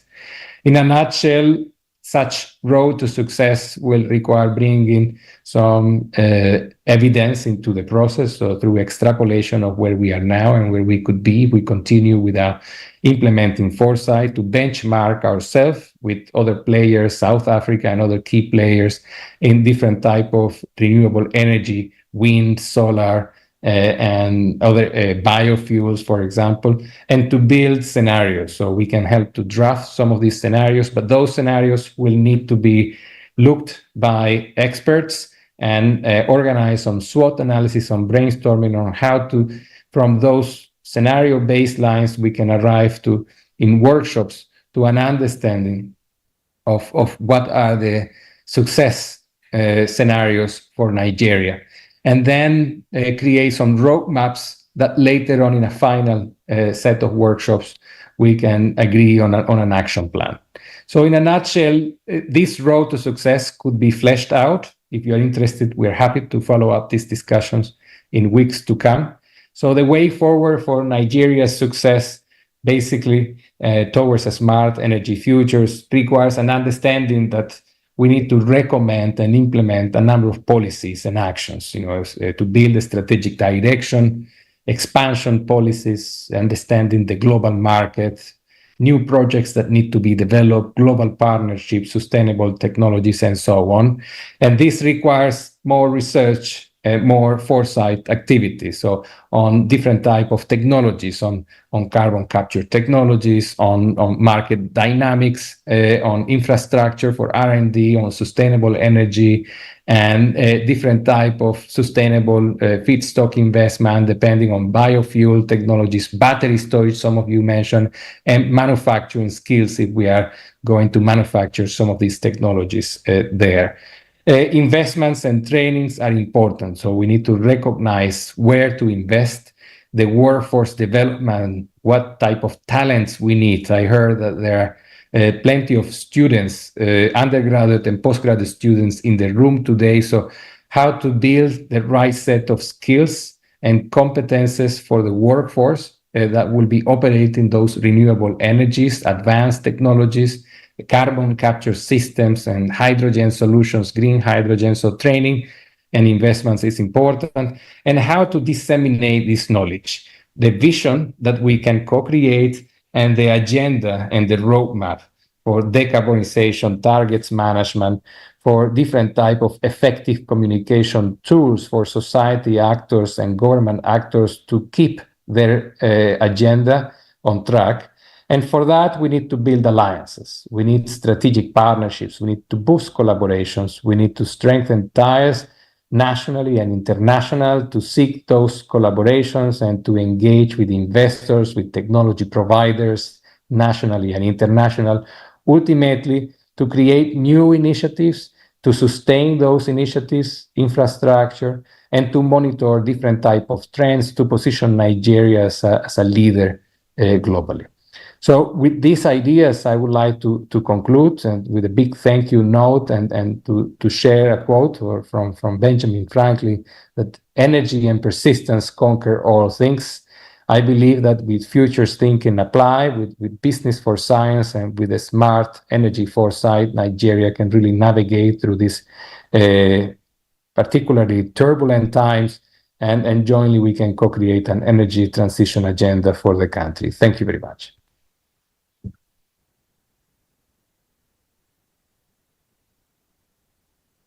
Thank you very much, Dr. Popper. Let me see if I have a question for you in the room.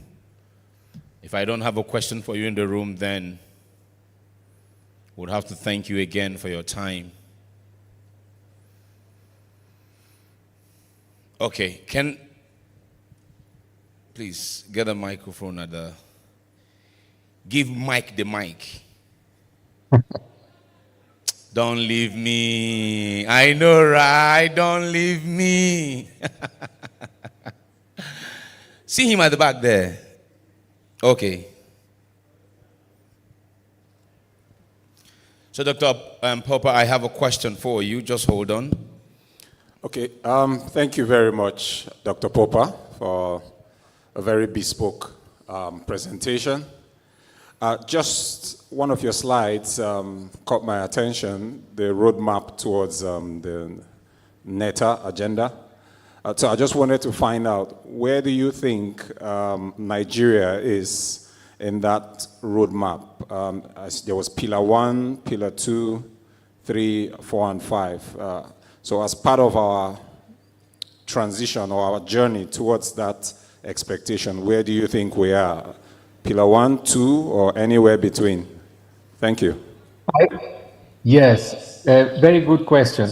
I would need to assess the current state of affairs of your situation, which I was hoping to do physically, because I was meant to be there with you today and potentially last week, but there were some logistical issues that prevented my visit. So this was part of the agenda, to do some kind of assessment and stock taking. So it would be too early for me to assess where you are in this roadmap, but certainly with many colleagues in Nigeria, we are considering implementing this agenda, and we are looking forward to meet the right players. And I believe Seplat can be one key enabler to implement the agenda I presented today. Not alone, I think in collaboration with many other stakeholders. And this is an agenda that can take from 9 months, like a pregnancy. We can deliver this baby in 9 months, but potentially a year or 1.5 years, depending on how ambitious we want and the level of mobilization. So we can be in phase 1, if we want to start from a new initiative, a new project, together with Seplat and the Triple Helix Nigeria chapter. But if there is an ongoing initiative, which I was hoping to learn about during this week or next week, that we can jump into the train and basically to accelerate it, then we might be already in phase 2 or 3, as you mentioned, and then we might already have a very good understanding of where we are, which is phase 1, and perhaps you already have conducted that systematic national and international benchmarking on where Nigeria is, and we can jump immediately into phase 2. But if this is not the case, we can quickly organize the whole process from phase 1 to 5 within a year, I believe, or a year and a half, depending on the urgency. All right. Thank you, Dr. Popper. And Michael, there's another question. Can I get a mic to the behind you? Yes. Yeah. Good afternoon, everyone. Thanks, Dr. Popper. Very lovely presentation. My question is really around energy affordability. In one of your slides, you had spoken about access, and you said it's a small, I believe, a small price to pay to sustain the environment if we pay a little more for the energy.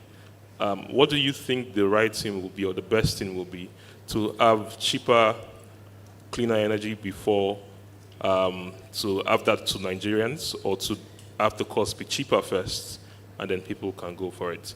I will think personally that, like you said, if we get scale and we get proper research, we can then drive down the cost. As it is, insisting on getting cheaper energy might prolong the process of achieving widespread. So what do you think personally? Do you think that which one do you think comes first? Getting the cost, driving the cost down, or getting an adoption up, and then maybe with scale we can get better technology to drive the cost down? Thank you. Thank you. Yeah, I think it is important to drive both agendas in parallel.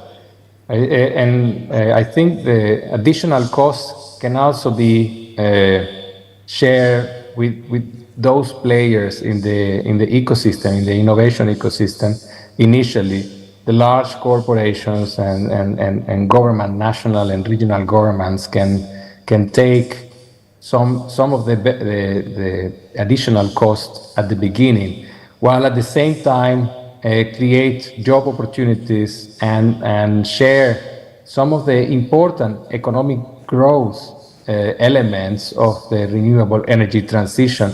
And working together with the traditional oil and gas is paramount.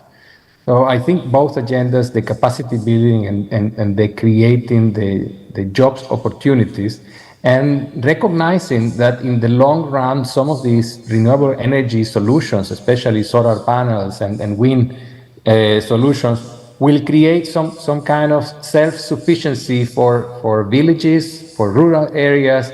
And this is already happening in some parts of Africa, and Nigeria in some circles is considered a pioneering of this type of local and rural solutions that are already bringing benefits to communities. So in the long term, they will bring a lot of savings in terms of energy cost and creating self-sufficiency and sustainability. So I think both agendas can be done in parallel, but initially the costs that investing in energy transition agenda can be taken by the big players through different type of schemes. Some of them I mentioned in the earlier session that will help Nigeria to leapfrog.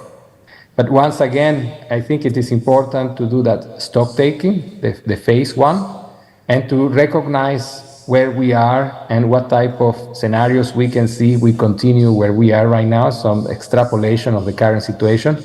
And then if we recognize that with the extrapolatory approach, the business as usual, it is not sustainable and it's not feasible for Nigeria to achieve the desirable futures and targets, then we must implement the leapfrogging one. And the leapfrogging requires innovation, technological development, and co-creation of different type of solutions that promote sustainable innovation. But once again, I hope that in weeks to come, together with other Nigerian colleagues who are there with you today and other players in other parts of Nigeria, we can co-create an agenda similar to the one I shared with you in the slides. And if you're interested to discuss this, you can just follow me as well in LinkedIn, and we can engage in a discussion via LinkedIn with some of you and Seplat colleagues. And I thank you once again for this opportunity to be at least virtually with you today. Thank you very much. Let's appreciate him one more time. Thank you, Dr. Raphael Popper. And now we begin our syndicate discussion. I think part of the things that Dr. Popper spoke about is that he's hoping this technology summit participants will be able to brainstorm on some of the things he's talked about. But let's brainstorm on the things that we have decided to look at as our syndicate section topics. We have 6 of them.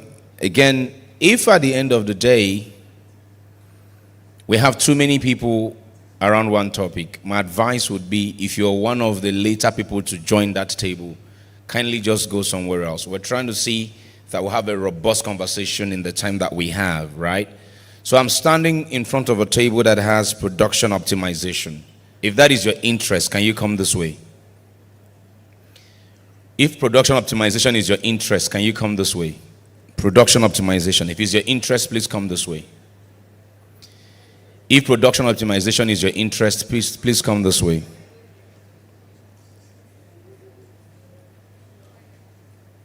Production optimization. Wherever you are in the room now, we're going into our syndicate group discussions. I said to you earlier that we're going to go into that swiftly from Dr. Popper's presentation, which we've just had. And if you're interested in the syndicate group conversation around production optimization, enhance production system efficiency, minimize unplanned deferments and routine flares, if that's your interest, come this way. All right? While they're doing that, if that's your interest, come this way.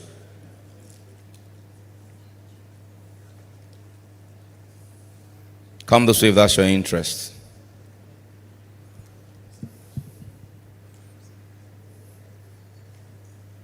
These two tables actually, so you can just drag any chair. These two tables and that is supposed to be for it.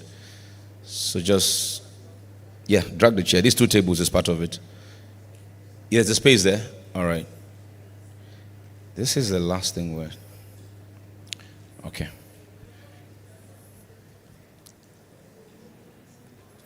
All right, so if you are interested in renewable energy utilization, come this way.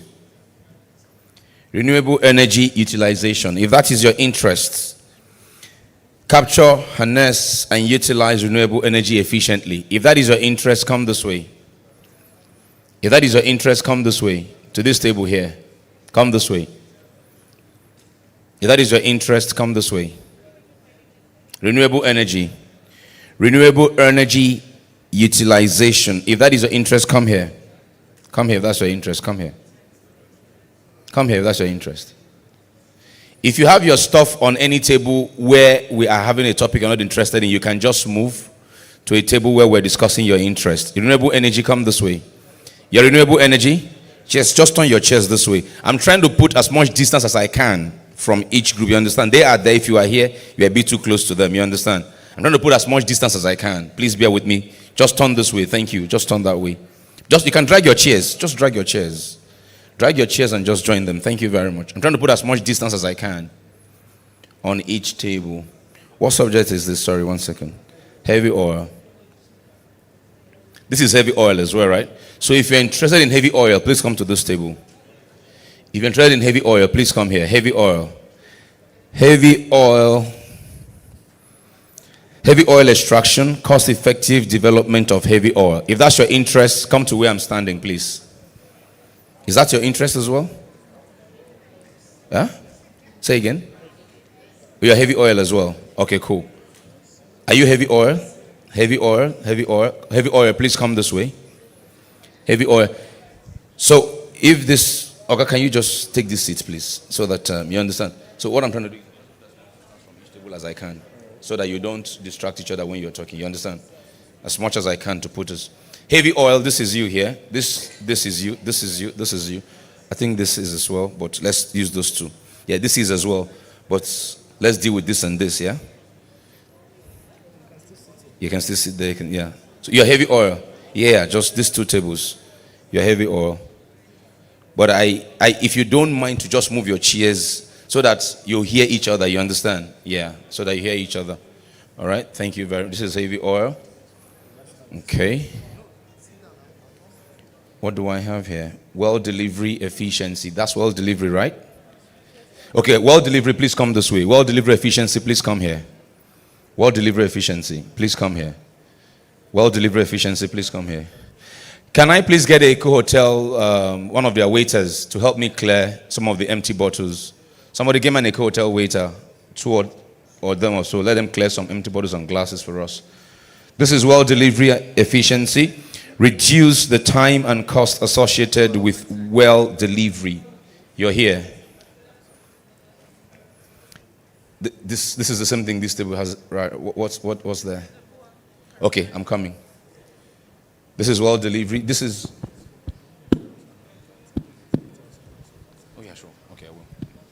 This is well delivery. Okay, so yeah, you can just move your chairs this way.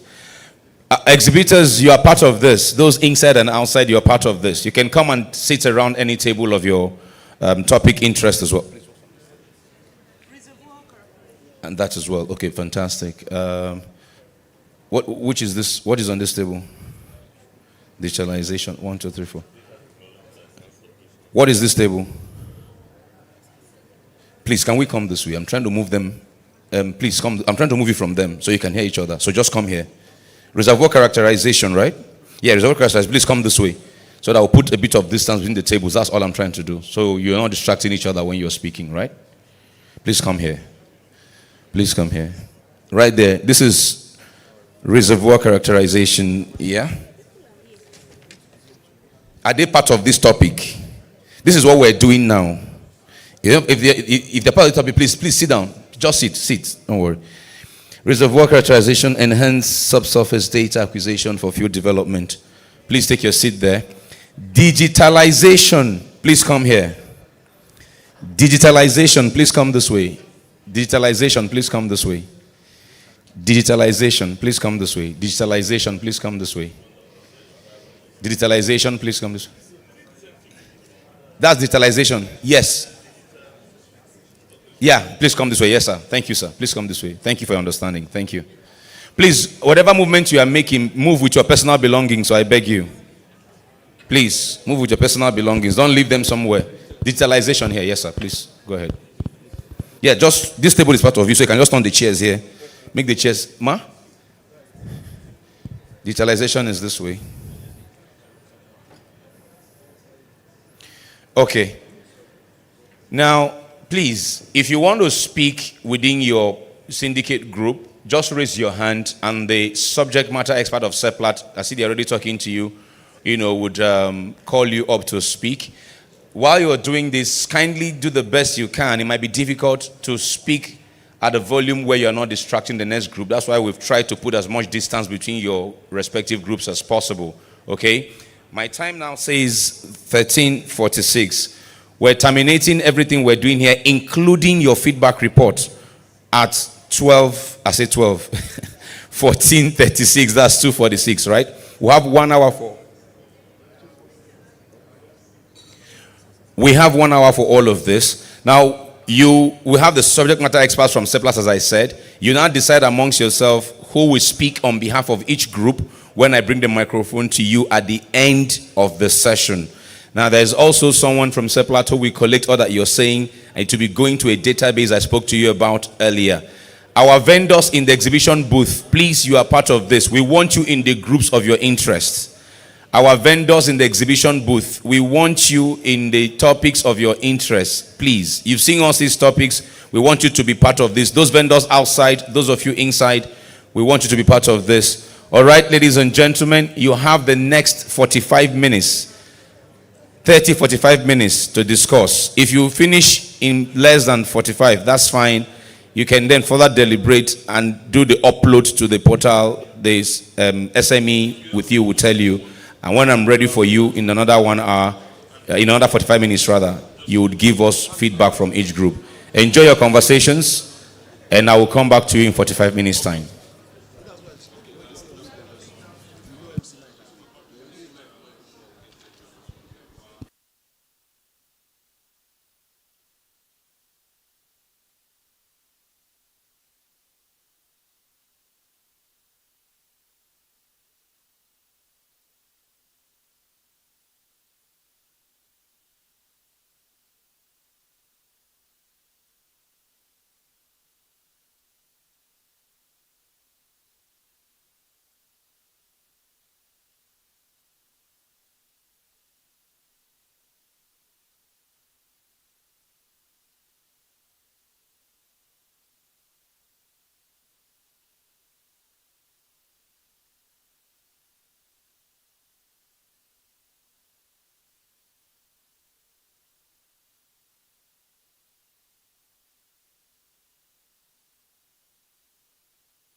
Okay.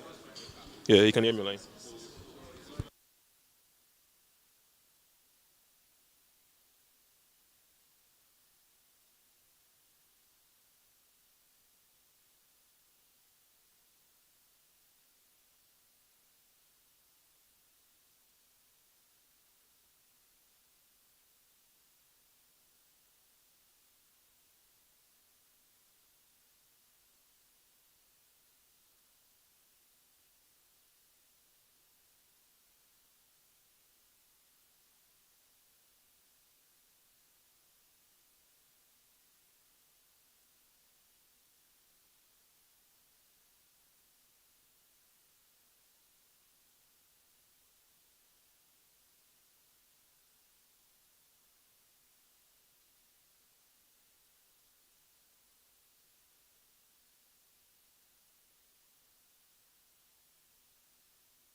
can it help us?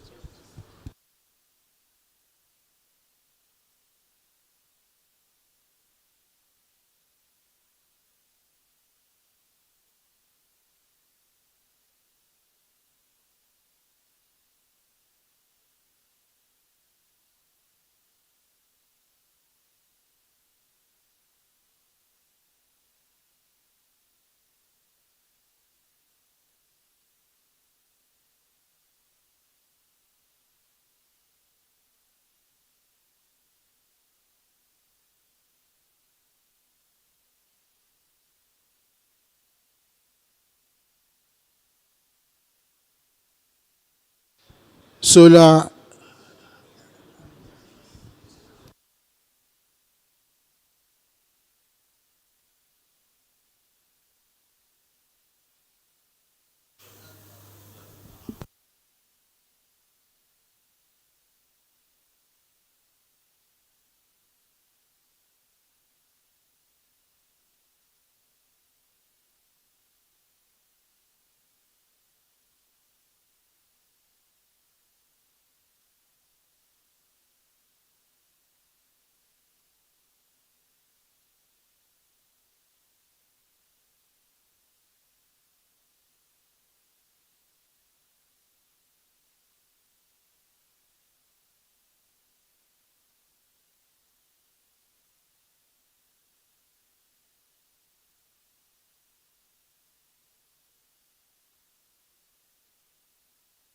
Looking at utilization, we're looking at how can we harness all the energy.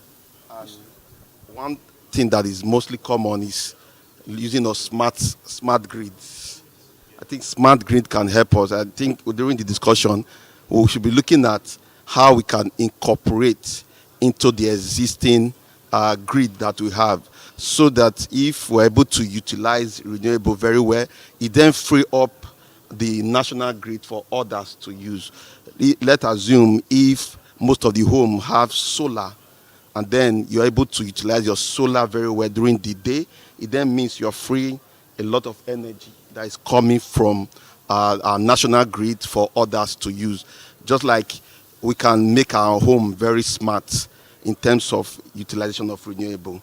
You can talk about the solar water heaters, there are some solar fans and all of that. I think renewable energy utilization will come about using smart technologies to integrate. If I'm able to generate during the day, I should not take from national power, which is the BEDC, the distribution companies. That means I am freeing up that energy, and then others can utilize. I think that's the direction we should be looking at, how best we can utilize it. And the best is looking at local grids or home grids. In our homes, we can have various sources of this energy, and we're able to then utilize them. Most houses then, the surrounding lights are mostly solar now. It comes up on their own, and then those are one of the ways you can utilize it. I think that is the coming up with smart technologies that can take priorities. I think that is one way of utilization. Okay, thank you very much. You might just do well to let us know your name just before you start, so that those online can know who's talking. All right, thank you very much, Efosa. So Efosa, can I say that what you are talking about, can I term it smart meters? I know one of the speakers today mentioned that where you generate solar within your homes, and then when you are over generating, you can then push that into the grid. And I think that usually happens when you have smart meters that can, they are bi-directional, so it can take from the grid, and if you have excess, can also return to the grid. That's one way. When I mean smart grid, in terms, I can make my solar system priority one. That means I'm utilizing the energy from the sun. So it then means I'm using less of fossil fuel, because we know most of our power, our national powers, are from turbines and all of that. So if I make my solar system priority one, and then if I have biomethane, I can make it priority two. What it then means, if I'm falling short of that, I can take from the power grid. That's one way to utilize it. Because most times we see that in our solar system, because we don't utilize, you see our solar system not taking much from the sun, and then we are not utilizing it better. And sometimes because we don't prioritize this, when you have power from national grid, it becomes your priority one, and you're not utilizing your solar system. Smart. Okay, thank you very much, Efosa. So just before we hear from anyone else, I think I would like to categorize this as hybrid energy and smart meters as the technology. So hybrid energy and smart meters. I say hybrid because you could use solar like you mentioned. You could also still retain your diesel or whatever type of generator you have, but then you can, combine them to reduce how much diesel you spend. So I think that's it. And when we say hybrid, it also means combining one or more energy sources or energy source types to meet your energy needs at home. So thank you very much, Efosa. I don't know if anyone has anything to contribute in terms of this hybrid energy and smart metering. Does anybody currently have such in their homes? I don't know. You want to say something? All right.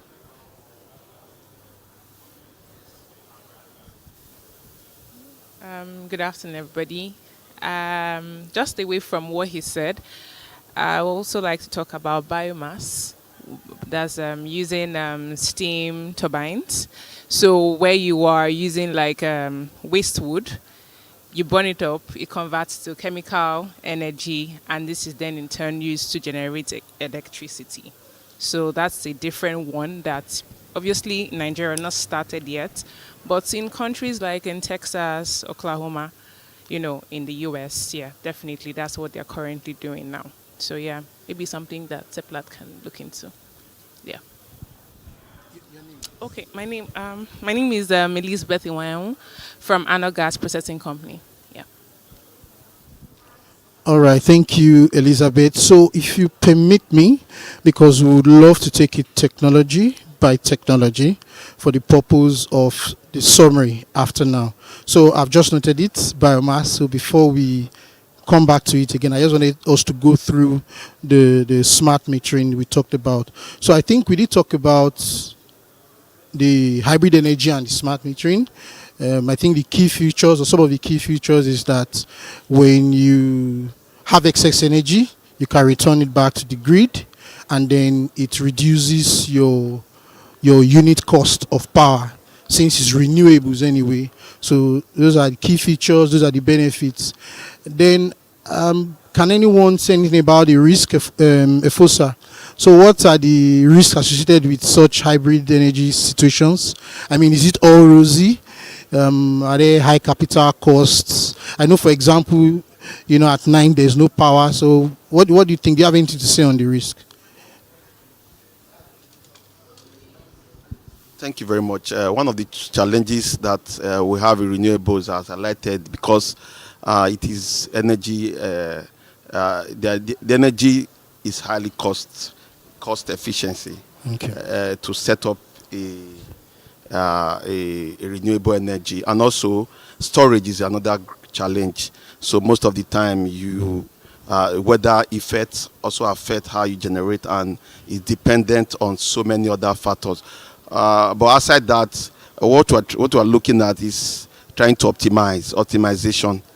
We're trying to optimize, and when you're optimizing, there's always a backup, so it is not so dependent to be able to use renewable, except you have a lot of storage capacity, and that takes a lot of cost, because getting batteries are highly high capital intensive, and looking at just for your home alone, you have to do a lot of energy, good utilization of energy.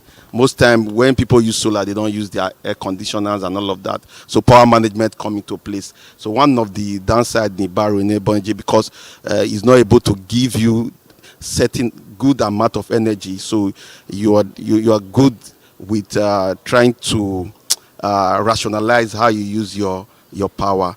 That is why we'll continue to use other sources of energy, but on the goal is just for you to optimize and ensure that you are able to get lithium from renewable, and then you match it up with what you get from fossil fuel and all of that. All right, thank you very much, Efusa. So just before you give him the mic, I think I was able to pick that some of the risks is that, for example, the solar can be affected by weather, okay, and storage is also an issue. So thank you very much, Efusa. Your name, please. Right. My name is Mayowa. Sorry, my name is Mayowa. So I actually want to buttress on his point. Okay, if you could be a bit more diverse, they can also. Okay. As a regards of cloud cover, sometimes it's very difficult for you to manage renewable.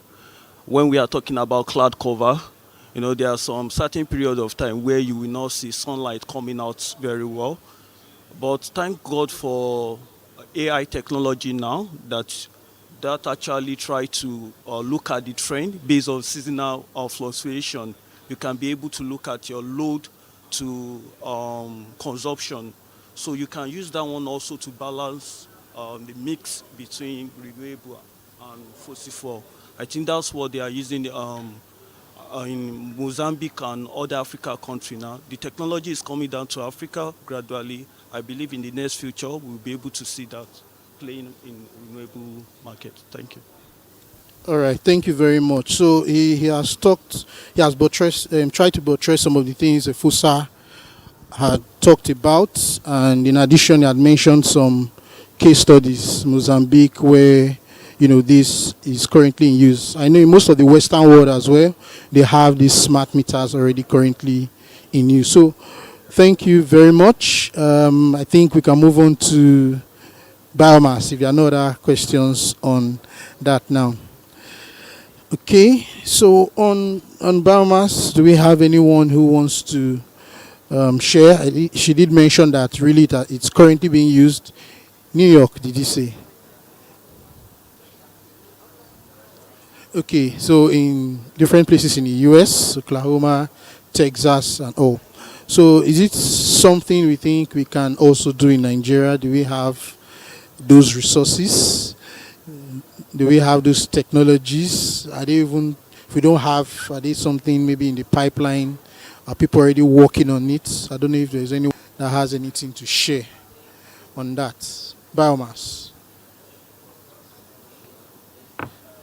Okay, so if I should ask you, okay, I think your hands up. Okay, let's hear from you first. Please, can you give him the other mic? Okay, sorry, my throat. I think for biomass, I remember there's one particular project being launched by Lagos State government in 2003. That's Olusosun. If you remember Olusosun, when Olusosun started burning in around 2007. So the project was funded by World Bank, and basically their intention is to ensure that the project got carbon credits using CDM methodologies, that's clean development methodology under Kyoto Protocol. But unfortunately, because they could not manage the whole system very well, and because of the maintenance culture and lack of maintenance, they were not able to scale up the project, and that couldn't yield enough carbon credits. So I think for biomass, there are some private, like startups that are coming up with different solutions as regards to biomass, how they can capture that using, tire tube. So I have a friend also that was able to capture a certain amount of biogas, but for now we've not really seen that in high quantity or large scale in Nigeria. So that's what I can say. Okay, thank you very much. Let's also look at wind. I think where we're missing it as in this country is that we don't look inward to what the potential each state has because of this national grid. So a man in Zaria, maybe with a lot of wind, is waiting for me to generate here and then transmit through the national grid. You have a lot of wind. If we can localize grids, it will help us in this country utilizing of renewable. Where you have a lot of wind, you use windmill and all of that, and then have a mini grid. Can be estates have a mini grid, and then you put that on parity load, let's say less energy consuming load like your lightings and all of that. And then with the smart grid that's already installed in the house, you see that you're able to utilize the wind, and during the day you're utilizing the sun. So what you're doing is that Just continue.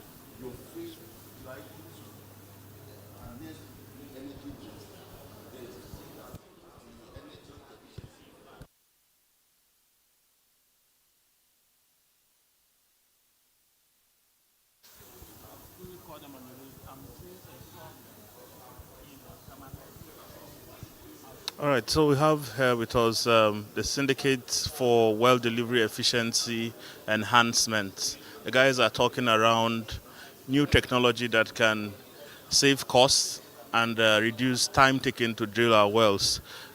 So I'm having someone from Halliburton give us new technology from Halliburton that will improve our efficiency. Sorry, can I have your attention, please? If you don't mind, can you just go over the technology, just using the mic so that all camera can capture that? Okay. So it's a real-time well engineering solution. It's just an upgrade of your conventional or traditional monitoring tools. When the drillers are drilling, of course, you can actually see on your screen in the office, the well path and everything.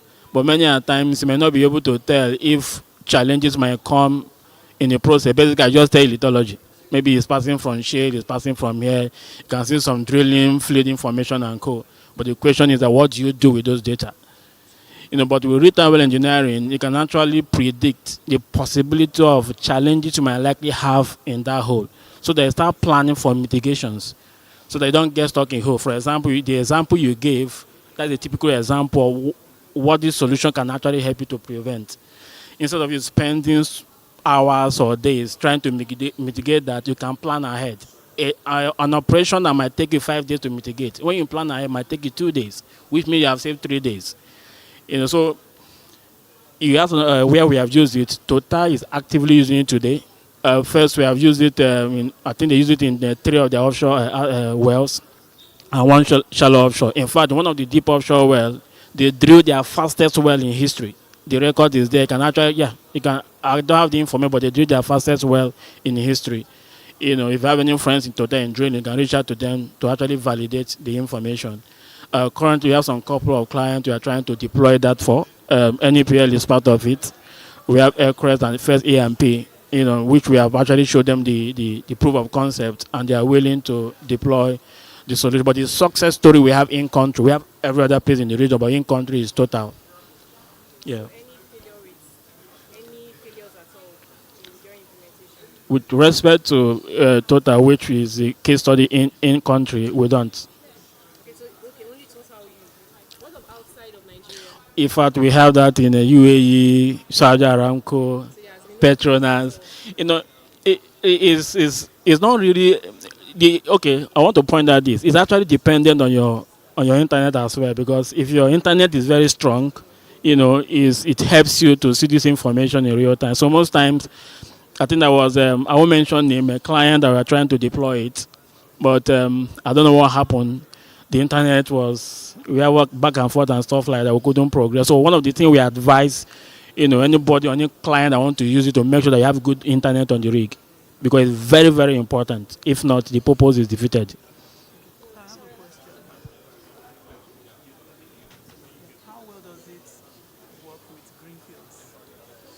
Greenfield, brownfield, yellowfield, redfield, So like I said previously, conventional, we have the traditional way of doing stuff. So what we have done is just to incorporate AI to make life easier for, Exactly, yes. In real time. You analyze your LW or MWD information. If you're going to have stock in here, you begin to flag it. You see on the screen like a red flag. Please, something is going to happen. You begin to plan for mitigation plans before something happens. We have a client which we are supposed to deploy it. I don't know what happened. Unfortunately, let me not give this example. I think it's not good for us as a business. But let me not say what happened anyway. Yeah.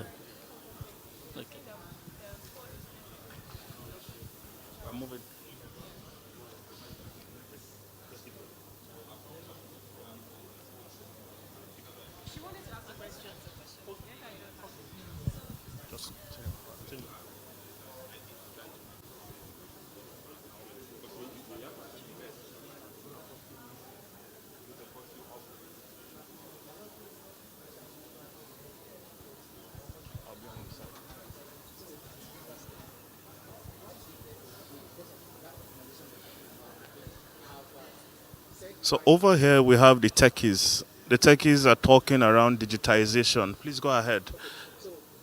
They're looking at ways in which we can implement smart solutions to oil and gas operations, to make our work more efficient using, IT advancements that we have in our world today. So we'll listen to what they're doing and what they're saying and get into the conversations. Okay, so not after not after separations. Okay, so they need to know from the wellhead what they're getting immediately. Okay, whether the gas they're getting, the oil they're getting, the water they're getting immediately, so instantaneously, and they were able to do well testing immediately. So they needed this, and this thing has been deployed for them. So I'm going back there on October also for the commissioning of these 2 units. Okay, now, but the beauty of it is that this assets you are talking, this infrastructure now can be, you can have it on your phone. That's what we are talking about, digitalization.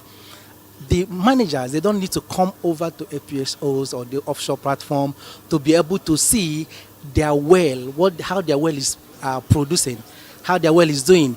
In their phone, they can be in their phone and see that so and so times of the year, because this can give you, it's real time, anytime, any day, and it can save the data for 2 years for you, 2 years data. Okay, and you can retrieve anytime with time stamp, dates and time stamp. So they can call it up and say, okay, yesterday night I want to see how the production go, the graphs and everything. Oh, we produce water, we produce this in this time, and it can give you cumulative. Okay. Yes. There's sometimes if you get this information, you can make informed decision, right? You know accurately what you are producing, what other efficiency you are talking about. Okay, that's what I'm saying. Percentage efficient, that's what I'm telling, is giving you 100% efficiency. Okay, is no. We have. Okay, how do you know the level of correctness of the data you're picking up from the software? Okay, now there's a hardware. Okay, there's a hardware that is getting these data, right? That even there's a flow computer that is even calculating these things for you. The Internet of the thing is a transfer. Okay, whatever you are getting, is Internet of Everything is not doing the calculations for you. We have algorithm doing the calculations for you. The Internet of Everything, what it does is just a transportation system. Okay, through your RTU, through the microwave, down to your own side. You get the same data that is there. The same data is giving you. If it is the one doing calculation, you say no. Internet of Everything is just transportation, or cloud system is storage. Cloud does not do computing for you. It's your computing system that will do computing for you, and you store in the cloud so you can retrieve it at any point in time. Okay, so I hope I answered your question correctly, right? But now the system, what you ask, if it is the infrastructure itself, the device itself is 100% accuracy. Okay, because no. What I'm saying is that when it comes to the device itself has instruments, and those instruments are rated by what accuracies of their measurement, right? Remember what we said, we want to measure. We want to measure. That's what I'm telling you. The efficiency is that when you call up something, you get it, right? See. Okay. So the reason why I asked the question is I'm aware that the FPSO Mistras did a full turnaround maintenance recently, right? I think in the first half of this year, there's been like a lot of activity going on there.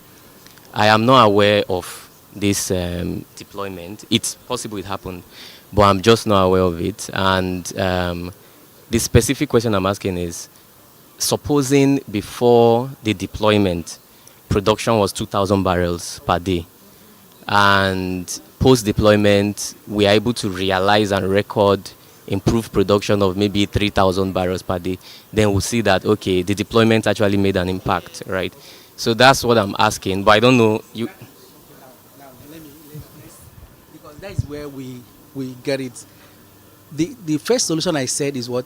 MPFM, multi-phase flow meter, right? Now, multi-phase flow meter is, I said, is flow assurance.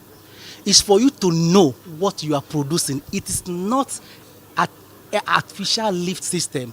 It's not helping you to produce more, but it's giving you what you are producing at any point in time. Water rates, oil rates, gas rates, without going to your test separator. If you know production, production comes, go to test separator, you separate them, go to three-phase separator. Okay. Now, all during those time, anything can happen, the reporting can happen and anything. But this is giving you full assurance of what you are producing. Now, if you want to enhance your production, to produce more, then you now do either well intervention or you do well servicing or you do employ artificial lift system, right? So that is flow assurance.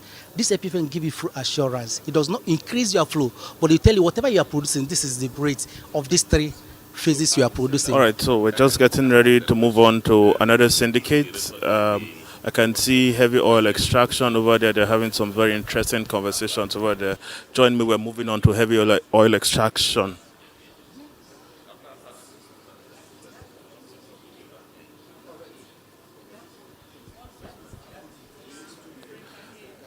So this is the heavy oil extraction syndicate. The guys are looking at technologies that we can deploy to enhance recovery of heavy oil. I believe we have significant amounts of heavy oil deposits here in the Niger Delta, and with the kinds of technology that these guys are discussing, they would improve recovery of those deposits and overall enhance value for the business and for the industry.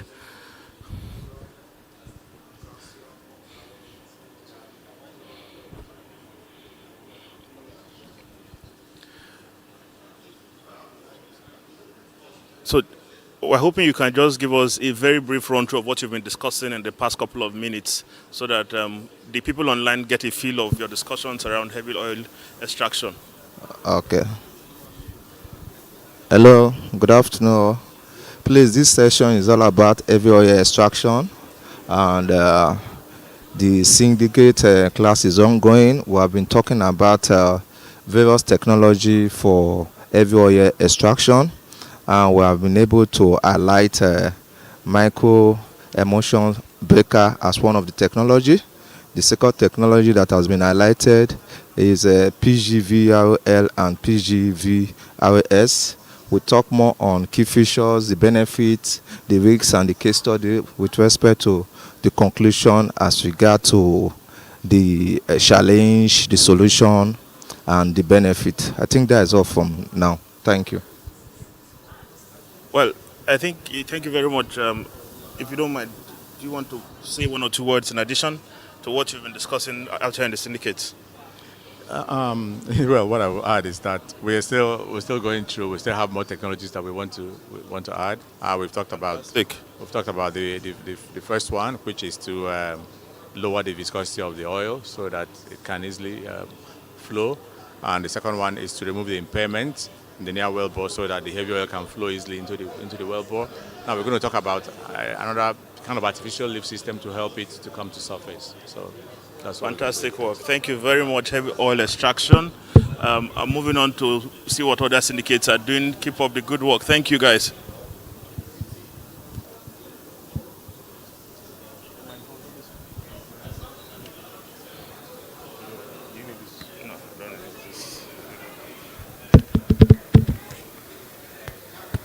We've done this way.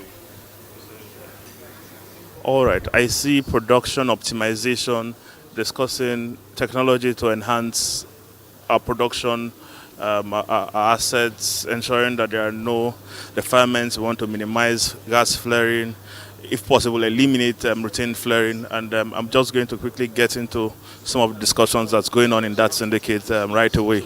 Sorry, 1 second. So we'll hand you the mic just for online participation. Sorry, sir. I'm going to try to capture what you're saying. Go ahead. Okay, we're just talking about prognostic health management from... Okay, I have to hold it. So maybe... I can't hear myself in the microphone. Okay, so we're talking about SLB solution we call prognostics health management, wherein the solution deploys algorithm plus field data like temperature, pressure, vibration, to be used in predicting when the equipment will break down, so that proactive measures can be taken to replace the faulty parts and thereby prevent that equipment from breaking down. So that's just in a nutshell what. So for the case study, one proven case studies where it has been deployed and how effective it has prevented failures. How effective it has prevented failures, and if you can even give us values in terms of what values in terms of how much catastrophic failures that deploying that technology prevented for an organization. So maybe you can, if you have, you can give us, but just give us proven case study of deployment and success. So that proven case exists. I just don't have like the plant name, and I don't reckon that the company already has that. I don't think we have that permission from the operator to mention the name of the operator. But if you give me just some minutes, I'll be able to pull out that information. Not Nigeria, but somewhere I think in the Middle East. Just give me a few minutes. Let me research and give you that information.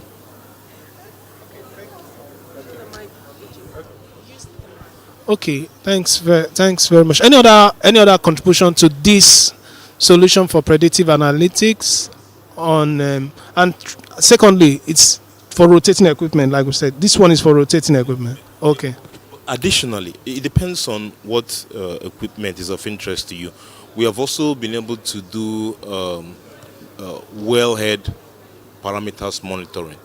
Pretty much. This is a different one now, right? Well, yes, it's no longer prognostic health management. It's just helping you to tell how well your well is doing, and by measuring some of the variables, including temperature, pressure, downhole pressure. Well, it will be able to help you get a sense of how well you are doing from the well, and possibly predict when you need to do some sort of intervention, be it gas lift, be it progressing. What's the name of this one? The name of this technology? Well, no particular name. We call it wellhead monitoring. Okay, wellhead monitoring. Does it require you to go down into the well to install your monitoring system? Is it on the surface you monitor? This is strictly on the surface. Strictly on the surface. From there, you monitor the downhole conditions. So what we're monitoring in this particular instance is the temperature, pressure, and flow rates. However, where exactly in the well? At what point these are in the sensors. well? Sensors on the surface of the wellhead. On the surface of the wellhead. Yes. Okay. All right. However, we also have the capability of monitoring downhole gauges. So, like when you like some equipment we call surface acquisition units. Okay. Basically, equipment that can give you some data about your downhole gauges. All right. We're able to interface using our IoT device called Agora to transmit that data in real time to the cloud.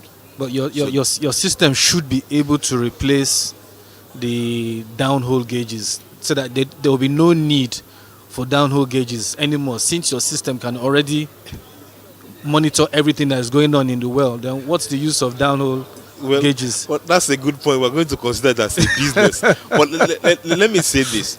You see, what happens is the whole purpose of Agora, for instance, is to make it agnostic.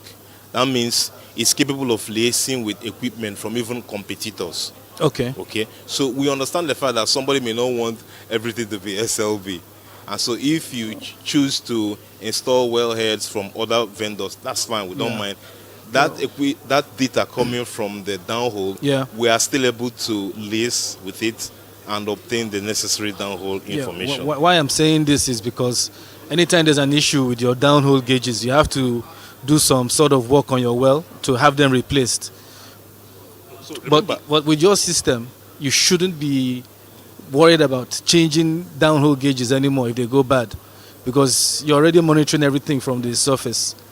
Unless your system doesn't do or is it taking readings from the downhole gauges itself? So in this instance, what we're talking Yeah. about is just taking readings Okay. from the downhole. That's Okay, what from the gauges themselves. from the gauges Okay, themselves. Just all so right. you'll be able to predict, understand what is going on Yeah. in your wells in Oh, real okay. time. All right. Oh yes, So downhole to gauge is needed. Okay, that's fine. So hope we capture that. So is this you mentioned Agora, this wellhead monitoring system, is it part of Agora? Is it like No, so when we say Agora is capable of doing multiple multiple things. So so it depends on what do you want to achieve. We're about to move on. I really wanted to remain on the spotlight. All right. Thank you very much.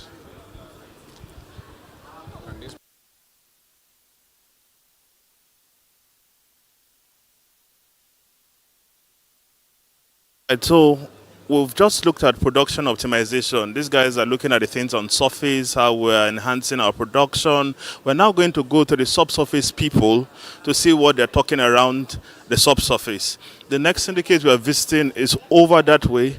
That is the reservoir characterization syndicate. So let's see what new technologies they're assessing that would help Seplat, better understand the subsurface. Um,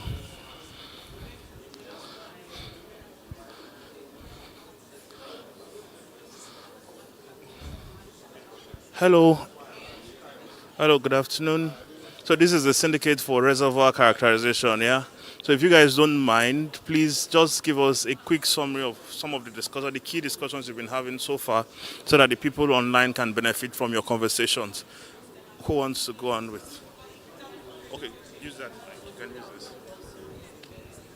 Okay, good afternoon, all. So, here is the syndicate session for reservoir characterization. So, basically, we are trying to look at what available technologies do we have that can help us improve our reservoir characterization process today. And one of them we've seen or we've thought about is the AI assisted seismic interpretation. A couple of companies, are beginning to think about that, where you have seismic data acquired, and then you employ the use of machine learning, to do the interpretation. Of course, we expect that, when you have an artificial intelligence, doing your work for you, it should give you, quicker turnaround and improve efficiency. It will also reduce human intervention. So that is one of the areas where we've looked at. Again, we also want to look at, using drones. There are indications that technologies is already evolving in the use of drones in the acquisition of seismic data. Where you, arm the drones with all the tools that it requires to shoot and retrieve the data and transmit real time.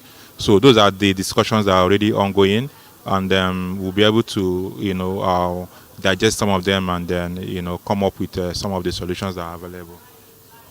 Thank you. Maybe.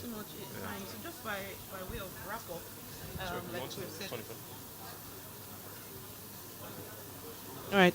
So thanks so much, if I am in. So just by way of wrap up, we agree that the world is moving fast, it's evolving, and in the area of reservoir characterization, we need to also move at the same pace. So you talked about the assisted AI seismic tool we're looking at. We also have the ones I talked about, drones, and then we've seen some things on fiber optic sensing, multi-phase, multi-physics simulation, and the rest. So we're just looking at all these technologies that would, make our lives easier and then bring return on investment to the business. So that's what we have for reservoir characterization at the moment. Thank you.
All right, so just because renewable energy is the future of energy, we're going to go back to the Renewable Energy Utilization Syndicate to get a summary of everything they've been doing. We're almost coming to the end of the syndicate sessions, but I think just before we go, let's touch base again with the Renewable Energy Utilization Syndicate and get a feel of what they've done in addition since we left them.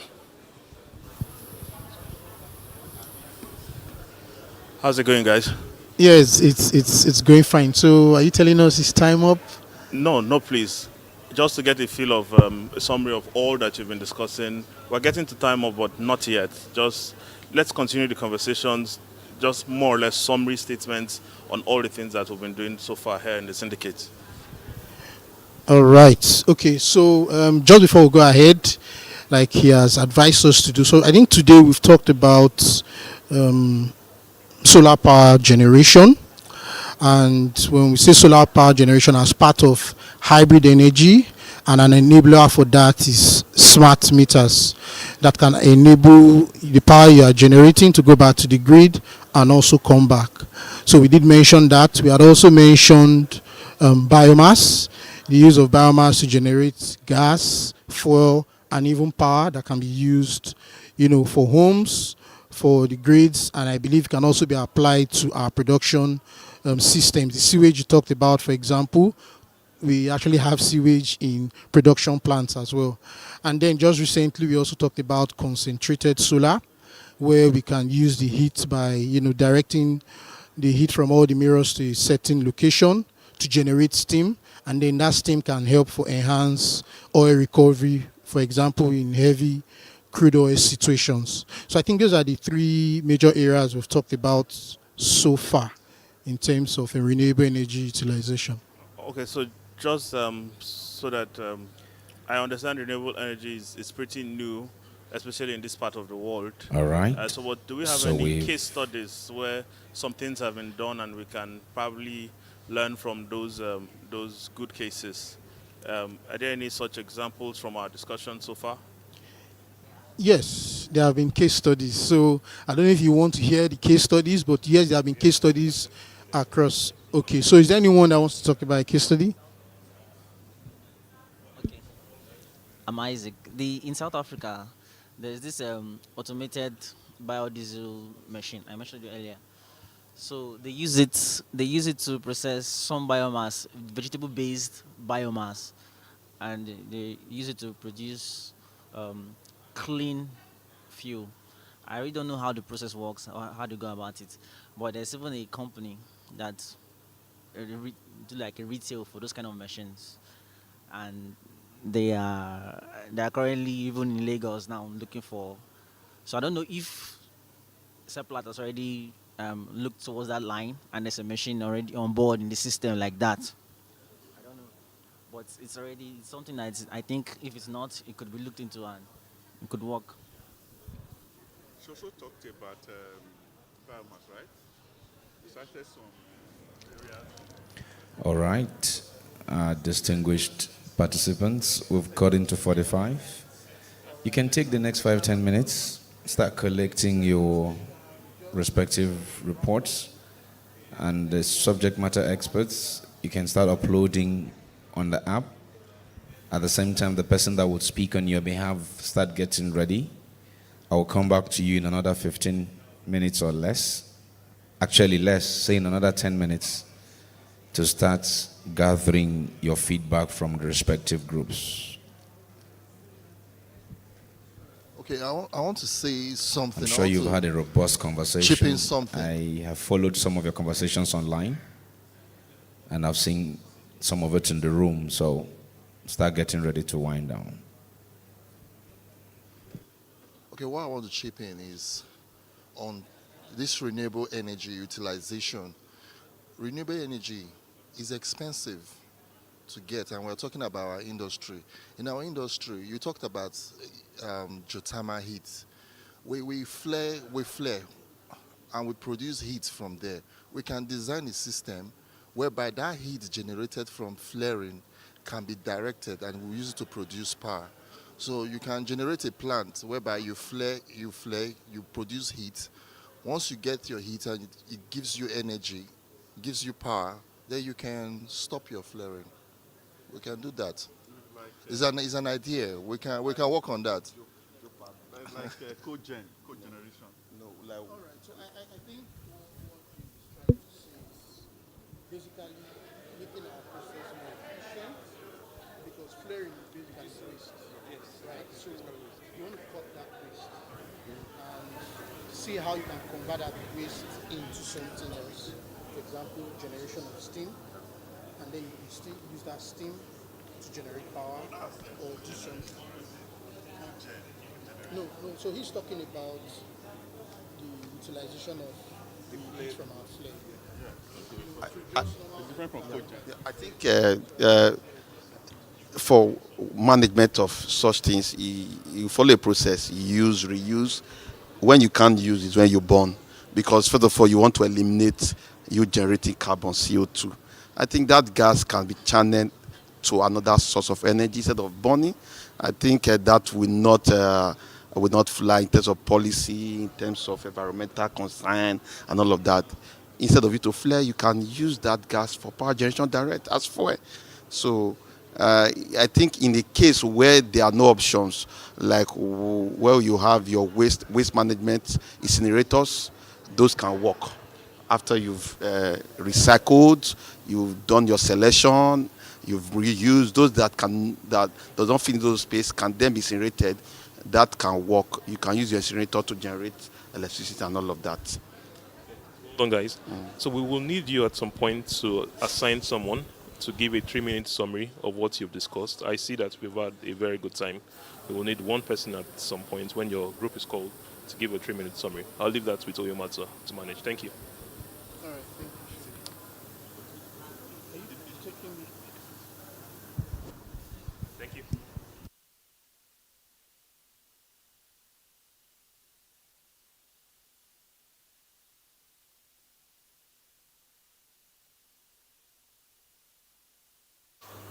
Yeah, well done, guys. Sorry to pause you. So we're rounding up very soon. We will need you at some point to assign someone to give a 3-minute summary. It can be you, it can be anyone from the group. So when your group is called, we'll just get that summary from your team. Thank you.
Every other solution that you have.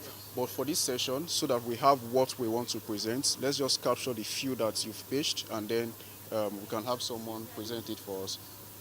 In terms of technology, at a very short notice, what we talk about is general purpose technology and special purpose technology. if we start talking about individual technologies here, we're not making progress because we're only 2 out of millions of people who represent different technologies. I want Nigeria to move forward. Let's stop looking at our own personal corner. Let's look at how does the country move forward.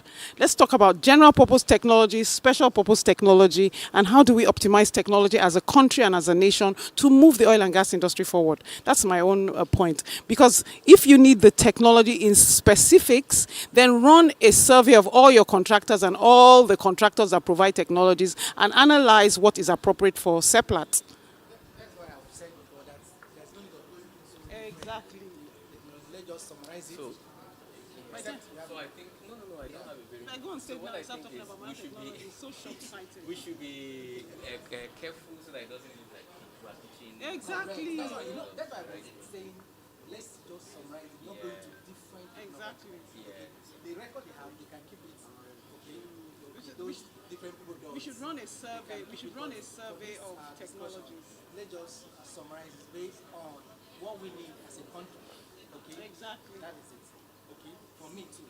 I think you should run. So I think what he's saying is that. Use the mic. Okay. So I think what he's saying is that so that it doesn't seem like we're pitching any technologies, right? We should summarize and I think that's really the essence of this syndicate session, right? Is to summarize the impact of digitalization on the oil and gas industry, and then what the challenges are, what can be done about those challenges, and I think some of them she has like beautifully articulated, right? So so that we don't start calling for 4 point and all those technologies. I think that summary is the goal of this session. I think that's what we should talk about. Well, I don't mind. Okay, go ahead. Go ahead.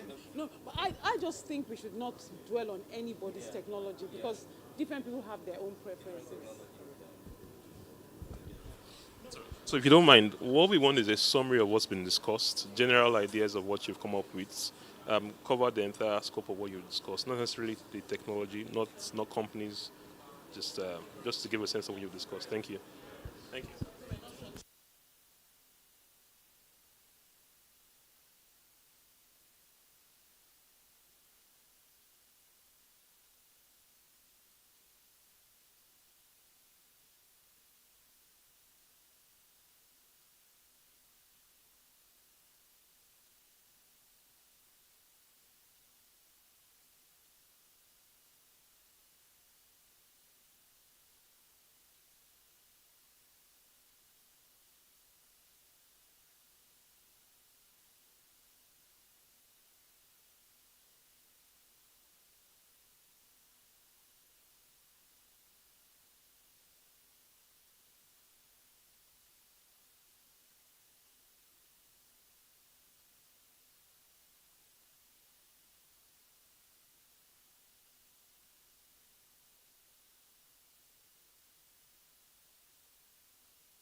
Yeah, hello.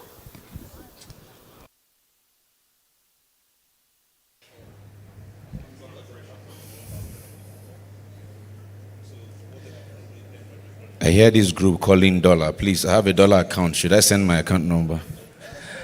Anyways, so we have reached the dot of 1 hour. Actually,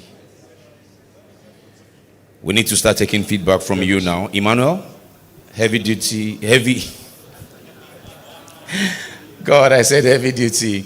Heavy oil. All right. Who is Emmanuel here? Yes. Okay, Emmanuel, please go ahead.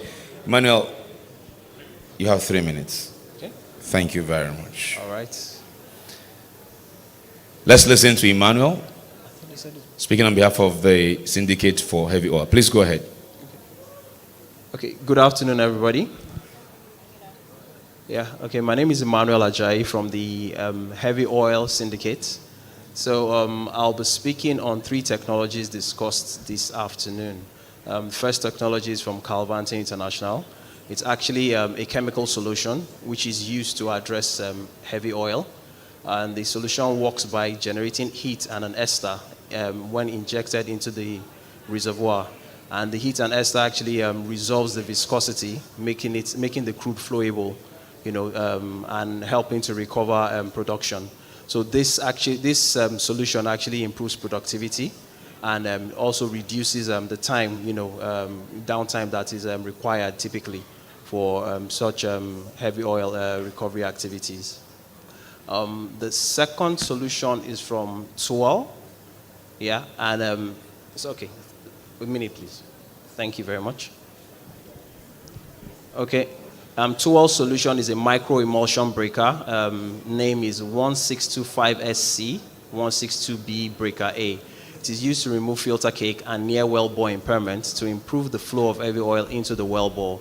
And the key feature of this is it breaks the filter cake by micro encapsulation, dissolving calcium carbonate that clogs up the pores, and then water to wet the rock. Water wet rock. Then the benefit is that it enables the heavy oil to flow much easier into the wellbore, increasing productivity.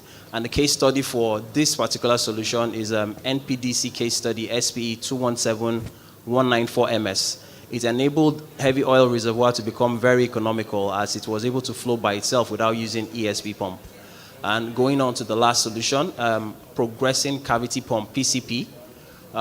It consists of a downhole pump and surface equipment connected with a rod string to produce heavy oil. It has a capacity of producing up to 5,000 barrels per day. Yeah, and the key feature of this is rotor and stator, rod string, and hanging connecting mechanism. The benefits, it enables the production of heavy oil, increasing productivity. The maximum is 5,000 barrels per day. Excuse me. And can be replaced with a snubbing unit. No rig is required for this particular system. And the case study, in Canada, there are more than 3,000 installations. In Congo, Perenco company is actually using this installation. Thank you very much. Thank you, Emmanuel.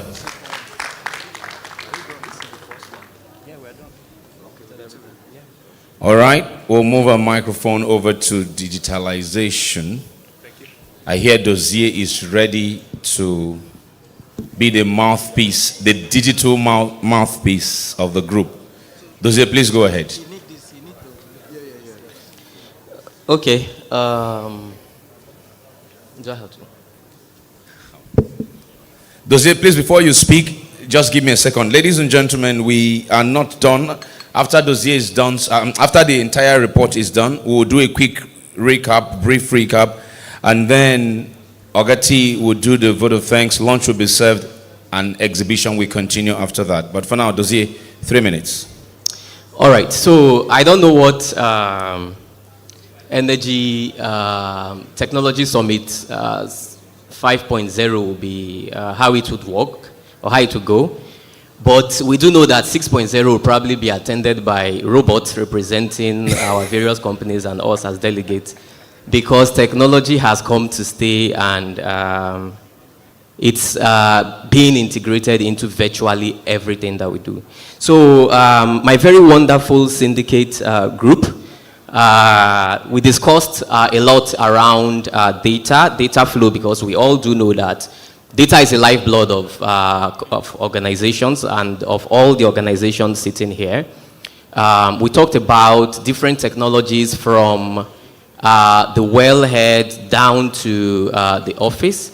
We talked about digital twin technology and how that has enabled transmission of data, generation of insights and making decisions possible without the need to deploy human capital or deploy human beings, to go through the rigorous process of going to the fields, and all of that. And we talked about the challenges, the precautions around the technology, digital twin as a case in point.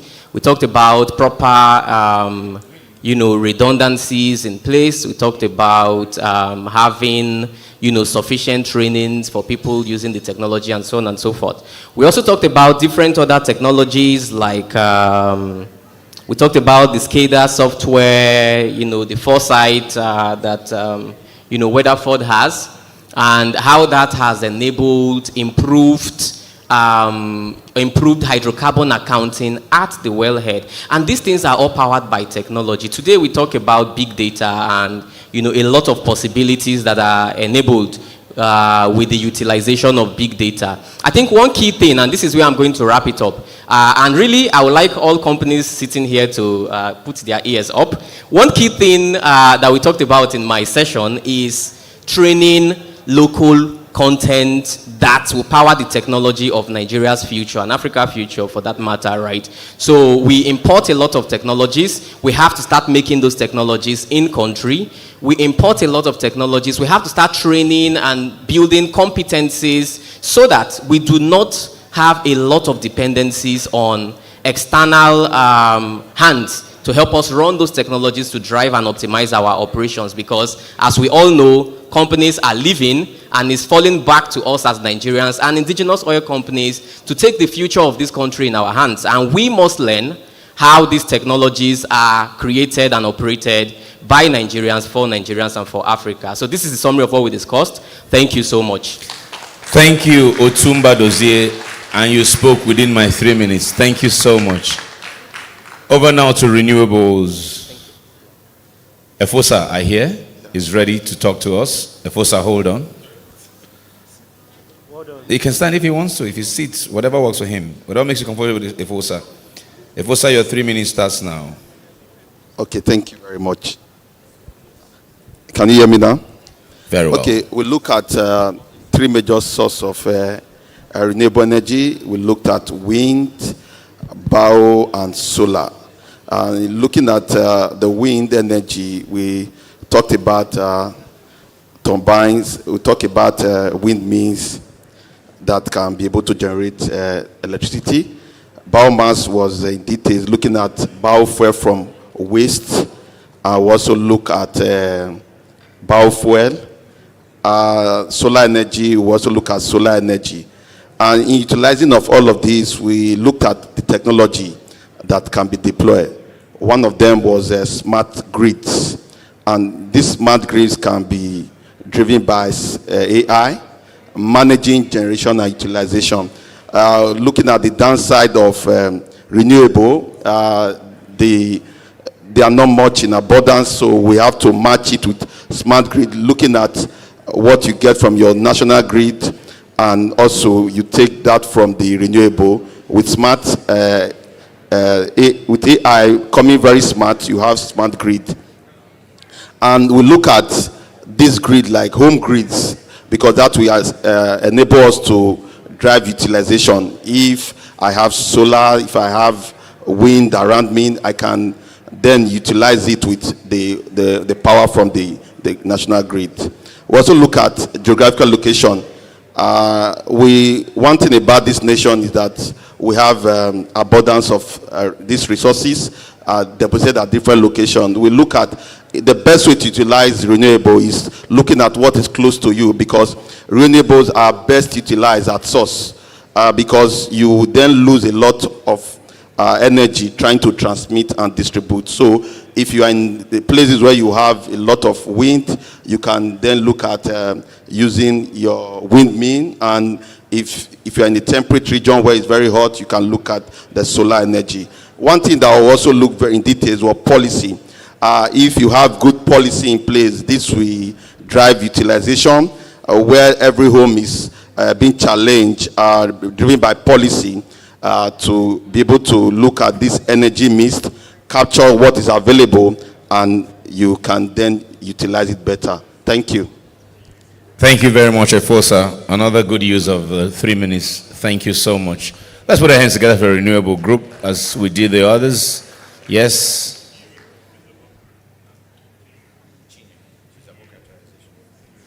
Okay. I hear Chinyere is talking to us. Reservoir characterization. That broad smile, Chinyere, is like you solved all our technology challenges in this industry. Please go ahead. Yeah, give her a microphone, please.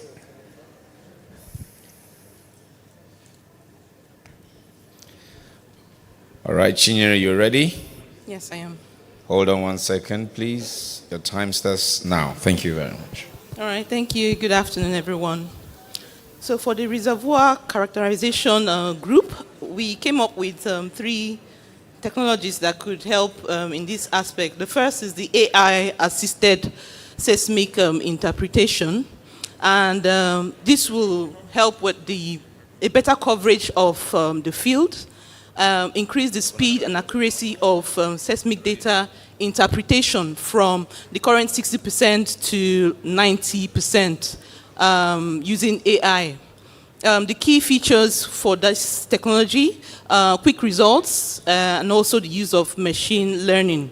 The benefits are speed, quicker turnaround time in the interpretation of the results, improved efficiency and accuracy, and then automation of the process as opposed to the manual process which we currently run, which can be very time consuming. Then we also talked about the drones for seismic acquisition. This is a research currently ongoing, but we think it's a good one.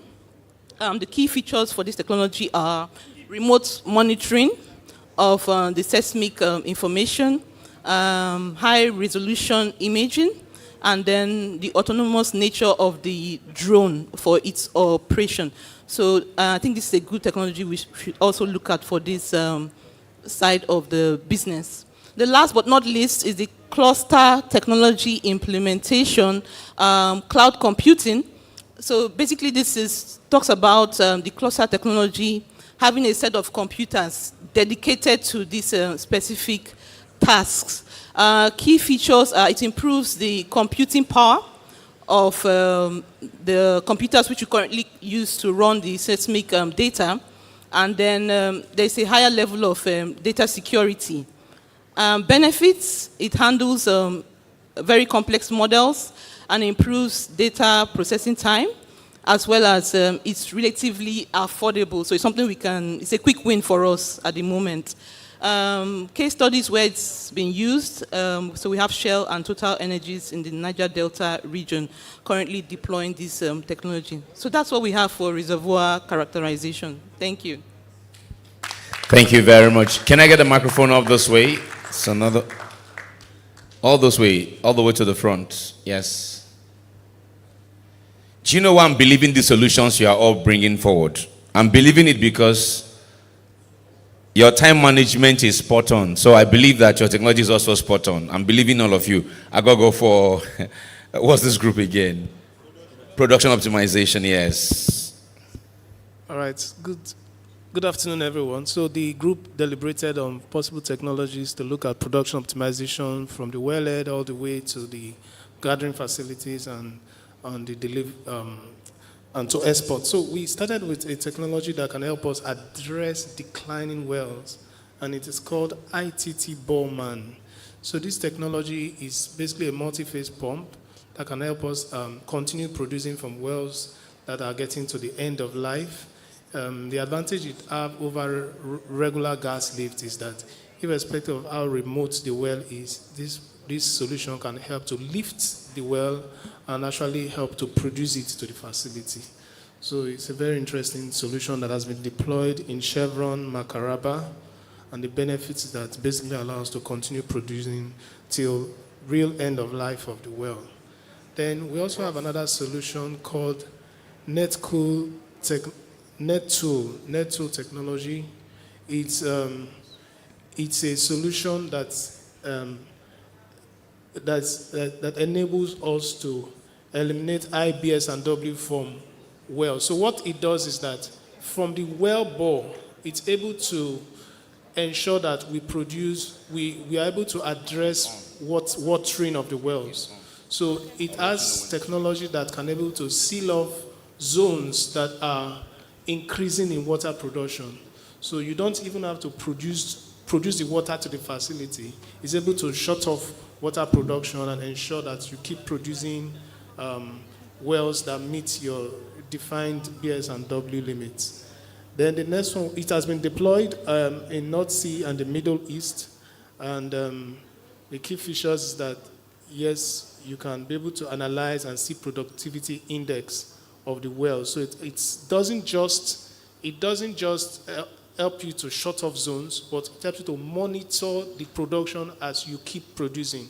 So it's able to help you monitor and advise certain actions as you keep producing. So we want to go further to the next one, which is a predictive analytics solution called Schlumberger Prognostic Health Management. It's an Internet of Things solution which helps us to proactively identify pending failures on critical equipment and advise for remedial action so that failure does not eventually materialize. It's a proven technology that's been deployed in industry. Several industry cases exist of this deployment. Then we also want to talk about the PE Energy Limited Murag well. So we have two for wellhead monitoring, but let's talk about this Murag solution. So the Murag wellhead monitoring technology is unique because you don't need downhole gauges on the well to be able to monitor the downhole pressure. It's a unique technology that without downhole gauges, you're able to monitor the wellhead pressures even from the bottom holes. My time is up? Yes, please. Okay, just one more. Then we have the pipeline leak detection. This one is very, very crucial. It has been deployed in Nigeria. In real time, it's able to help you identify when there's an intrusion on your line. It has two modules, which is the vibroacoustic and the, what's the other one? Yeah, so it has a way of knowing, in real time, it will tell you the kilometers where the breach is. It's even able to tell you when there is activities around the pipeline. Maybe there are vehicles moving around or human activities around the pipeline. So I think this is a very cutting-edge technology that should really be encouraged. All right, thank you very much. Thank you. And finally, Sonia, that's well delivery, correct? Yes, very correct. Please go ahead. Yeah, good day, everyone. My name is Sonia Ogenetega Wenayeri, and I'm a field engineer in Baker Hughes. So I'm going to be talking about well delivery efficiency. So on this table, we had a very good interactive section. We talked about the ceramic sound screen by Cavante. We talked about the smart trimmer by Cavante. We had the real-time well engineering cloud application by Alibortin, and then we had the test track services by Baker Hughes. So first, I want to talk about the Baker Hughes test track 2. So the test track 2 is a login wide drilling formation pressure tool. So what does the tool do is that the tool helps to take formation pressure test while drilling. So when your BHA is downhole, you can take formation pressure test determined by how many feet you want to drill to before you take your pressure test. One of the characterizations is that you can also take annular pressure test while drilling. So this helps to save cost, this helps reservoir decision. So I had the reservoir team talking about the tool, right? What the test track tool rather does is that it helps you make reservoir real-time decisions. So you want to be drilling and you want to know the kind of formation that you have. You want to be drilling and you want to know, okay, this is the formation pressure. This is the pressure that we're having. What kind of formation do we have? How do we make a real-time reservoir decision, right? The test track 2 does that for you. But the test track 2, you can take up to 40 pressure points. It means that while the tool is downhole, you can perform 40 pressure tests while drilling, regardless of how many feet or how many meters you're drilling. So this saves time, this saves cost. The risks attached are just maybe human risks, maybe an engineer forgets to, use a particular torque value, but the test track is built to withstand formation intensity downhole. We also have the ceramic sand screen by Cavante. So now what the ceramic sand screen does is that it provides corrosion resistance, right? So when the tool is downhole, there's corrosion resistance, there's extreme temperature range resistance. It means that most times when there's a tool downhole, we all know what the downhole temperature can do to it too, right? It creates that resistance to heat. The benefit is that it can stay in the hole for over 30 years. I think that was one thing that was intriguing to us in this section. You can have that tool downhole for up to 30 years.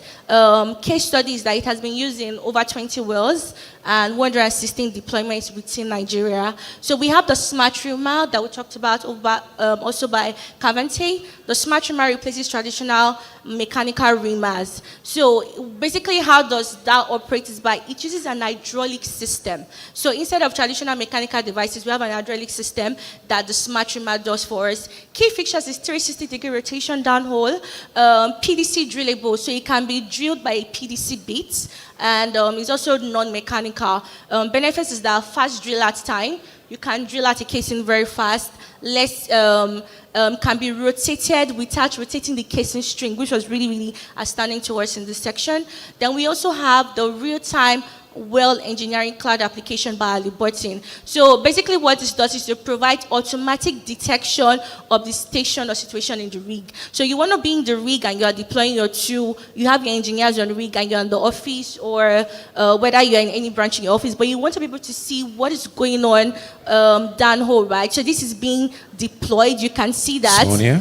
Yeah. Just bring it home, please. Okay, I will, thank you. I'm trying to keep up with your time, sorry about that. So what this does is that you can be able to see what's going on real time from what the engineers are doing on the rig, right? So this is mobile friendly, iPad friendly, computer friendly, so it means that you can see drilling operations that is going on your mobile devices. So we have remote access from any device, which I talked about. It makes predictability easy because this particular tool has an infusion with AI, which was really, really interesting. What this does is to prevent challenges that can happen while operation is going on. So case study for this tool is that it has been run in Total, offshore and deep onshore. So I want to take case study for all the tools we talked about, right? So for the ceramic sand screen, we have up to 20 wells with 216 deployments within Nigeria. For the smart remark by Cavante also, we have MPDC. For the Baker Hughes test track 2, we have Chevron, Total, Deepwater, also deep onshore, right? So these are places where we've run this too. So it was a really, really interactive session. Thank you so much. All right, thank you very much, Sonia, and indeed to all of you who spoke on behalf of your respective syndicate groups. We thank all of you who participated. We thank the vendors, the participants.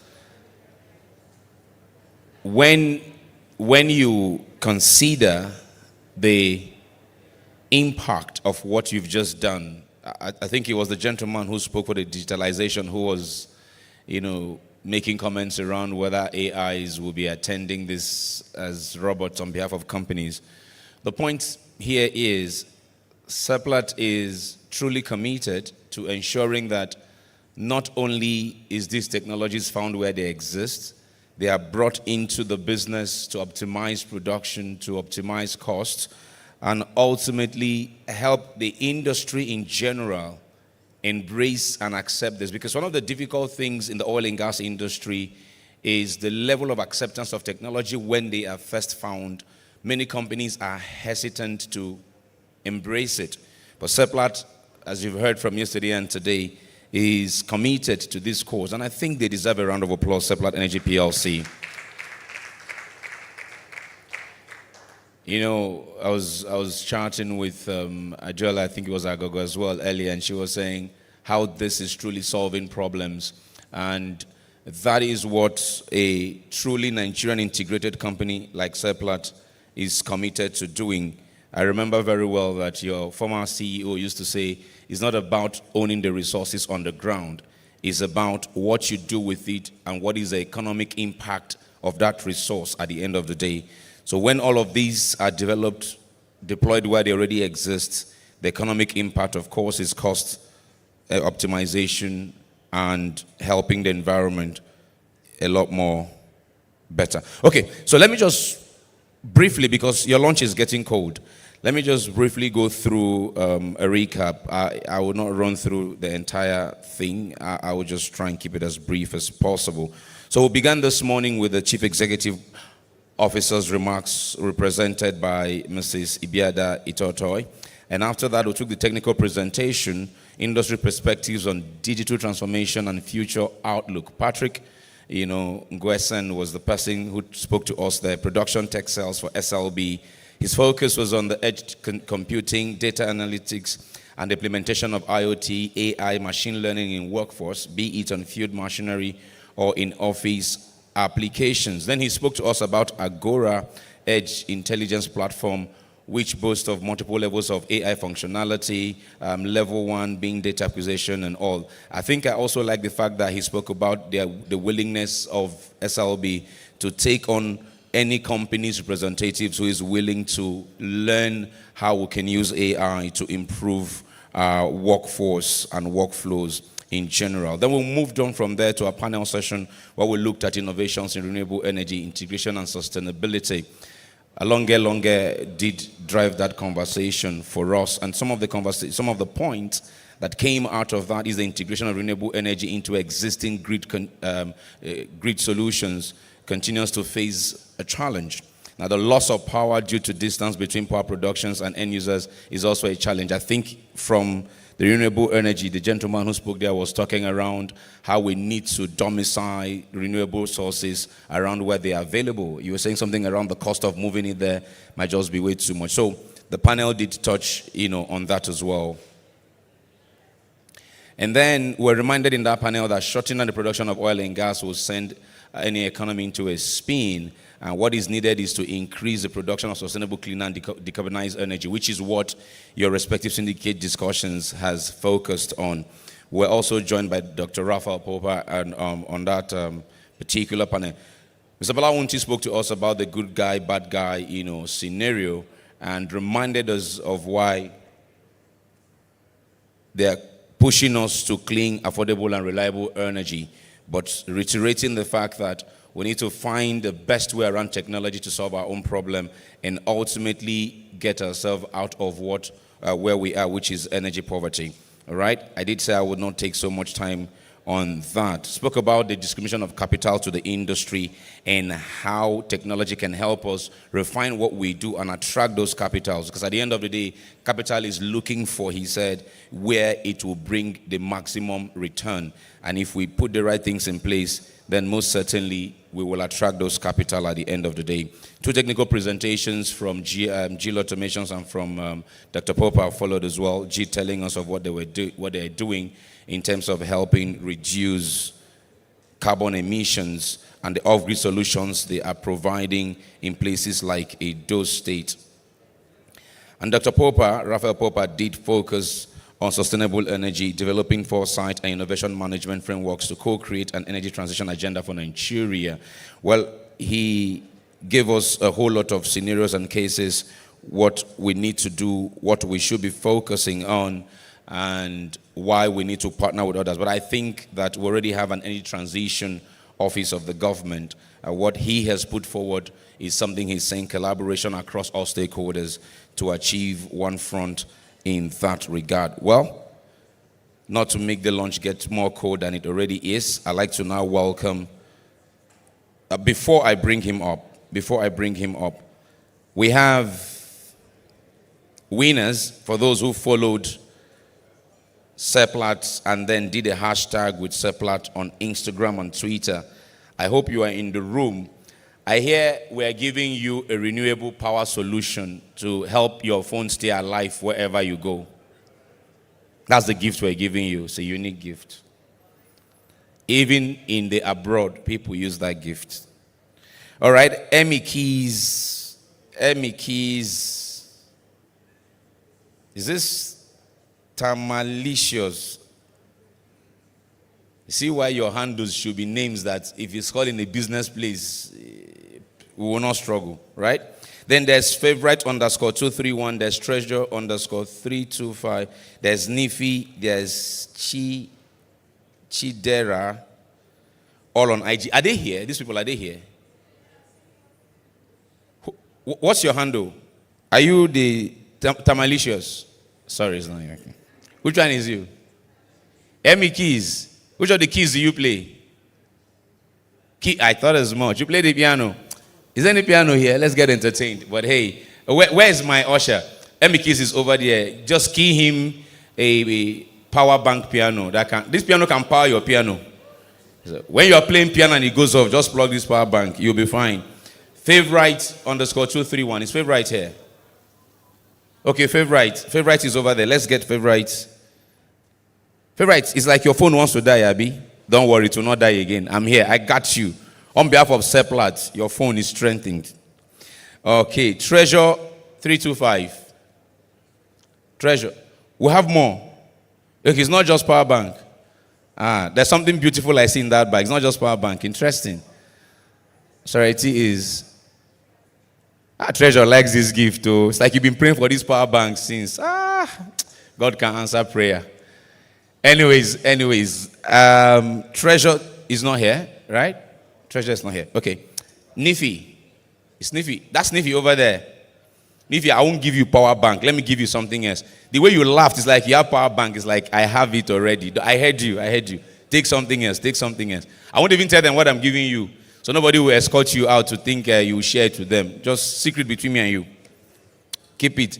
Chidera Duru. Yes, that's the name. Chidera Duru. That's you. Where are my ushers? Or I go to Chidera Duru. Go to Chidera Duru. Chidera, please wave again. He's not seeing you. See Chidera there. Okay. For Twitter, X. For X, we have Sulaiman Abbas. Sulaiman is here. Okay, please go there as well. Sulaiman. Chidera Duru. Don't show them. Oh, I wanted it a secret between us. You're not showing everybody on the table. Chidera is making a case. Chidera, don't worry. Come to 5.0. We'll give you that and more. 5.0. Whatever you get now. What we'll give you, I'm sure you need it. You know you need it. Anyways, so, distinguished ladies and gentlemen, the Seplat Technology Summit is an initiative of a unit overseen by our next speaker. And you agree with me, the commitment of those team members, the dedication, the show. You know, sometimes people say I do my work well. When I work with a team like this, they make it effortless, they make it simple because of their level of dedication and commitment. And he is leading this team. And this is the final remark we're taking today. I think they all deserve a round of applause. Please give them a round of applause. Still in the spirit of that applause, let's now welcome the man leading the team, Senior Manager Operations, Excellence, Technology and Production Capability, Engineer Omotayo Omidiji, Ogati for short. Good afternoon, everyone. Thank you very, very much for the time that you've spent. This has been a 2-day event, and as Richmond has clearly summarized, we've gone through a whole range of activities, and it has been quite enriching from both perspectives of the end user and the people providing the solutions. We've had cutting-edge technology, we've had partners being ably represented here. We thank you very much for your time. We are glad the regulator was able to come out. We thank Mr. Balawunti for his time. It's been a whole lot of effort and time to put this together. So I want to thank the planning committee, and if they are here, can they please stand? Members of the planning committee, please stand. Thank you. So can you join me here on the stage? Come out. Let's do that quickly, please.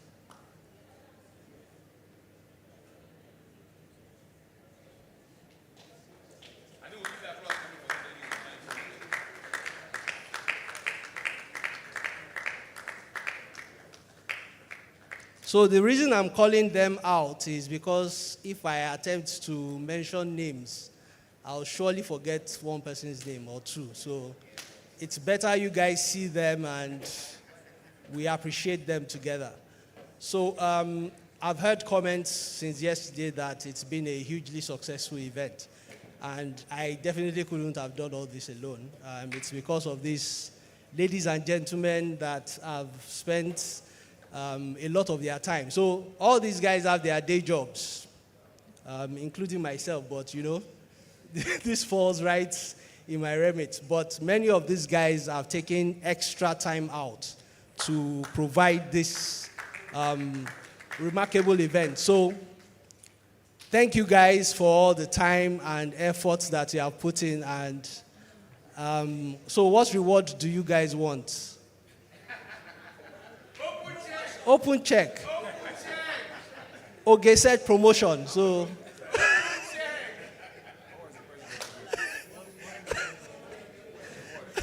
so please, can you help me appreciate the team? A round of applause for them. Thank you very, very, very much for your efforts and the great sessions that we put together, and the event as a whole has been, I can say, hugely successful. So thank you, everyone, and I really appreciate you from the bottom of my heart, and I'll recommend you all for promotions. So you can take tomorrow and the day off.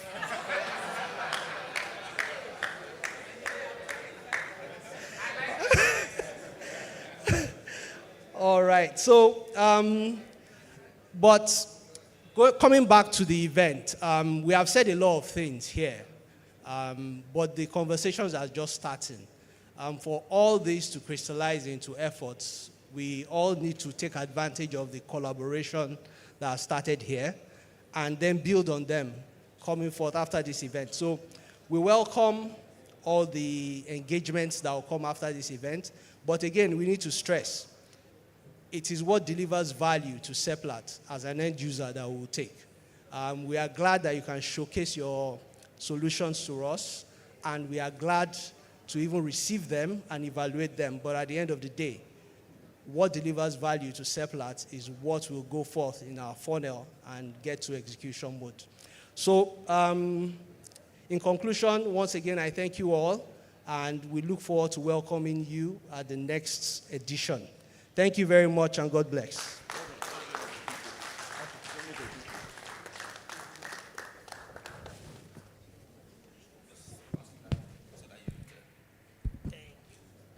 Do me one last favor. So have a really clean picture. Remove the ropes on your neck. So have a really clean picture. All right.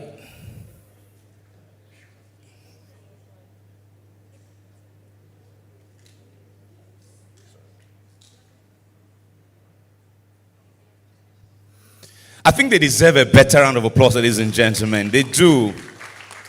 It is one thing for a company to embrace a thing and a vision to run with. It's another thing to find the right team members in that company to execute it effortlessly. This can rival a lot of events in this industry within and outside the country. Well done, guys. You've done so well. You can be very proud of yourself. Where are Nakonde since? Please, rewind the photo. Rewind it. But we are really advanced in this life. Oh. Back in the day now. Oh my God. You will have to look for a tape. What if the thing they say don't full? What's that thing? They say the thing is full. What's that thing? The film. They say it has finished. That means you would have missed out now. But the film does not finish. Technology. Humanity has advanced. Well, ladies and gentlemen, we have come to the end of the Technology Summit 4.0. And what is left to be done?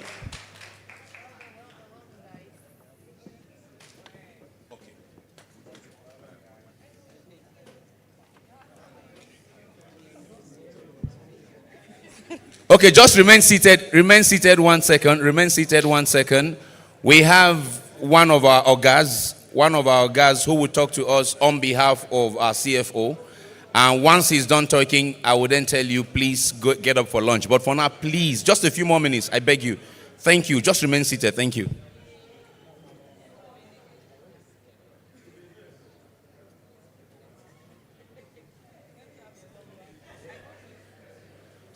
And I have a very special announcement to make before I ask you to go for lunch. Just indulge me. One very special announcement before we go for lunch. But let me ask a question I like to ask at the end of an event of this kind, which is, if you were a journalist, in one word, summarize this event and the company.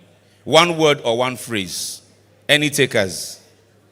Who wants to help me? Any takers? If you're ready to help me, I'll bring the mic to you. Any takers? Huh? Okay, I have takers this way. Interesting. Wanyama Shirima, you said? Incredible, thank you. Innovative.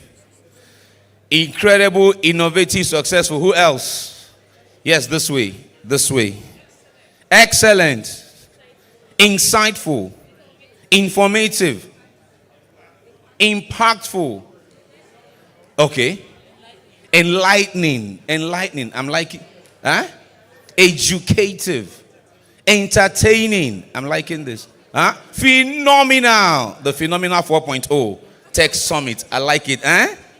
Interesting. Interactive. Eh?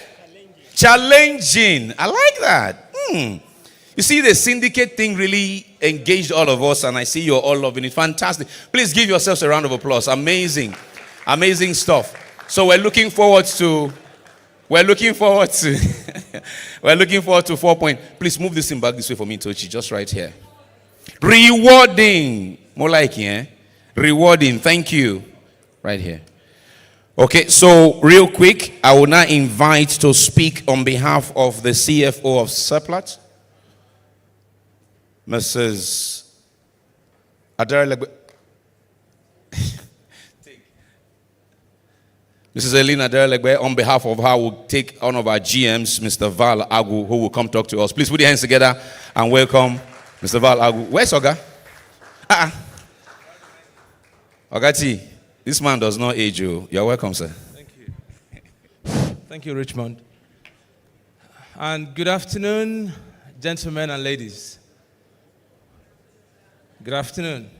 So I am not the CFO, clearly, because she's Mrs. Elena Daralagbe. But my name is Valentine, so I'm standing here on her behalf. She couldn't make it. She would have loved to be here. But then you know how, you plan and then something happens. So, but mine is to do it real quick. And that's to thank you, all of you, first of all, for what I've heard so far. I heard the last 2 days has been really educating, enlightening. Richmond, what are those words I heard? It was educating, it was enlightening, it was exciting. Inciting. It was interactive. And it was everything he has said it is. So can you please put your hands together for yourself? And I hope this tells you who Seplat is and is becoming. A company that is at the forefront of everything, whether it's acquiring other companies, whether it's technology, whether it's local content development, whether it is sustainability. Seplat is always the pace setter. I hope you agree with that. And as you know, this is the 4th time we're doing this. So as you go, if you found this year's session educating, enlightening, as he has said, and every year it keeps getting better and better, just imagine what next year's will look like. So what I would ask you to do is, please, whatever you have planned for this time next year, keep it aside, because you need to be here again next year. So as we go, there's quite a lot of traffic out there. So please be careful. Do have a safe weekend and be safe. Thank you very much. Boss. Yes, sir. Thank you so much. Thank you. Okay. So the announcement I was going to make is, Please wear your badge as you go to eat so that you can enter the place to eat. Enjoy your lunch. Richmond Osuji is my name. Yesterday was Timiloluwa Nwabiogbon. And together we thank you for the privilege to serve you. Enjoy, and after network, we'll see you at 5.0. Abianto. Bye-bye.